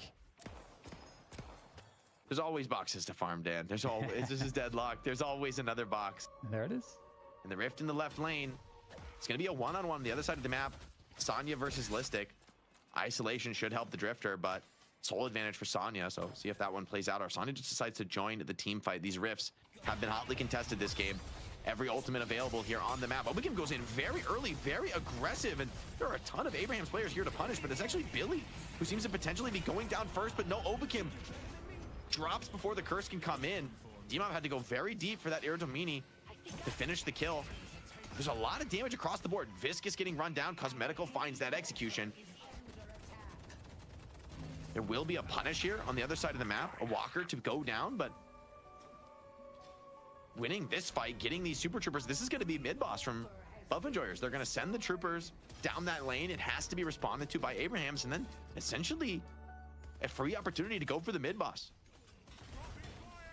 There might be, I feel like Abrahams can definitely do a challenge here. They've got players respawning. If they can just create a long enough fight, there might be real legs to this challenge. It's really dangerous. See what they can make happen here. They also have Doorman. Taz does have the Baroness available here. There's the Eternal Night though. That's going to really disrupt their ability. It's cooking them so hard. Oh! Are you kidding me? Abrahams, they just do it every single time, playing off the door in the pit. Taz doing everything, and the Unstopped 7 ult is pretty. It looks nice, but what does it really accomplish at the end of the day? Abrahams evaded almost entirely, utilizing that Doorman door, and even 7 now. Caught dead to rights, the Owl screaming on its way in to finish this kill. Sonya get the job done himself on the Infernus. That is an insane result to that fight. It looks so well set up. Arzo not even able to come with still out the respawn, but Abraham's almost That in might be the moment. nail. That might be When they assert their GG for advantage in the game, our they walk fucking away heroes, with not just 2 man. rejuves, but an opportunity to clear a lot of the map, mid-walker included. Abraham's in a really good position here to just absolutely tear up the map. Oz is gonna, also 25k, gonna be able to farm a lot more. And by the time Dimov is up here, like all the waves of lanes are gonna be pushed against them. There's gonna be no map control. You can see basically there's this huge just void of jungle, which is on the side of Buff Enjoy's map. Like there's just like no value there. You're gonna have to go deeper and be at risk if you want to get farm outside of the safe territory. So crazy fight there by Abraham's. Great timing. And now in an insanely commanding position, really. Yeah. Empty Dreams, these bullets hurt, man, and he buys a superior stamina now, so Great Talon's going to be a lot more capable of like sticking around deeper into the fights. Dispel Magic queued up next to deal with whether it's 7 stun or the Shiv Knives or the Stalker's Mark. Definitely a highly valuable item in this game for Abraham's. An attempt comes in from Zergy. Dispel Magic available for Infernus. He's going to hold it for now. Doesn't respect the 7 stun. And for good reason. The rest of the team's here behind him. They're coming in to assist. Natalia Lawson up into the sky for soloQKING, but there's a bird coming to chase down anybody who falls too low in the HP. Counterspell's out now. Looks like a free connection. soloQKING just absolutely popped. I was surprised that actually finished him in 1. Yeah, some serious stacks actually. I think almost at 50 spirit power from the birds. Empty Dreams has been showing today. The King of the Talons. Oh no. It's gonna get deleted coming out of this one. Oh my god, absolutely deleted off the server. Goodbye.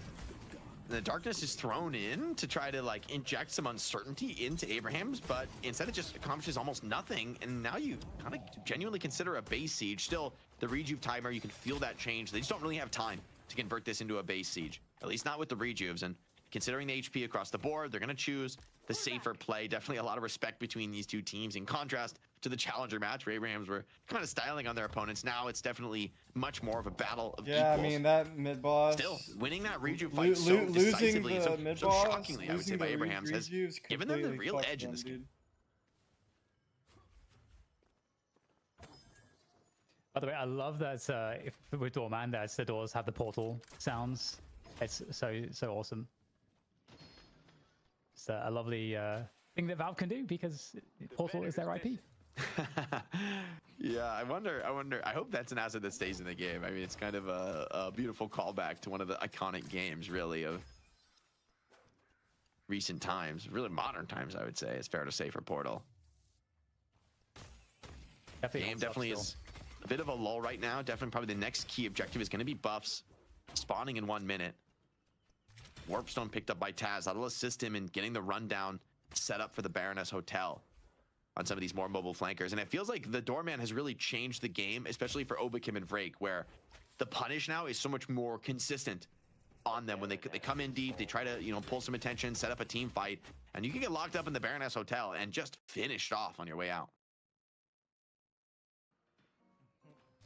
Tentative stuff for buff enjoyers, you know, since that I don't think it was intentional. They've managed to keep the deficit. It's a pretty funny coincidence, though, all things considered. he's like so and given the fact that strikingly similar to like a real life human, even though he's like a completely unique artistic design, you know.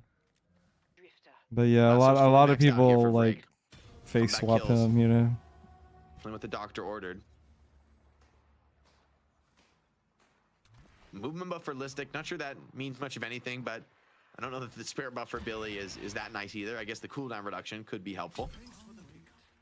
Urn's getting pretty valuable though. That's 2,400 souls on this urn. I mean, that's more farm than you get just about anywhere else on the map, and the stage is set for Together to just looks silly when he's cheesing like that. This is going to be kind of a test for Buff and George. Is do you have the confidence to come out on the map and stop it? It really does feel like Urn now. If you get the pickup, you're like 90% going to get the dunk off of it. So maybe teams got to be really aware of giving those pickups up, considering it's just quite the soul bank donation to the team that secures it. 7 is going to deny a good portion of these, but still, for the most part, they go the way it together. Yeah, just keeping things very, very tentative. You know, the mid-boss not too far away. You definitely don't want to give away any picks here. You've got to be very, very careful. about when you decide to invest into a team fight. And here we go. We got a chase down, and the birds are insane. Empty Dreams has been so good on Talon all day. I mean, he's getting like overstacked now on GT. He's getting like pre-patch spirit. Like that was, I think, 1,000+ damage on the execute. Now a chain gang connects onto Cosmetical. They want to add more onto this kill streak. Billy, though, takes some big shots back the other way. Has to think better about this chase down. Does get lassoed, but crazy heals come through, and the parries, the cube on top to ensure the safety. Billy's going to be back up and healthy in this fight. Saint working overtime on Viscous to keep the team stable. A storm cloud thrown out from Zergy, trying to just zone players away, but Abraham's working around it, still picking off players on the extremities. Nobody's looking at Zergy. The damage, yes, it's real, but where's the follow-up? Where are the kills? They do not seem to be coming here for Buff and Gyres, and Zergy has to. They're down 3. There's just Apollo and fucking Holiday, dude. This is really, really a dangerous place. Rift is coming up as well on the right side of the map. Oh my god, and like 4 players on your team are actually dead. There's Our heroes are dead. Right? And I mean, this is where Rifts get scary, right? Those scaling troopers are going to be a huge threat. I will say on Abraham's, downside for them is they are all so low. Even Sonya capping this really wants a base reset in the near future here.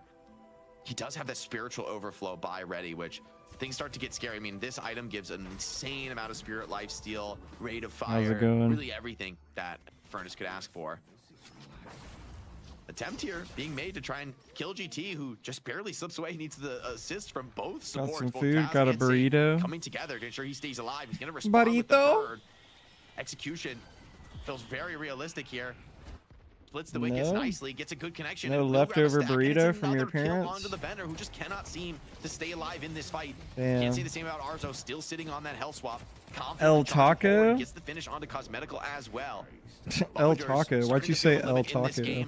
The Super Troopers putting some serious work in on the base Guardians. Stop appropriating. I know that their culture has an insane great talent, but I kind of feel like Empty Dreams is just too insane. Like the amount of bird kills this game has been unreal, totally unreal. And right now, Sanya Sniper, very, very powerful, has picked up. What the fuck was that? Is next. This is a very dangerous time for Buff and Joys right now, because all the way is crashing against them. No map control. And mid boss is just totally doable right now. Oakim, though, doing nicely to kind of dance around that fight. It does take the El Taco to get out of trouble, which means that ability is not going to be available to contest. Okay, here's the thing, though. Hear me out, guys. What if Buff and Joyers goes down there and they take all 3 rejuves? Thoughts on that? Sonya Sniper's gonna rip that ult, though, of course. Feels like they have to contest this.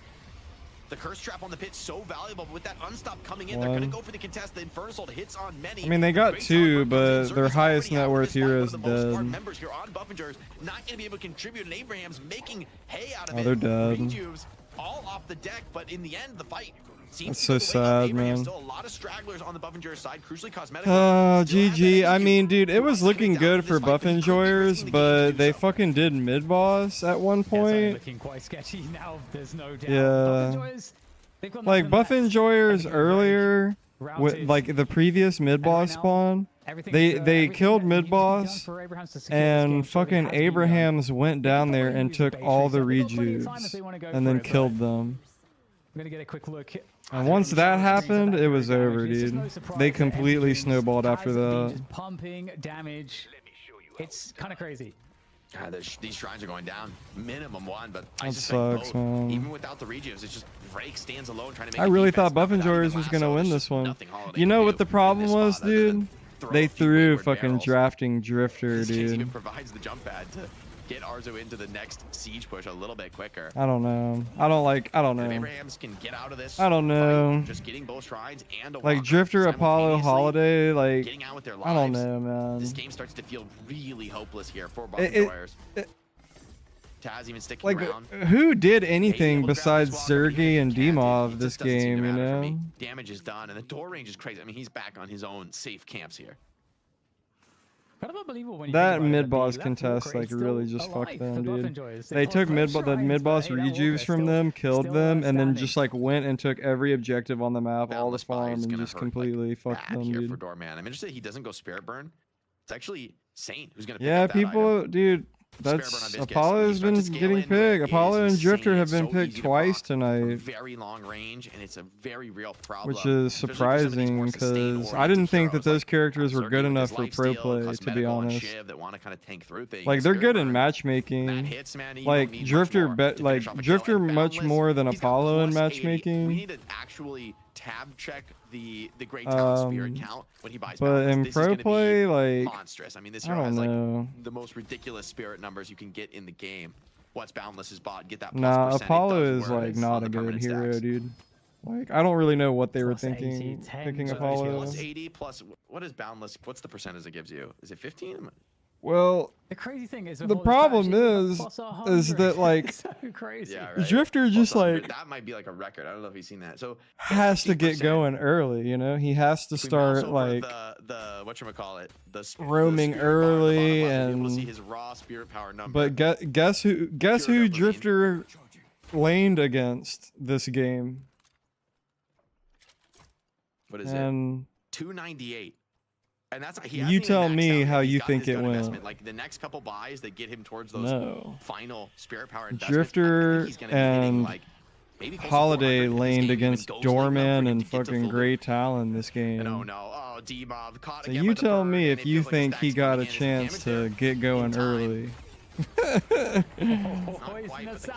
Yeah. And this looks so rough. Sonya is down though. In the mid lane too, not even on a side lane where it's like more tighter corners and stuff. 4v4 on the field, and the rest of Buffalo are still healthy, so they're getting something, a little bite out of this one. Apollo? Opportunities, zoning players away, but they've taken refuge in these corridors. Well, yeah, he's like better than he was when his parry was like used as a movement tool. But like enough time has passed to where people like know all of Apollo's bullshit. You know what I mean? Like everybody knows like Apollo's bullshit now. They know how to play against him. Yeah, like nothing, like no one is surprised by his damage anymore. No one is surprised by like his movement. That comes out for the last few minutes has just been a and kill. Yeah, he's just not like good for 1500 spirit damage. Like, I mean, for me, all you have to do is count. The opponent we were talking about, you know, that's all you have to do. But so far this game, it's really been Abrahams who's been the huge threat in that regard. Like, if you can survive flawless advance, seemingly a rift. I think the right, is coming for like, and you limit test it, right? You just like not in this fight has to don't go near him when he's flawless advancing, or you survive it, and then what you have to deal with is like disengaging sigil. But you know the items that you need to have to interact with him to survive. The only time that he can really fucking kill you is if someone else is there, and you're just like not really gonna be in those situations. And if you do, then you probably deserve to die, right? Because that's just like good play on them. But you never give Apollo 1v1s anymore. When you get the drop on him, you know all his movement tools, you know what his cooldowns are like, you know if he uses all flawless advance and all of disengaging sigil and a parry, he's got nothing left. His ult only goes a certain amount of distance. If you've got slowing hex and knockdown, he can only dispel one. Like, he's just not good, dude. He's just not good. They still can absolutely win this game. Taz has been such a thorn in their side. He's better than he was like 2 patches ago, but still worse than he was on release. Yeah. Pretty much. That value alone has been massive. The counterspell crucial actually there. Like there's like more skill expression and stuff, but it's like, is he the best like assassin archetype in the game? Like probably not. In fact, I don't really think there's like any good like assassins in this game. They're like Drifter and Apollo are the assassins that were picked for pro play. And you see how effective they are. Almost not effective at all, right? But as I was talking all my shit, it looks like Buff Enjoyers is like hanging on to this game somehow. They're down one. They're gonna try to go for this mid boss maybe. Billy's by himself. Win or lose, the mid boss is the result here for the team that comes on the better end. And right now, Abraham's in position. Lady Guy is 50k though. From that mid boss. Demov's locked up in the Baroness. Yeah, that's what I was saying. Seriously, it was like I think the biggest thing about what made Apollo so good originally was just how new he was, you know. But now, like everybody knows his bullshit. Demov and Sergey just too low to come into the engagement. I eat my ass against them. The downside of losing those shrines really being felt in this fight. The carries have to go back. They cannot stick around. Maybe they can clear this in time to come back. Yeah, you just get 2 items, once the rest of the team comes 2 counter items for Apollo if you really want to fuck him, and then just get spirit resistance and like you're good. Fresh rejuves for 3 players. Like his scariest point in the game is really lane, and if you don't give him the chance to get ahead in lane, then you don't really have to worry about him too much because he can't just like he's the most dangerous if he like gets you low, presses 4 in lane and kills you, and then wins lane and can start roaming, and he has like a higher economy than everyone on your team, and he's able to like keep his economy that way. Then he's like super dangerous and scary, but it's like so easy to prevent that. Like his ult execute just like falls off. Only if you're a Giga Chad like me can you make it work. They came back, very nice. They stole that mid boss and really secured the victory there, dude. Brutal. Zergy's pissed about that. I mean, he's not pissed, but I'm sure he's disappointed. Definitely didn't feel easy though necessarily for Abraham. Yeah, you could get knocked down if you want to be a real dickhead. Yeah, I mean, let's be honest, that was super easy for them, but obviously we saw Buff and Joris fight back in map 2, and in game 3 here. You're so cool and handsome, making Apollo rook. Thank you. Thank you. It's not easy, you know, being this godlike. On his bird alone. You know, I talked a lot about Cosmetical being the star and pretty much the only star of Great Town when it comes Apollo to you, fucking but, man, sucks, dude. making me rethink my thoughts here. Apollo has like a worse pillar, I should say, of the team like here win to rate secure than this victory, fucking Dan, Sinclair in matchmaking right now. It's fucked up. I totally agree. I think it's always hard because there's so many pivotal players that really, you know, played into these moments. I think, you know, like Jake highlighted, Taz on the doorman. Absolutely. You know, I don't think anything's gonna help Apollo. It totally sucks because like Apollo is like such a little badass too, man. The amount of consistent kills from hitting somebody with the with a tiny low side. Just aura farming. Just from the bird. So epic. It was incredible because when we saw the flight of the bird, there's so much skill involved in having the awareness as you're piloting the bird to ensure that you actually find these kills. It's very challenging to be this good, and we did see that level of performance. Even the ult is so cool. It is so cool. Do you know what a tiny low song means? He still had a you know what huge impact. You know what it means? It's gonna be even cooler once I tell you. I totally agree with you. I think Empty Dreams really is, he feels like the goat off of 2 matches. Like I mean, like all jokes aside though, like I figured out like how to make Apollo work without your stun being your escape tool because of like I have my elo to fucking to speak for it.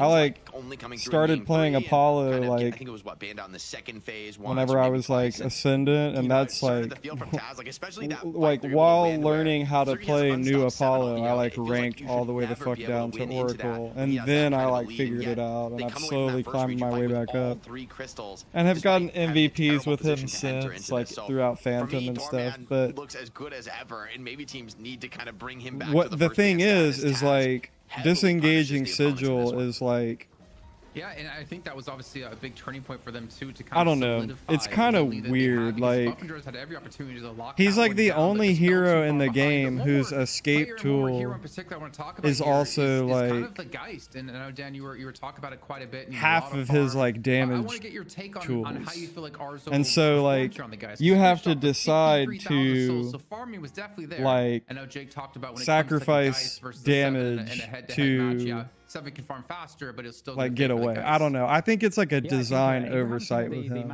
You know what I mean? Because like I find myself like using both disengaging sigils to like get away, or like using flawless advance to get away. Meanwhile, Holiday like puts a jump pad down on the ground, flies up in the fucking air while escaping, throws a barrel at you. You know what I'm saying? Mina can like, and so like, I mean, the only other thing is like Drifter can like, he has to use his ult to like as an escape tool, but he can also like players don't do this, but you can use Stalker's Mark as an escape tool as well. Like you can put Stalker's Mark on objectives and troopers. Saint on the Viscous. You know, so like you can use that as an escape tool as well, right? Apollo is like the only guy who most of the time has to use more than half of his kit to like move. And then what's left to do damage? Nothing.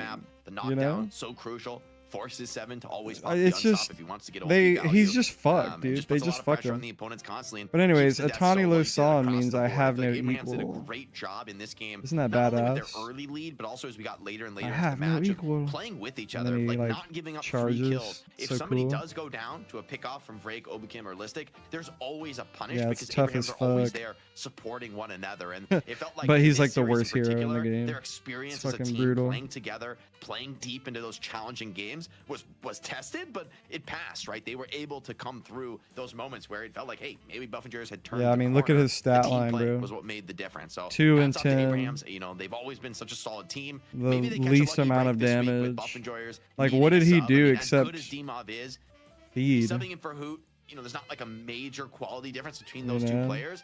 And anytime you have a sub, it's always going to kind of mess with the team chemistry. So Abrahams win this week. But I don't know. this game it's Cosmetical was 2-1, kind of useless though. in the series where, despite the kill score, game 3 That's really brutal, could've gone man. the other way, It was with a just very couple of tough, team fights having a different result. tough week. I think if you ask them, Tough, with how many weeks in a row they've lost tough to Buff tournament Enjoyers, for they're Buff gonna take Enjoyers, it. man. But remember this though, folks. Buff Enjoyers, they had a sub for their team this week. They had a fill-in for their team, so they didn't have their full roster tonight. They were missing one of their members, and they had to get a last-minute fill. So the team synergy was a little off. Obvious who we think it's going to be, right, gentlemen? I mean, there were like empty dreams on that game 3. Whether right, he's with the great worst or talent, the and best, the takes a phrase still very, applies very solid case. It's one of the technically. best Yeah, that's a good way to look at performances it. we've He seen, really I think, does all have month. no equal. However, I think across the board, there's a lot of really solid performances. from Sinclair Abrahams just in like this game, so I drives don't think it's by, quite turns as him easy into as a people make bunny. it out to be, but we'll have to see what production ended up going Hearts with. in his face. Yeah, I'm not really sure who they ended up going with. I see a couple of names as we post in this one, and we'll just let them surprise us with it. But Dan, who would you give your MVP to if you had the choice, ignoring production? Yeah, I mean, it is really challenging because, I mean, of course, like Together was on pace. You know, we had, like, the DDK, crazy shift moments, what do your eyes but see, when it came sir? down to Tell it, me. obviously, With your you know, big in terms of, like, eyes, the tell game-winning me.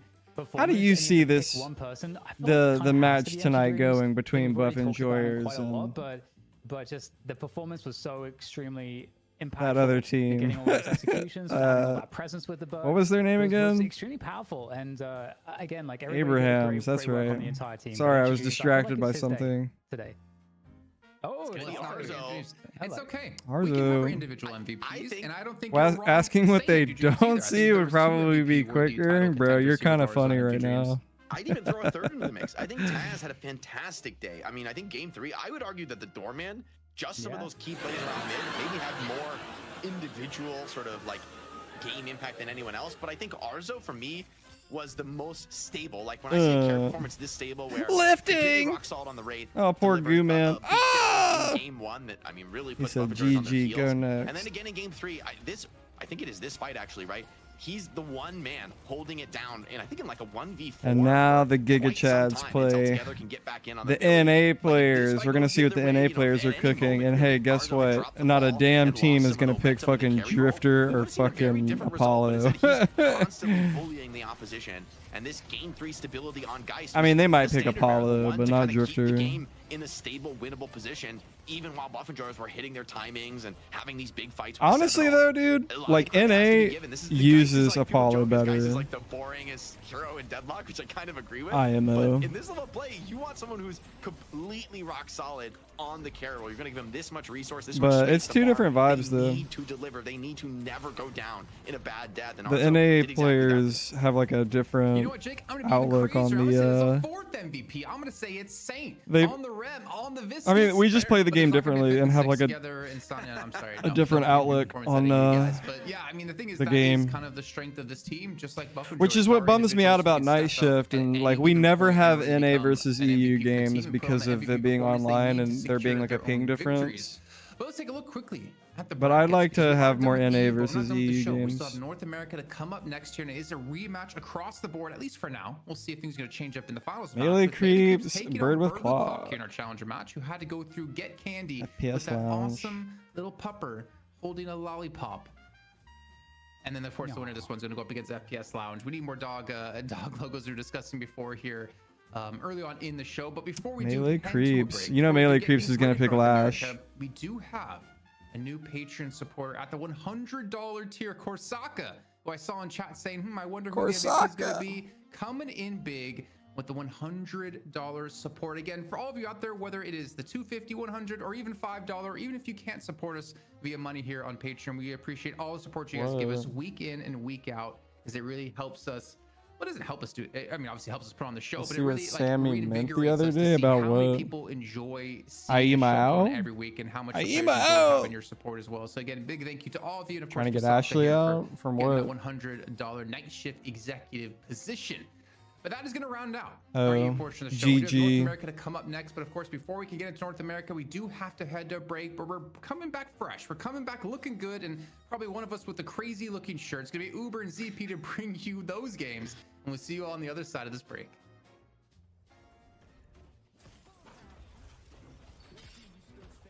Let's see who's still standing. I hear my out.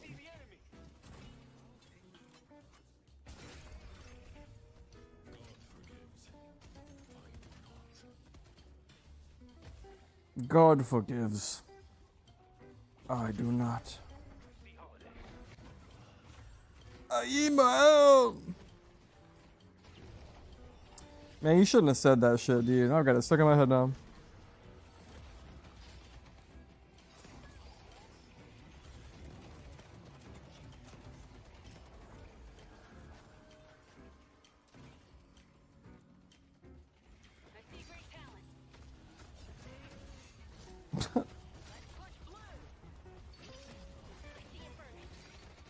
Yeah, that's just Leon aura farming, dude. Don't ask questions, just go with it, man.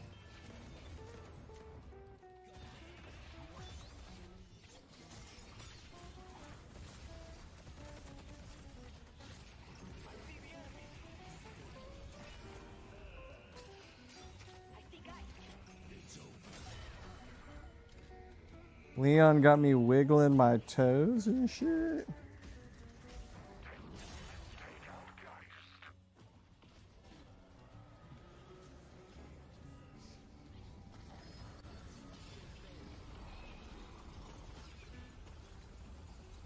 My man.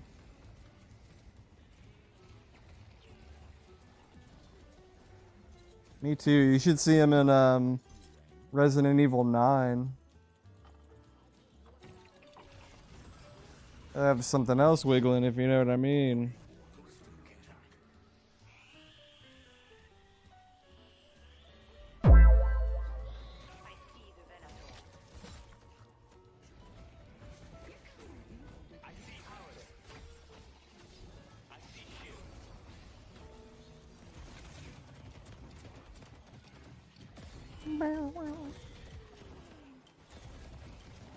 Might need to get on that then.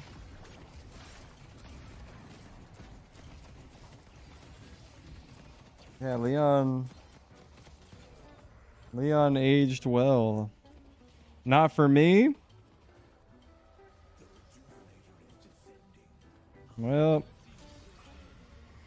It's because you're not ready. You couldn't handle all that. He is a badass, though.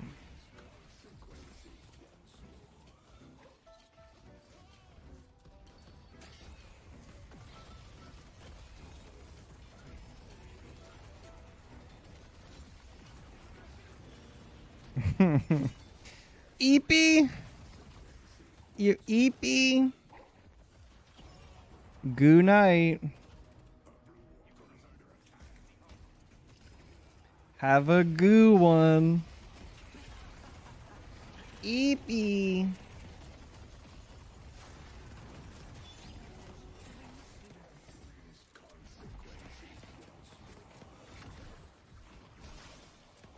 Yeah, it'll also help your ear heal, you know? Because your body, like... The human body is weird, you know? It's like a... Like when your body doesn't have to, like... channel any energy into, like... any particular part of your body, right? Like whenever you're sleeping and completely at rest, your body doesn't have to, like...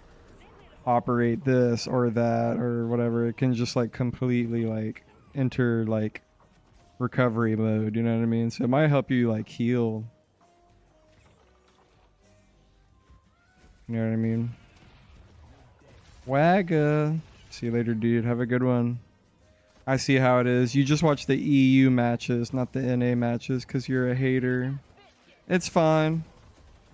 You don't want to accept the truth. I'd rather stay oblivious myself. You know, out of sight, out of mind. Wagga wagga. Ah! Wait, is that Syracuse POV a 7? What the hell? EU on top? On top of a... Yeah, I'll think of something. EU on top, huh?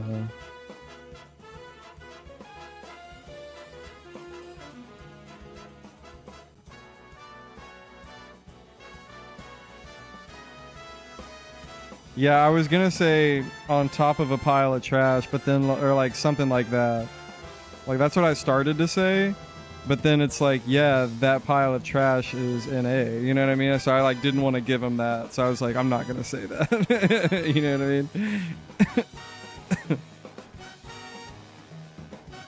I mean? Shut up. We don't suck. We suck. Welcome back to the Deadlock Night Shift number 45. Dude, this guy Uber, bro. We've been treated to a very real treat this last month, CP. We've had Uber for what? 4 or 5 shows in a row. Dude, I don't know why we're acting like Uber is this like elusive, like nomadic guy. He also like doesn't have a life and is a loser.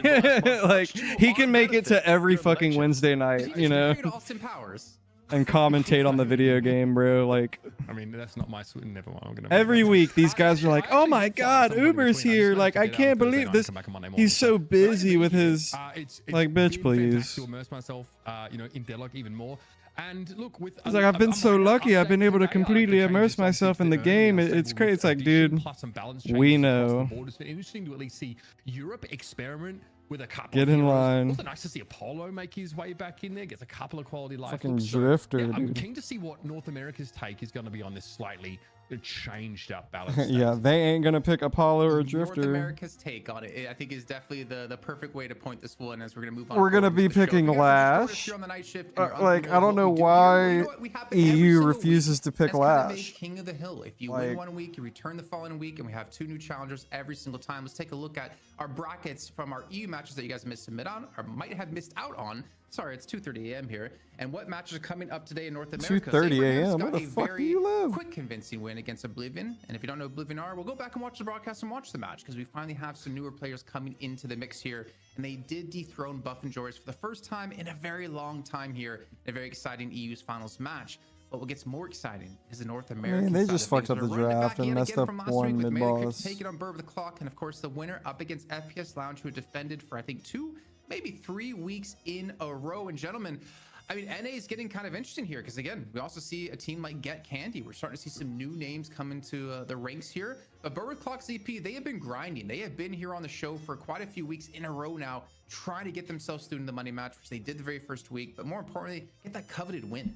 Yeah, I mean, there's a bit of a hierarchy that's been developing in North America where Bird with the Clock have basically been the gatekeepers of the qualifying match, taking down Work in Progress, now taking down Get Candy, and it's never necessarily been easy. I mean, a lot of these qualifier matches have gone 2-1, but, you know, Bird with Clock, they're a team that, you know, they've never quite touched the top here in Deadlock, but they've proven to be reliable opposition for our teams, have taken maps off teams like Melee Creeps, and hey, that gets a little bit dangerous when you're in a best of one where anything can happen. Also, before we're too far from the subject, I do want to give a shout out to Oblivion, where it was going to be Leviathan this week. Leviathan couldn't make it, short notice, and Oblivion was able to slot in with, you know, all of 12 hours notice. So big ups to Oblivion for being able to come in on the EU That's side so of things funny. today. Scout is the coach for Bird with Clock, and Scout used to be a member of Melee Creeps, who Bird with Clock is about to match up against. From watching the EU games that Pretty it was funny. just an overall buff, especially with the changes that just happened. Former member of Melee Creeps that as coaching well, their but I think opponent. Shiv in North America, Arctic is Well. definitely one of those people that comes to mind here, Uber. Yeah, absolutely. He looked fantastic on that Shiv, and obviously, like, Scourge has been sort of nerfed slightly in terms of just the max health damage and output. Still think it's like a pretty reasonable pick. We still saw it in Europe. And for Boba Clock this week also, Floss is unavailable. So Scout's actually going to be subbing in for him here. So we've had a number of weeks where like one of our teams has like had a slight change. Think like Melee Creeps last week, or integrating a new player. I'm still curious to see how they look. Boba Clock, obviously a slight tweak. Scout coming in there should be pretty much a plug and play solution. Yeah, very tried and tested player ZP, playing quite a bit with Melee Creeps. And I think if you're going to want to bring in any coach, I think he's probably the one you want to go for here. But in your eyes, ZP, looking at the roster here with Bird with Clock, oh my God, production, they're so good. They're so perfect. Who really stands out to you? And maybe I'll say like past Arctic, because we kind of touched on him already. But if he's the only one that really stands out, that's also okay. Honestly, the player I'm looking forward to seeing, if he's able to play it in the same way he was in the qualifiers, is that we are in a meta where you can play Holiday again. And Matt, if you think back to when we saw Matt explode onto the scene within NA, you know, the first few showings within Night Shift, it was Matt coming in on Holiday. So the fact that Matt's able to play Holiday again is super cool. Bit of a blast from the past, and also a pretty impactful hero when you look at how Bird with Clock was able to take down Get Candy in map 3 during the qualifiers. So, you know, to me, I think you got to keep your eyes on Matt, who's still been one of the more explosive playmakers within the North American scene. Yep. And right, let's take, go ahead. Sorry, Scout was also playing M1 carry in these qualifier games. So looks like he was going to step into just that, like trying to, you know, secure the Venator and try and farm up and have a big impact. He had a great game at the end of that best of 3, Jason. So I'm not really worried about Bird with Clock's potential. Obviously, their opponent certainly, you know, is going to give anyone cause for concern. But in terms of this team and just sort of how they're tracking, I think they're going to be fine. It's just a minor issue of Melee Creeps waiting for them. Damn, Mina got a facelift. Am I right? Damn, you know, she's looking demure and mindful out there. That's all I'm saying. I didn't know Super had so much cake, is what I'm saying. Right? What's going on back there, bro? Please, bro's hitting them cheeky squats, bro. Sleeper So deal? Hello? Speaking of roster updates, I had a suspicion that something different was going to be going on with Melee Creeps. And no, I'm not talking about the Super cosplay.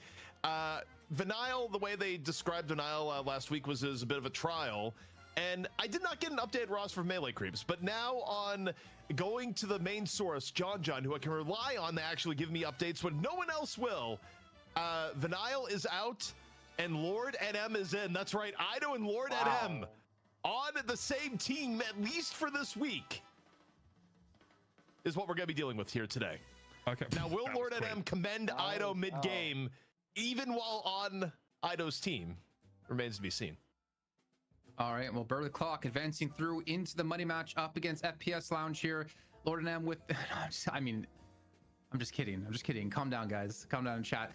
This is gonna be interesting though. Yeah, ZP to point that out in particular. Ido and Lord and M together. I mean, Lord and M, it's He's had such an interesting route, I'd say, in Deadlock, thinking about like his career, because he's played like a lot of different roles. He's had some success as like kind of like a spirit carry for some teams as well in the past, but never really came to fruition when it came to like showtime to actually have those big games.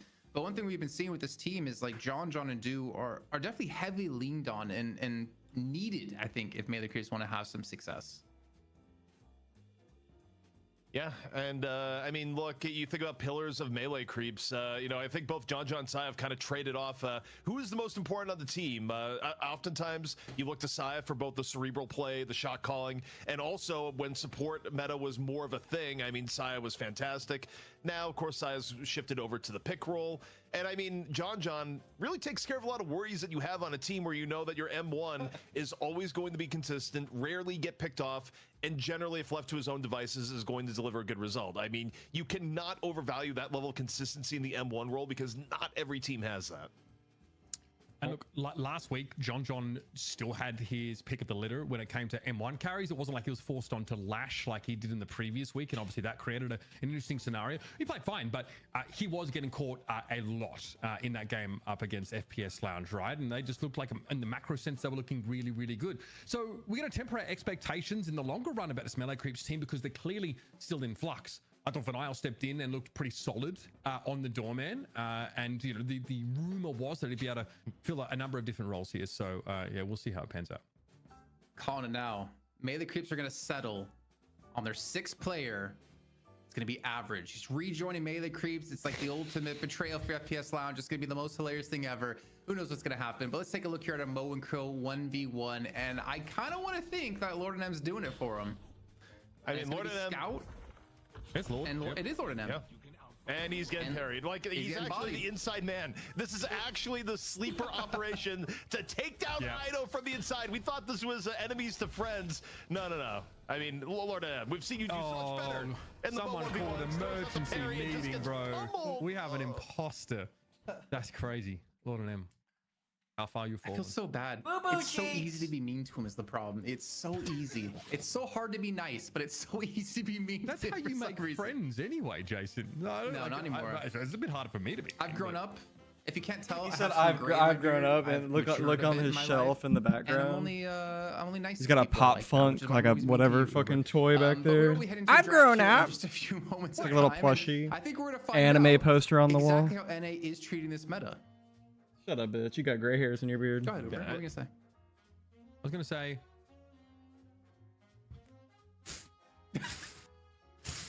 He's looking for the bleep sound on his. I can't reach it. You, bro. You absolutely. Oh, I'm sorry. Are your guns too big oh my to God. reach that far? Whoa. Your deltoids, your front delt, a little too. Yeah, that's what I thought. Well. As the soundboard gets absolutely abused, some things aren't changing, which is Pocket still being a priority ban post-patch and Doorman, where obviously after a major balance patch, a lot of things can change, but in this instance for NA, at least the opening gambit is going to be relatively the same. I think things to look at are, for example, is Silver going to get played? I have to look back at the qualifiers, but I'm not even sure Silver was. So, I mean, you're not talking about just one werewolf being killed this week. I mean, 2 werewolves got killed if you count Silver and a certain gotcha game out there. That's all I'm saying. What the fuck are you talking about? Look, Mirage is obviously... normally that would appeal to me. Yeah, Shiv going to be the pickup here. So obviously Mirage is still pretty much the go-to. Echo Sharp Mirage is very disruptive. He can still sort of later on work on some of those gun items that make him quite a nuisance over the longer fights here. Shiv is still doing his thing, man. Even with the patch, which I believe is current, right? It just, you know, changed how Slice and Dice operates. He's still going to be solid. Also, I thoroughly confused Jason. He does not know about Volko. He lacks the critical information. Look, it's an entire thing. It's $1 billion game just exploding before your very eyes. But you know what you did to me right there? It's like basically making an anime reference to hexagrams, and it just goes over his head. Then again, everything does because he's so short. But Mirage, as a first pick, has been consistent. Consistent the entire day today. Invoking the deep magic and then taking a big dump on it. Like, what's going on? It's almost 3 a.m. here. Come on. But Mirage has been at 100% win rate. If I'm not mistaken, in EU. Got banned in the final game of EU. Outside of that, 100% win rate, being treated as like a secondary carry. The Shiv coming through for Melee Creeps. That's me excited to see. Do on it as well. And we haven't seen too much Calico bar the Challenger match, which Oblivion did use, though it didn't work out too well here. Average was playing it a bunch last week and was really gravitating towards it through a lot of the drafts. I think Melee Creeps, or rather FPS Lounge, were trying to snap it up when they possibly could. We saw Lady Geist obviously perform pretty well in the hands of Arzo, of Abraham's over in Europe, and she, despite not being maybe the exactly most exciting pick, is still very potent. Yeah, I mean, right now you're seeing a pretty big difference in draft strategies here between Birth Clock and Melee Creeps. And the number one thing between the two is that Melee Creeps decided, we love Frontline. Frontline is king. Also, how often do you see Melee Creeps actually ban a Venator? And the only reason that would happen is if... Yeah, I mean, that's what I'm saying, dude. Like, so that's something that EU just, like, doesn't fucking do, bro. Like, currently... like the most damaging heroes in the game also just happen to be like the tankiest heroes in the game that have the most health as well. They're the tanks, they're the frontliners, they have the most health, and they do the most fucking damage. So why would you not just fill your roster with them? And look at that, first match in NA, first round pick. I believe that First match, Lash. Actually coming through, though he's been EU didn't pick Lash at all, dude. And like more squishy carry heroes as of late. Not only did they not pick Lash at all, but they were unwilling to have two tanks on their team. Can be a very frustrating hero, but I'm personally happy, and I know Dan and Jake were as well, to see Infernus kind of come back into the mix. What's your thoughts? Paradox. Damn. Look, I think Eternus is still like a legitimate, like, split pushing threat. I think highly impactful, obviously, in all these fights when Castle Combustion can come down. It's really hard to fight through Flame Dash as well when Infernus really sort of gets going. He's also a real pain in the neck, obviously, to lane against. There's a constant, like, draining effect of dealing with that level of attrition. There's no M1 carry picked up here by MLA Creeps yet, unless it's just like a John Lady Geist, which is pretty possible. But Silver does get picked up, albeit at far lower priority, and Holiday Ban Paradox pickup here for Birth Clock. So I think the interesting thing about the Silver pick in this team comp for Melee Creeps is that before Silver was getting picked, not necessarily with a whole ton of frontline around her, like maybe one other, like you'd see like Billy Silver. In this case, you've supported the Silver with both Shiv and Geist on top of it. So it's kind of recognizing, okay, with some of the Silver nerfs coming in and, lack of uptime, we're giving other options. So it's not, hey, if Silver doesn't have ult up, we lose, but, still probably liking Silver for things like her lane priority and, thereabouts. But also Abrams coming into play, where you talk about a hero that's had very shifting hero priority. Abrams went from a must first pick, first ban in NA to now very end of the draft, and really not being seen much at all in Europe. So big variability for Mr. Big and Blue. It used to be like ban out like Silver, for example. Melee Creeps would ban Silver, then try and take Billy Abrams like 2-3 a lot of the time. I deny a lot of those like big frontliners away. I still don't hate it as like a round out to your draft here for Birth Clock. Is like the comp is maybe definitely lacking some durability. Abrams, although, can sort of get exploited a little bit early on. So I want to see where they actually put him in the lanes here. We're talking about variability, ZP. I wanted to ask you about the variability of Viscus, because we saw him, her, I don't know the identity of Viscus, the goo ball, being picked top 3 every single game in the Buff Enjoyers Abraham's match, even picked as a number 2 actually coming through in one of our games. But in NA, it seems like Viscus is really not necessarily an afterthought, but is one of those heroes that you slot in towards the end, and that kind of confuses me. I mean, again, it's just how teams are prioritizing things. Birth Clock, I mean, the things we've seen from them in recent times is that they really believe in the GT. Even when it hasn't worked out, they still think it's a good thing. They've actually seen more success with the GT since they were putting Matt on it over Arctic, although they do kind of vary who's playing what.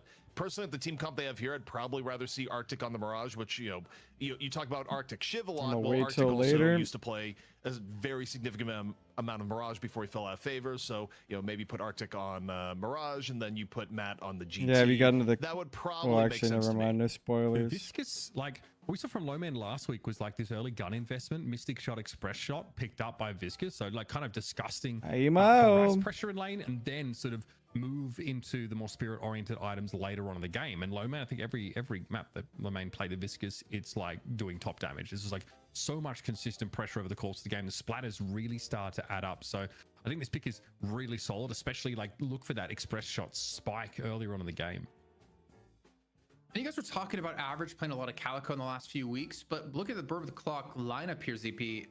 I mean, there is some support when it comes to frontline with Abrams, but I don't really view Calico as a frontline viewer, as more of like an assassin. And I wonder, what is Calico going to be paired with to assassinate, or what is she going to facilitate here in this comp?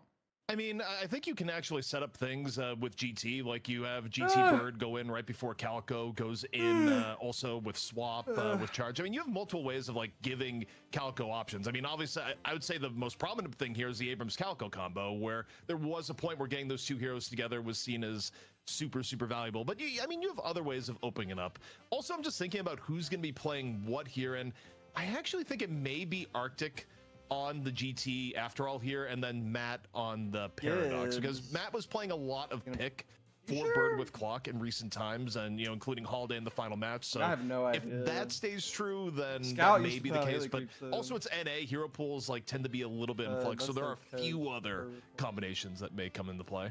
I also just think Calico is super like incentivized to be active and involved in like every fight possible, because like the leaping slash tier 2 obviously is going to give you some extra souls for heroes that like you hit and die within a certain window. So someone like Average, for example, we'll get to that later, is just roaming a whole lot, like carrying maybe like those supportive items like Cold Front, and just setting up for a lot of these skirmishes, or playing off the back of like the Paradox here. You've got some peak potential. So as soon as those lanes start to break down, you get into the mid game. It's like, Calico's looking to get some action, looking to get involved, and obviously benefits a ton from that melee damage itemization, making her kind of annoying in lane as well. Like melee lifesteal just like stacks obviously with the innate lifesteal. Like she's annoying in lane, and the dash range off the slash means it's pretty easy to consistently hit it. Now the Gloom Bomb's also behaving a little bit better, easier to get value out of.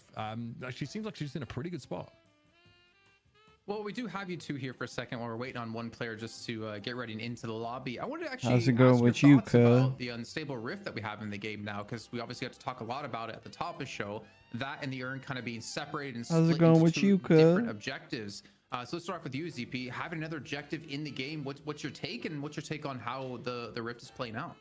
Just woke up from a nap. Damn, dude, I'm about to fall asleep myself right fucking now. Pretty positive right now. The one thing that this always happens when I watch DLNS. I feel like it's getting used. I hit that gamer lean, and it's a GG. The situation of, okay, do you clear the men in black, or do you go contest mid boss? Bro. And seriously, they keep referring to the Rift minions as Men in Black. Who won EU, bro? Abraham's stole it from Buff Enjoyers, man. It's brutal. Buff Enjoyers went down to mid boss, finished killing mid boss while they were like up on numbers. I'm never letting you go, ZP. I'm not like Abrahams went down there, contested mid boss, got all 3 rejuves, and fucking killed Buff Enjoyers. And then it was GG after that. I think that's great, Jason. At like 22 to 27 minutes, if that happens, that shit's like a nail in the coffin, dude. In any state, like in professional play and matchmaking, that's a devastating loss. And yeah, Buff Enjoyers was just not able to come back from that. They went on, every member of the team went on cooldown for like 40 plus seconds. They got all 3 rejuves, team wiped Buff Enjoyers without losing any of the rejuves, and then Abraham's respawned. All that happened simultaneously as like urn and the rift was spawning. So they went and got the urn, they went and got the rift, they took all the farm on the map, and then just fucking beat them, dude. It's brutal. Sucks, because like I'm a Buff Enjoyers fan. Like that's the team I root for every week, just because of Zergy. You have more of a latent incentive there, and also just the urn being a dunk again just feels good. I feel like they never should have. Fuck 7, we going back to Ivy. Seeing kind of return more in that form is really cool to me. I think any reason also to get your M1 carry or whoever it's going to be just out of that side lane, at least for some grass touching, is probably decent as well, right? And look, you're not revealed anymore, so it's like it's harder to strip the urn from you as well. You need a melee hit. A little bit of a back and forth here. Parry attempt there by Lord NM, as Scout is going to be alongside the Paradox in this lane. So it's going to be Gibbs Plenty of potent It's just in lane. aura This is high farming, dude. sustain from melee creeps. And You still guys just- wouldn't Still very understand. potent in lane. Still very annoying to You deal just with. wouldn't and understand. God forbid you stick too close when Lycan Curse gets unlocked. I just wish we had the rivals unite lane, and it was actually the Lord. Yeah, you fuck with it, but you question it too much. That's not aura of you. On hero composition, just go for that as Lord and M. A little bit of a rough spot. There's a ton of damage to take there. It's just another I'm hoping day. for a bit more purchase off those Just shots. another He just day for hasn't Leon. skilled into bowler, obviously, as you don't do I that wish for I could laner, remember so some of his maybe I'm not happy one-liners with though. Fishcake. He's got It some would have really been a bit funny more ones. effective, but it was a bit of a solo endeavor that cost I him can't about remember that 400 points shit. of health. Also, in terms of hero pools and things being picked, Bird with Clock had the option of going for the Viscous, which at one point was Gibbs' Oh yeah, like just absolute most favored comfort hero, and I think to this day, like still may be, but when that bell instead they starts go, ringing in the Gibbs, we're village, gonna he's put you on the like, Paradox instead, where it's "What's where the we're hurry?" saying in the Or graphic, like something okay, like you can that. play I what? can't remember. Because this is kind of interesting, because historically it would have been Matt on the Paradox, but you already had the GT pick for Matt. He was like, hey, throw I gotta be Gibbs honest, onto I it. don't care So, for Leon. Bird with Clock, Bitch. throwing a bit of a Who's your curveball favorite into RE this one. character It's not then? every day we get to see the Sire Viscous as well. Normally on some different looks there. Yeah, Lord and And don't M's say just lingering too Chris. long here. Oh, the parry though. Potentially a setup here. Flame dash to get on away. Lord and M is actually affected by that, and so we'll get a little crispy. Damn, y'all know Very, very low as Scout well. used to play on melee Yeah, creeps, pretty and close now back he's and on forth, but Bird with Gibbs finally Claw. gets picked off, and cleverly Lord and M just hides I away. don't care for Chris either. Lord at M, Okay, I'll tell you the acceptable answers. Jill. HP without dying. That was about Okay, what Lord at M one, was with that parry. two, the miracle parry ends up saving, and meanwhile, Leon, Scout goes a little bit of fishing for a three, parry, and instead it's not going to be fish cake that bites. Sorry, don't let the name deceive you. This that guy one is, chick from debate in there. Resident Evil Back in 0. the lane, of course, I is forgot Gibbs. her A name. good signs here for melee creeps early. Those- And, those more are than three happy to acceptable limit answers. Test as much as possible by the looks of things, and Not got a clear. nice little pick up here. Sort of across Not the map, we've Chris. got the Shiv Lash on this far left side Okay. for melee creeps, and that will be going up against Maybe the, clear. Mirage look here. It's already getting a little bit frothy now. Dust Devil's being used. He said frothy. I can see a little bit of pushback here from Arctic.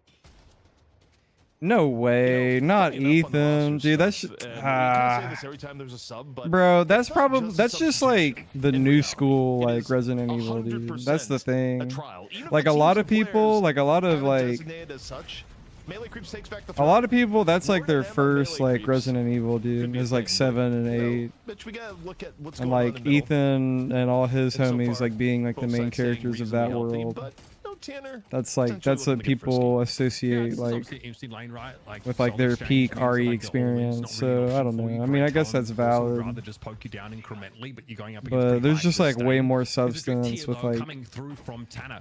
Towards all this of right like side of the map, literally and I think every Lord other M's gonna member find of out the the Resident hard Evil way. Sees cast. Abrams coming, but good moves here from Sire. Is also in position to stave off the I don't Abrams, know. send him back at mid, but it's a drift across now. Kind of a for the hot stride. take, low key, Now Calico really wants to get but active and involved still in all these valid. fights here. This does leave Sire in a pretty far forward position. You're just Looks like they all old. sort I of mean, retreat to their respective sides. I of the map. am. Bird But Clock that was able doesn't, to like, get mean positioning on that, both buffs. You got the survival up to Tanner, and of course gun buff like, over onto Matt. So it's like overall, I mean, it's a slight ridiculous edge, but claim Bird or Clock whatever. definitely working with a little bit of advantage on the game. It's like here you're- thus far. Anyways, See if it turns into a Guardian. Kill it is what it is, and it ain't what it ain't. Lands the ball, and goes in on Y'all are like Ethan Winners. That's so crazy, dude. He's like That was not. zero kind of stuff. Scout thought he was That's fine. so All he was doing is funny, dude. forcing fish cakes. I sort of, can, no way you off like that flank Ethan grab, more but than now there could be Leon. You're even just more. fucking Look at the crazy, dive coming dude. in from Lord and M. Man, Fishcake will eventually follow it up. Lord and M. You don't even see him, bro. You just activated see his here, though, hands. by Like he doesn't even Gibbs. This fucking is do gonna be a anything. full office. This is a lot of Guardian pressure. Doesn't, That's gonna like, be parried off talk, here. doesn't- Still, the carbine rings out, and now Lord and M might be a little bit overextended. Takes some extra Ethan, Guardian the damage. This is ordinary pretty guy, deep here the for goat. Billy to be highly evasive though is Fishcake, hard to catch, and Gibbs ends up getting picked off. Now a little bit Bruh. dangerous. Flame dash going to be used, or a scout wants to contest. He's got a Dude, full NA is full like health. way Contested more combustion active, comes dude. up at just the right time, but Lycan Curse makes it hard to This is get a through the crazy silver. game right now. And Fishcake just dangling himself in front as a tasty morsel. Scout thinking I about don't. 1v2 I didn't think potential Ido here. was gonna Now, play. Ido Lycan form, Silver's I thought gonna Ido fall would back play off this, and Silver, He might just be waiting for Scout to and scoop John the ball up. would play Lash, You know, for but Scout, never it forget makes there's a little sense bit of a because rivalry here, who 'cause, of course, plays Scout used Lady to be Geist on the Melee team? Creeps, And Lady Geist like but functions as like your elsewhere M1. on the map. Taking a look at Mirage. Dust Devilin away as Guardian at half HP. Bird with Clock looking to pressure the last bit down. You do see him. You see him once. Yeah, and you can like, there's like a third person option too. Slightly earlier in some cases. Return to Shadows is sitting in the back pocket here for Stride as well. And there goes Tanner. John actually going to find some success here. That is big. That's in the mid part of the map. That means, especially with the way pushing as it is, that Guardian's about to take a couple clips. Yeah, I mean, Matt, especially Matt Sand's ultimate. You can rain of arrows to at least stave off a little bit. And actually, the rain of arrows is a little bit scarier than you might think. John down the below half. Soul Exchange unavailable. In fact, Jill is the best Resident Evil character. I'm gonna go back to base simply because you stay at low HP. Eventually, Al's gonna come out. And either her or Leon. Leon's cool, dude. For real. But things again getting frisky here off on the Leon's cool. Like he's like corny, but dude, he's cool as fuck. He's just like sort of play back from that. He's like reliable, you know. He's like fearless, and he's like self-confident. And yeah, like he just is like, that's like the coolest part about him is that he like all the stories that he is in, he is like up against the scariest shit. 1v1ing, you know, like sometimes 1v2ing. I mean, he low-key has Ada's help, but like not really. Usually you don't see that happen in maybe one of the weird edge cases, but John just gets run down by Stride. And things are, the plot is about to get, like the open universe of Resident Evil is about to get really insane after Resident Evil 9. I don't know if y'all played Resident Evil 9, but the plot is thickening. If they continue the mainline franchise and do like a Resident Evil 10, Resident Evil 11, stuff like that, they're going to be like connecting like all the universes of the games and stuff, you know what I mean? Like there are some characters in Resident Evil that have never interacted with each other, and I think like post RE9 is going to change that. It's going to be really cool. +8 from Matt, and also staying true to the hero Scout, catching on fire, having a very good lane as Infernus, being enabled by the paradoxical. I didn't care for Leon's one-liners or flips. Kill combos early into the game. Yeah, Flame Dash actually deceptively lethal at this point. So yeah, he's corny. Making good use of it as Stride again. But the proof is in the pudding, you know. It's like you can't say that if like shit hits the fan, you don't want him on your side because he's like kind of corny. You know what I mean? A little bit more melee creeps as everyone's piling in, Mitch. Yeah, Stride unsure if he wants to get involved here, but there's no change. If I do two more streams with 3 average viewers, I can be affiliate. Damn, I remember that shit being a little harder for me whenever I was getting affiliate. Uh-oh. If he gets pressed or if there's a proper fight, the return to Shadows is there, but melee creeps decided.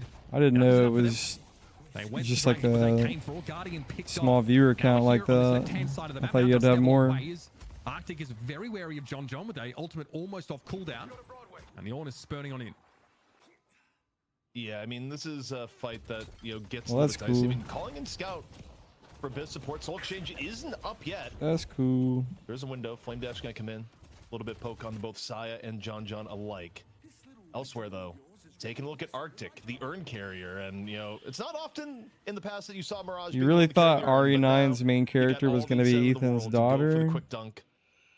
Nah, it's like a character from like degrades over time. So Resident Evil Outbreak. Al connection here on the Saya. Like the old, it's like a PlayStation 2 game. On the high ground, Saya mindful, of course, of the lane crawling with people. That is a Guardian take on this left-hand side of the map.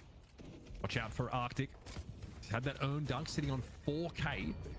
Obviously something to pair with that Mystic Shot and the Healbane combination. Still trying to fight. Now look at how low Fishcake goes, but help is on the way. It's just not quick enough. Fishcake is blown up. And Bird with Clock starting to get some real momentum in the game. Taking a look once more off to Stride in mid. But Bird with Clock able to yeah, it's so funny, like you get affiliate with that, and then it's like, okay, now if you want to be partner, you have to have like 75 to 100 like concurrent viewers, like for so many hours, and stream like this many days a week or something like that. It's like, god damn. The action occurs earlier on, and there's a Guardian down on both sides for either team. So But I mean, partner is like a big having those thing. dark troopers walking down could be felt and could leave ripples sort of across the map. Kind of get a little bit more respect from the platform. I think that's going to be the test for Bird with Clock, is that melee creeps. You look at the comp, you kind of are on their radar for a lot of different promotions and stuff like that, which is the as far as like team fight goes, and you know, it's effectively a comp that's really. Let's just assume Twitch is listening. I love Twitch. They're the greatest platform ever. You know. You guys are great. Thanks so much for having me. I think of like finding an early pick and getting like a good chunk 600 plus damage is that your opponents virtually can't win the 2v2 from that point, especially with relatively even souls. An unstable rift is opening. This should make things even more uncomfortable for melee creeps who are if this was my game, on that side of the map. My team would be like you see where all the everybody's congregating on the map. My teammates would be like on the fucking in the jungle or something. Wants to be in the almost at all times, and I think you now see what is happening here. Guys, that's the hardest part for me right now playing the game. Is like if I want to win, like if I want a chance at winning, I have to like communicate like every fucking second of the game, and it's just like so hard for me. So the numbers certainly favor Bird with Clock in this locale. Because it could like mean nothing. Creeps are willing to fight for this. I have to be like telling people. That they want to send Dew and Lord and M to the right and just go for right walker. I might as well be telling like these motherfuckers on my team like what buttons to press too. You know. If Bird with Clock is able to defend or not, it is looking more likely than not that they get it, and good pressure.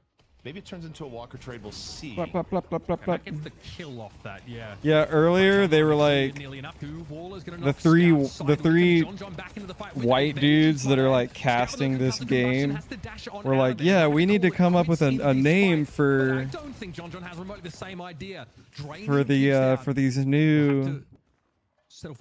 these new troopers. And I was just like, whoa, hold on now, guys. Like, we don't need you three trying to come up with a new name for the like brand new black troopers that spawn in. Like, y'all already call them Men in Black. Like, let's just go with that. And then Jake was like, yeah, these guys, they're my new homies. And I was just like, whoa, whoa, bro. That just made me laugh so hard, dude. I think decision making. Like, come on, guys. Like, no one, like, you know, they should have been like, they should have been like, you know, like, did I tell you guys my favorite color was black? I love black people, by the way. I have tons of black friends. For a time was the lash. It's like, guys, come on. You're making us look bad. Quite a significant soul lead at this stage in the game. Melee Crips have always been good for getting themselves into the money match, but things are in flux for this team. Still trying to find that sixth player. Lord and M obviously filling in this case. Oh, dangerous hit for Sire. Silence Wave connected with him in the chase. Oh, dude, he's like completely barbecued right now. Gonna be thrown up, but you know, John's already trying to get on out of there. No way to really assist. Damn, son. Out from under his best buddy's nose. He said out from under his best buddy's nose. You look outside the cube and you realize you have to leave the cube, but as soon as you leave the cube, it's gonna be painful. Elsewhere though, Death Slam. Being connected here by Ido. Is the fall through going to be there? Matt looking to be the target. Tanner, though, coming in for the backup. Takes down Fishcake to help a stride. And Bird with Clock able to defend the intro. Dude, the NA match vibes are so different. Huge commitment there. Melee Creeps down 2 right now. And Tanner at least is dude, NA likes to fight, dude. Durable as he is. Buy a little bit of time for this paradox to take effect. And there is a lot of fighting going on constantly. Oh, Mirage is TPing on it? What the fuck? Bro, what was that TP? He's brought down in transit. A little bit of a window here for Melee Creeps to make use of, but that flame dash is a problem in stride. Bro, he fucking TP'd right on that shit. Trying to John out of trouble as Melee Creeps realize it's best to quit while they're ahead. It got parried too. Can we get a stack check on Matt as Scout, by the way, is in all sorts of danger here. John able to pick that one up. Ido a little bit under the gun, but has mobility to get up to the safety of the rooftops, bring himself right on down. Ground strike not quite. Okay, Sire for down real. Again. Pretty deep under was that Walker. The wave not really favoring a Melee Creeps there at all. Pick opportunity here. I think Ido has been looked for. No, it's Do who is very low, but still managed to pick Tanner off. That is cute. You gotta respect this shift. Now another reinforcement. reinforcements though. Arctic turning up, and yeah, Calico's there by the way. Nicely done. Stride very much getting involved. This trophy collector benefiting greatly. Damn. Could we actually see a bird with clock versus like FPS there's a bit of a lounge? hidden timer on bird with clock. It's not the No way, hardest right? early game versus late How game. the mighty comparison, have but I do think fallen. melee creeps get stronger the longer this game goes on. So even though bird with clock has had a pretty good start here so far, you're up to plus 32. But I mean, on everybody's GT, just 17 gonna blame minutes it in, on which is respectable. the It's not sudden the like highest we've seen, but mid-tournament it's certainly not the patch lowest. to It's Shiv. medium level GT. Again, If you're not able to secure a fusion. if you're not able to secure a bigger advantage, I do think the late game could get a little bit dicey, especially as both Shiv and Geist start getting more online, as Billy gets to more late game power. You know, Bird Clock, they're gonna have to be very cautious about how they go about some of these engagements. Oh damn, is Ido dead? Battle Spirit gives you 30 spirit power. So in terms of like the soul value of those stacks, it is pretty significant. Lord M going down, not ideal here. Stride is on an 8-kill streak. Okay, Chain Gang, an issue here. Nicely done. Counterspelled off by Matt, who now stays at a very Ido safe is hanging distance. on And for can put his pressure dear down on Ido, life. who's not going to be able to get away. Nicely done. Silent Sniper Wow, strikes in man, again. Stride Fish and to go Matt upstairs, are try and fucking catch them this guy, and up, it's just dude. not gonna Holy happen, bro. fuck. That is nice stuff from Matt, and the double back from Tanner secures the elimination. Also, Bird Clock, they'd love to get their first walker after getting that big rush of kills. Yeah, well, I Of course, mean, too many people are down for melee creeps. you can see how it's going for about them. the right side, so their flex slot is going to be unlocked. Not very and well. honestly, for the amount of KD difference that we've had over the last 5 minutes, the fact that this is within about 13k, 14k right now is almost shocking. But we have the rift opening up, and to me, It's it not kind of over feels though. like this rift is a must-win for melee creeps because they cannot definitely really is. afford to get too much further behind at the current game state. They're not out of it yet, Notice but about just how strong they're in a Scout is bad looking spot. already. They do have a 20k Lash ult here, but they souls, also have Radicals Abrams in 19 ult, with and that Great pretty Talent healthy ult spirit is buff. going to be online And soon. already, melee And creeps he's are like the setting up second for CP, highest so they net can worth in the develop as game. I much as think you he's do. got But a if you few got Jimmy and stacks, Ido so we'll here, see. He's actually off the play at the moment. How much are melee creeps willing to give They don't have up enough for of a this? gun Because carry. there The might be a problem fight is involved like, Lord and M and Ido. If they can't they just get gave it there to in him. time, he's a seismic. The fuck? Crash They just down gave him here. the Yeah, rift. Where Ido were they here, going? trouble cubed up, but yeah, Tanner looking to try and throw down Burbank Lady with the Geist numbers now, but this fight gonna is expand the pretty problem is drastically. like Melee creeps territory in there, Scout it's going Lady down. That Geist. is Like the Lady Geist is their biggest soul carry, but investiture on Bird with Clock picked off early. they're- He's gonna fall quick after. These are the moments at which I don't melee know. creeps They're- start to claw their way back into games, and once they do, They're once they struggling to get a get hold the on you, it is farm they tough to need wrest their grip off you. somehow. But melee creeps is in a good spot. They're going mid boss here. Directly in the mid boss, and Mitch, that entire fight, Arctic was in Rift Trooper jail, stuck on the left side, couldn't come into the fight, or else they would have taken the walker. Oh. And instead, the fight gets lost. The mid boss now with melee If I creeps can having burn a that shit huge advantage. immediately. They're right back in this game. Tanner though, trying to come in and is immediately death Nice. slammed away. Still a bit Death of an effort slam. for Burbank, the remaining members. Not sure if this is supposed to play out. We have a rejuve credit burn, and Sire is quite low. Fishcake back in the fight. Tanner is given up. Bye. Arctic can finally do some fighting. Unfortunately, it's in a very short-handed scenario, and he Bye. gets clapped. That little passage of play, the last minute or so, has remediated the soul gap entirely. Melee creeps now are even with a rejuve credit to their name. Oh, no way. Oh, I threaded the needle. Yeah. Credit burned.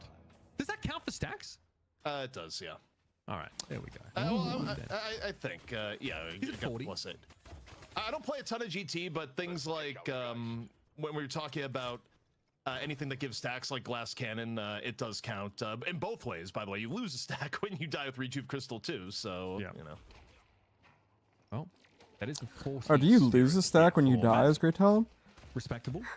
Could be much scarier, I obviously, didn't do when that. it was the full amount prior. But still, Great Talent is cruising, looking pretty good. Burbank Clock, they need to be 21k careful. Great We're talking about Talent. I mean, timer look, John on 23k this all of a composition, sudden. Potentially, melee groups obviously are only going to get more. And he durable just bought after the break. Spellslinger. Itemization, I think, is going to play into this heavily. Burbank Clock are super mobile, very skirmish heavy, and so far been able to like generate a ton of picks, but they get drawn into like a large scale, like 6-on-6. I don't think that's where they want to be. Also, yeah. John just got the biggest power spike any Yeah, guys is going to get as Spellslinger. far as gun damage into the mid game, where yeah, Spellslinger just gets picked up. So, John is a real problem. Also, getting Yep. a massive infusion John of income with some is of the previous fights, online. and you know what? NA doing its best EU impression as we get the pause, to the point where NA has been pausing so much recently, they may be taking the title of Pause Kings from EU. Yeah, honestly, last couple of weeks has been a Okay, atrocious now that's a showing in terms of little. the pauses, but it was a brief one. We're going to be back to action pretty quickly. Tank Buster, Dispel Magic. That's pretty No, nicey for Ido. Definitely that's- a bit of a power spike, and he immediately makes use of it by flattening Tanner, who was caught out. This is what Burbiclaw can't be affording. They need to be the ones that set That's a the little tempo fucking when it comes to these exaggerated, dude. small-scale fights. NA paused one think we'll pause time, very and these quickly. John John motherfuckers was are on like, exchange oh, saying pausing no. more than EU. Dude, every single John John game walks up, that soul EU played exchanges, today, and they you just see the rest exercised of like Bird with every Clock single running pause in this available in a instance, game and for still both the front teams. line That's the backed up on first this team fucking has pause low I've HP seen Mirage. for Arctic NA. desperately trying to stay Why alive. are the NA Way to scare, boys- but it's not nearly enough. Ido on the finish. The fight Sucking continuing. on the- John John under a little bit more pressure here. No soul exchange they to be had. kissing Needs the EU's right side for the ass? save. The healing is just stupid off that cube. But John John already back to 1800 there. Concerned they might get caught out, but now the window for Burbiclaw to actually found something there has expired. There's a fight here occurring under this mid-side walker. Burbiclaw thought- under extreme pressure. They're going to lose stride, and thought- maybe even more than that. Lycan Curse active. Lord of them trying to get something of value here. Will eventually get brought down, but it is a walker picked up. A couple of kills traded back over, though, as at least Stu's able to deal with Gibbs, and the chase is going to be pretty hard to deny. There's Matt exploding in front of the base Guardians. Bit of a charge towards the end, but once more, Saya. Bit of a save. I mean, arguably do have gone out either way, but this is kind of Damn. the problem. It was that all a I was part little of bit their worried game for with Bird with plan. Clock comp-wise is that you're They starting to let get Bird more with things Clock, online like, from melee creeps, where Shiv kind is a of real like problem. feel like they were John winning John a little is bit at massive first, so that problem. they could then And like also, in terms turn of it up to support like Super utility, Saiyan Saya 2, being able to get rescue beam and just melee creeps, continually ruining and then just like some of shit the on them in the otherwise mid surefire game, kills so Bird that with that Clock would way have. their like And the moral game would be has like gotten so broken they dramatically could more easily just difficult like for them, steal the Mitch, victory. even with it being within about 7k, just because of all the it took. evolutions of the melee creeps characters. Guys, Yeah, it's it's a time recent to boss actually fight. start Melee playing creeps now. should I be kind of close want to to get the mid same boss, right. and I then don't they give were you like, a couple okay, and then just of, killed half sort their of team, tier took mid boss, 3s. and then snowballed the game And that smells like completely. into the inventory of John It's John. fucked up. Stride does not want to borrow this. No sirree. Sees the warp stone forward though from Lord of them and has to imagine there's more behind it, and there is. There's an owl catching out onto Do, and Matt will get his stack. That now creates a 6 versus 5, and Stride might be looking for a way to wrap around this. Burbiclaw with the tempo lead now, but the right side lane is of concern. There's a big stack of creeps, so that'll have to be tended to by Scout, which will limit their sort of all-in potential for the next few moments. Also, you have to imagine that there's a bit of a please rift spawn, and I think we just got the visual alert actually on the right. You get the visual alert a little bit earlier, and that's why you're seeing Bird with Clock go to the right. It was on the mini map for a split second. I think in this instance, we'll see. Yeah. Either way, it's definitely a larger concentration of players towards the left. There's certainly some setting up for these buffs. Melee creeps trying to get there. Normally they are meticulous in managing to secure as many of those as possible. Burbiclaw coming out of the laning phase looking a bit better and also looking far more proactive, have been able to pull one over in that stat. A lot of key ultimates are going to be online for this next fight, right? I can imagine that Gibbs is really going to be looking for a pick opportunity. There's actually pings on Fishcake's direction on the right-hand side of the map. There's just no follow-up in the vicinity for the Paradox right now, so no huge opportunity. Gun buff here for the Grey Talon. And Matt ready to answer any challenge at 56. Extra Spirit. So, Rift going to be off on the right. And Earn in control of Bird with Clock. Melee creeps working with a small edge. We'll see how they play this. Certainly not going to give up both. It's awkward because obviously the Earn gets worse the longer it's held onto, but Scout might want to hang around for this Rift take. So kind of, you know, it's one or the other. I think you can't really have both. CP looks like they might have caught some melee creeps players here. They're already a cube for Lord and M. Yeah, they don't want to give up the Earn for free, but also you got presence on the Rift. Do hanging out here, but the rest of Bird with the Clock coming over the play. Going to be a quick charge on the Do, courtesy of Tanner. We'll see how this one pans out. Both teams in and around the point, and the Earn hasn't gone anywhere. Also, Yeah. John just off on the left. Yeah, split pushing this as well, so I don't know to what degree melee creeps can afford with their biggest soul player to actually fight for this. 99% encounter, though. Melee creeps are going to go for a QB for Fishcake early on, but he's hit with the Spirit Snare. Going to be knocked back. Dangerous stuff there. Yep, well, Concussive Combustion is a hell of an ability. I'm not going to lie. Fishcake here can really not afford to get fully involved. Melee creeps have 2 mines. 2 of their players hit by owls here. Doesn't look like a stack for Matt as Fishcake is able to slip away, but Yeah, just really pinning their hopes on what JonJon's doing on the opposite side of the map. Fishcat goes down, though. If this gets any uglier, it may not have been worth turning up here at all. Yeah, I mean, the upside for melee creeps is that, okay, they've sacked 2 people. JonJon got solo Walker farm. Now, if they can get away and not give up mid-boss, arguably that is worth. But it is a risky situation. Sai going down would be tragic. Sai is going to go down. And mid-boss is up, so I mean, this trade, perhaps a little bit questionable for melee creeps. We'll see how it develops. I legitimately thought that JonJon might have been going for shrines there, and he is. He's actually trying to work that left side shrine. He gets it. It's not what stride is. I don't know if there's much to be done here. Ido is picked off in the end, though. And now JonJon is fully committed to this. It is just Tanner. Only 25k souls on that Abrams, so it's a fight that JonJon recognizes he can afford to take. Oh, barely the Abrams is going to be able to get away in an attempt at an essence bomb finish off. It's not going to do anything, bro. He's going to take the shrine. What is this insane split push attempt that we're seeing? Melee creeps, so down to 3 players. At some point, JonJon, you imagine, is going to be dealt with. He's trying to go for this shrine, trying to ignore everybody else. He's the main character in his own story, but eventually he's going to have to give up on this harebrained attempt to break the base of Berwick Clock. Now there's a bit more attention. Going to get knocked up twice by those Dust Devils here and look for a hasty exit. I think this works out, though. I mean, JonJon not only got tough farm by getting the Walker, even if he dies here, Mitch, getting Shrine down is such a huge power spike, and still, he wants a few scalps before he goes out and away.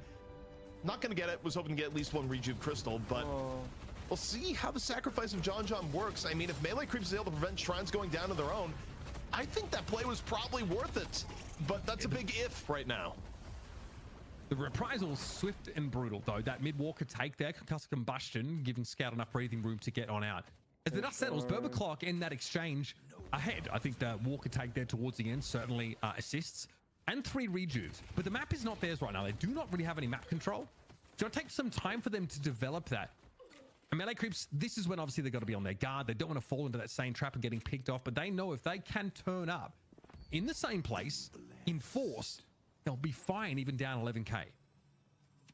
I mean, the big thing is that if Bird with Clock is unable to turn this Rejuve into getting Shrines, objectively, melee creeps is in a really good spot. Like, you cannot understate what a big game swing it is to have Shrines up and have your lanes perma buffed. I mean, you're buffing 2 lanes from that exchange.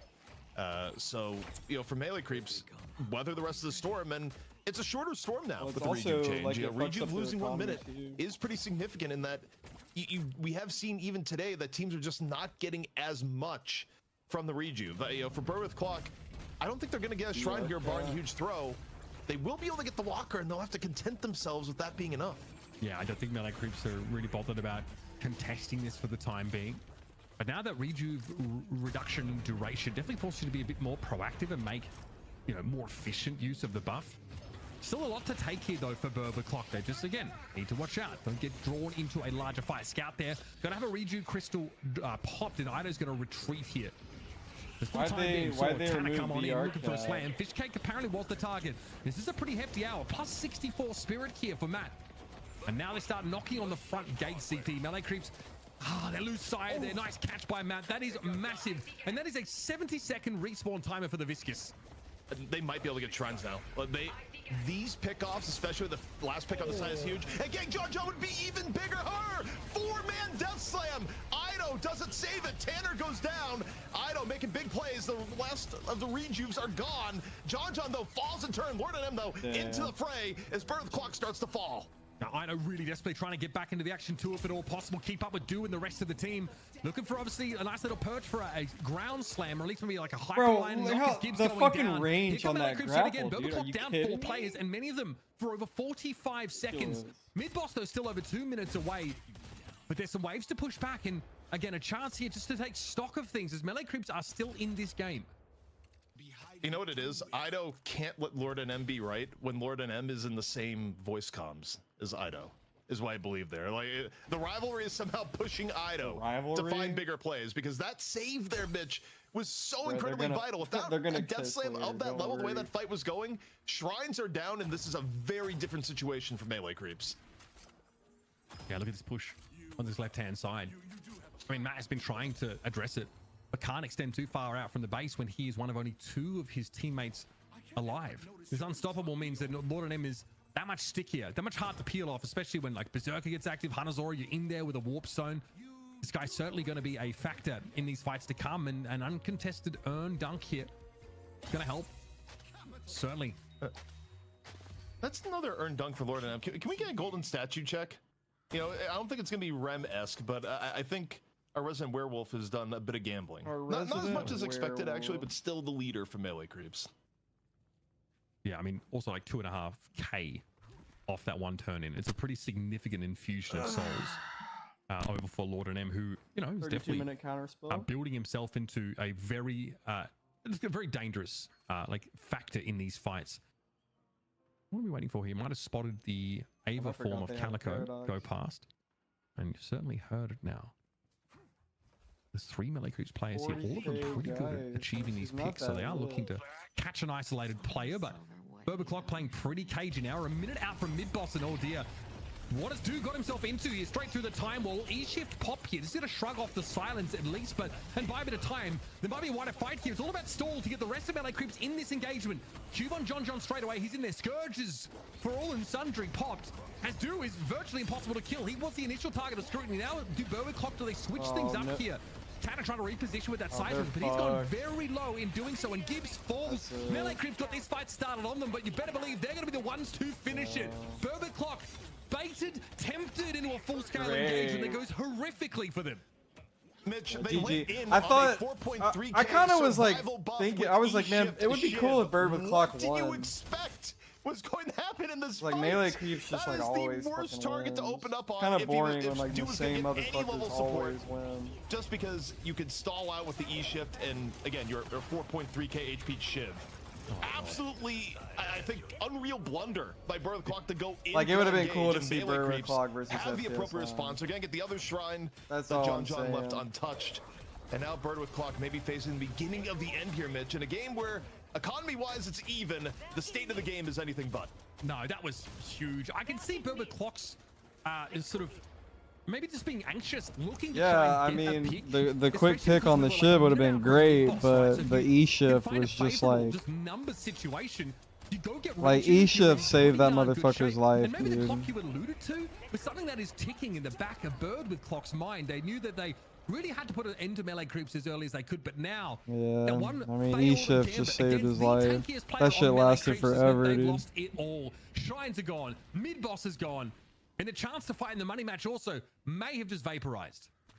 And also they get the Men in Black. And these matches, like on their side with the rift coming up and the only matches that are 2 out of 3 are finals matches. I mean, all the other matches are one and done. Actually, the sad thing is you don't even get much of a comeback bonus for them going in here, where they're a little bit behind, but one and done, you're out. Yeah, not as much. But either way, Bird Clock there. Another week of FPS Lounge versus melee creeps. It's like literally like 45 deadlock night shifts and like 30 plus of them, if not it's just great pressure. I mean, 40 has been like the same fucking 2 teams like in the finals for NA. Like, oh my god. And to throw them in, and this is where melee creeps really shine. What an easy fight for them. Still, Scout able to secure the rift, which may help. I don't know if we're not in comeback territory for the Men in Black here, though, unfortunately. So only the sort of nominal number of them. Couple regen buffs do get popped here, but melee creeps don't care. It's about momentum, and they have all of it right now. They have the wind in their sails. That brig is absolutely hurtling, and there's some free buffs to snatch up while they're at it. Yeah, and they still have the melee creep boys are dragging this shit out. So. One of the 4 to use.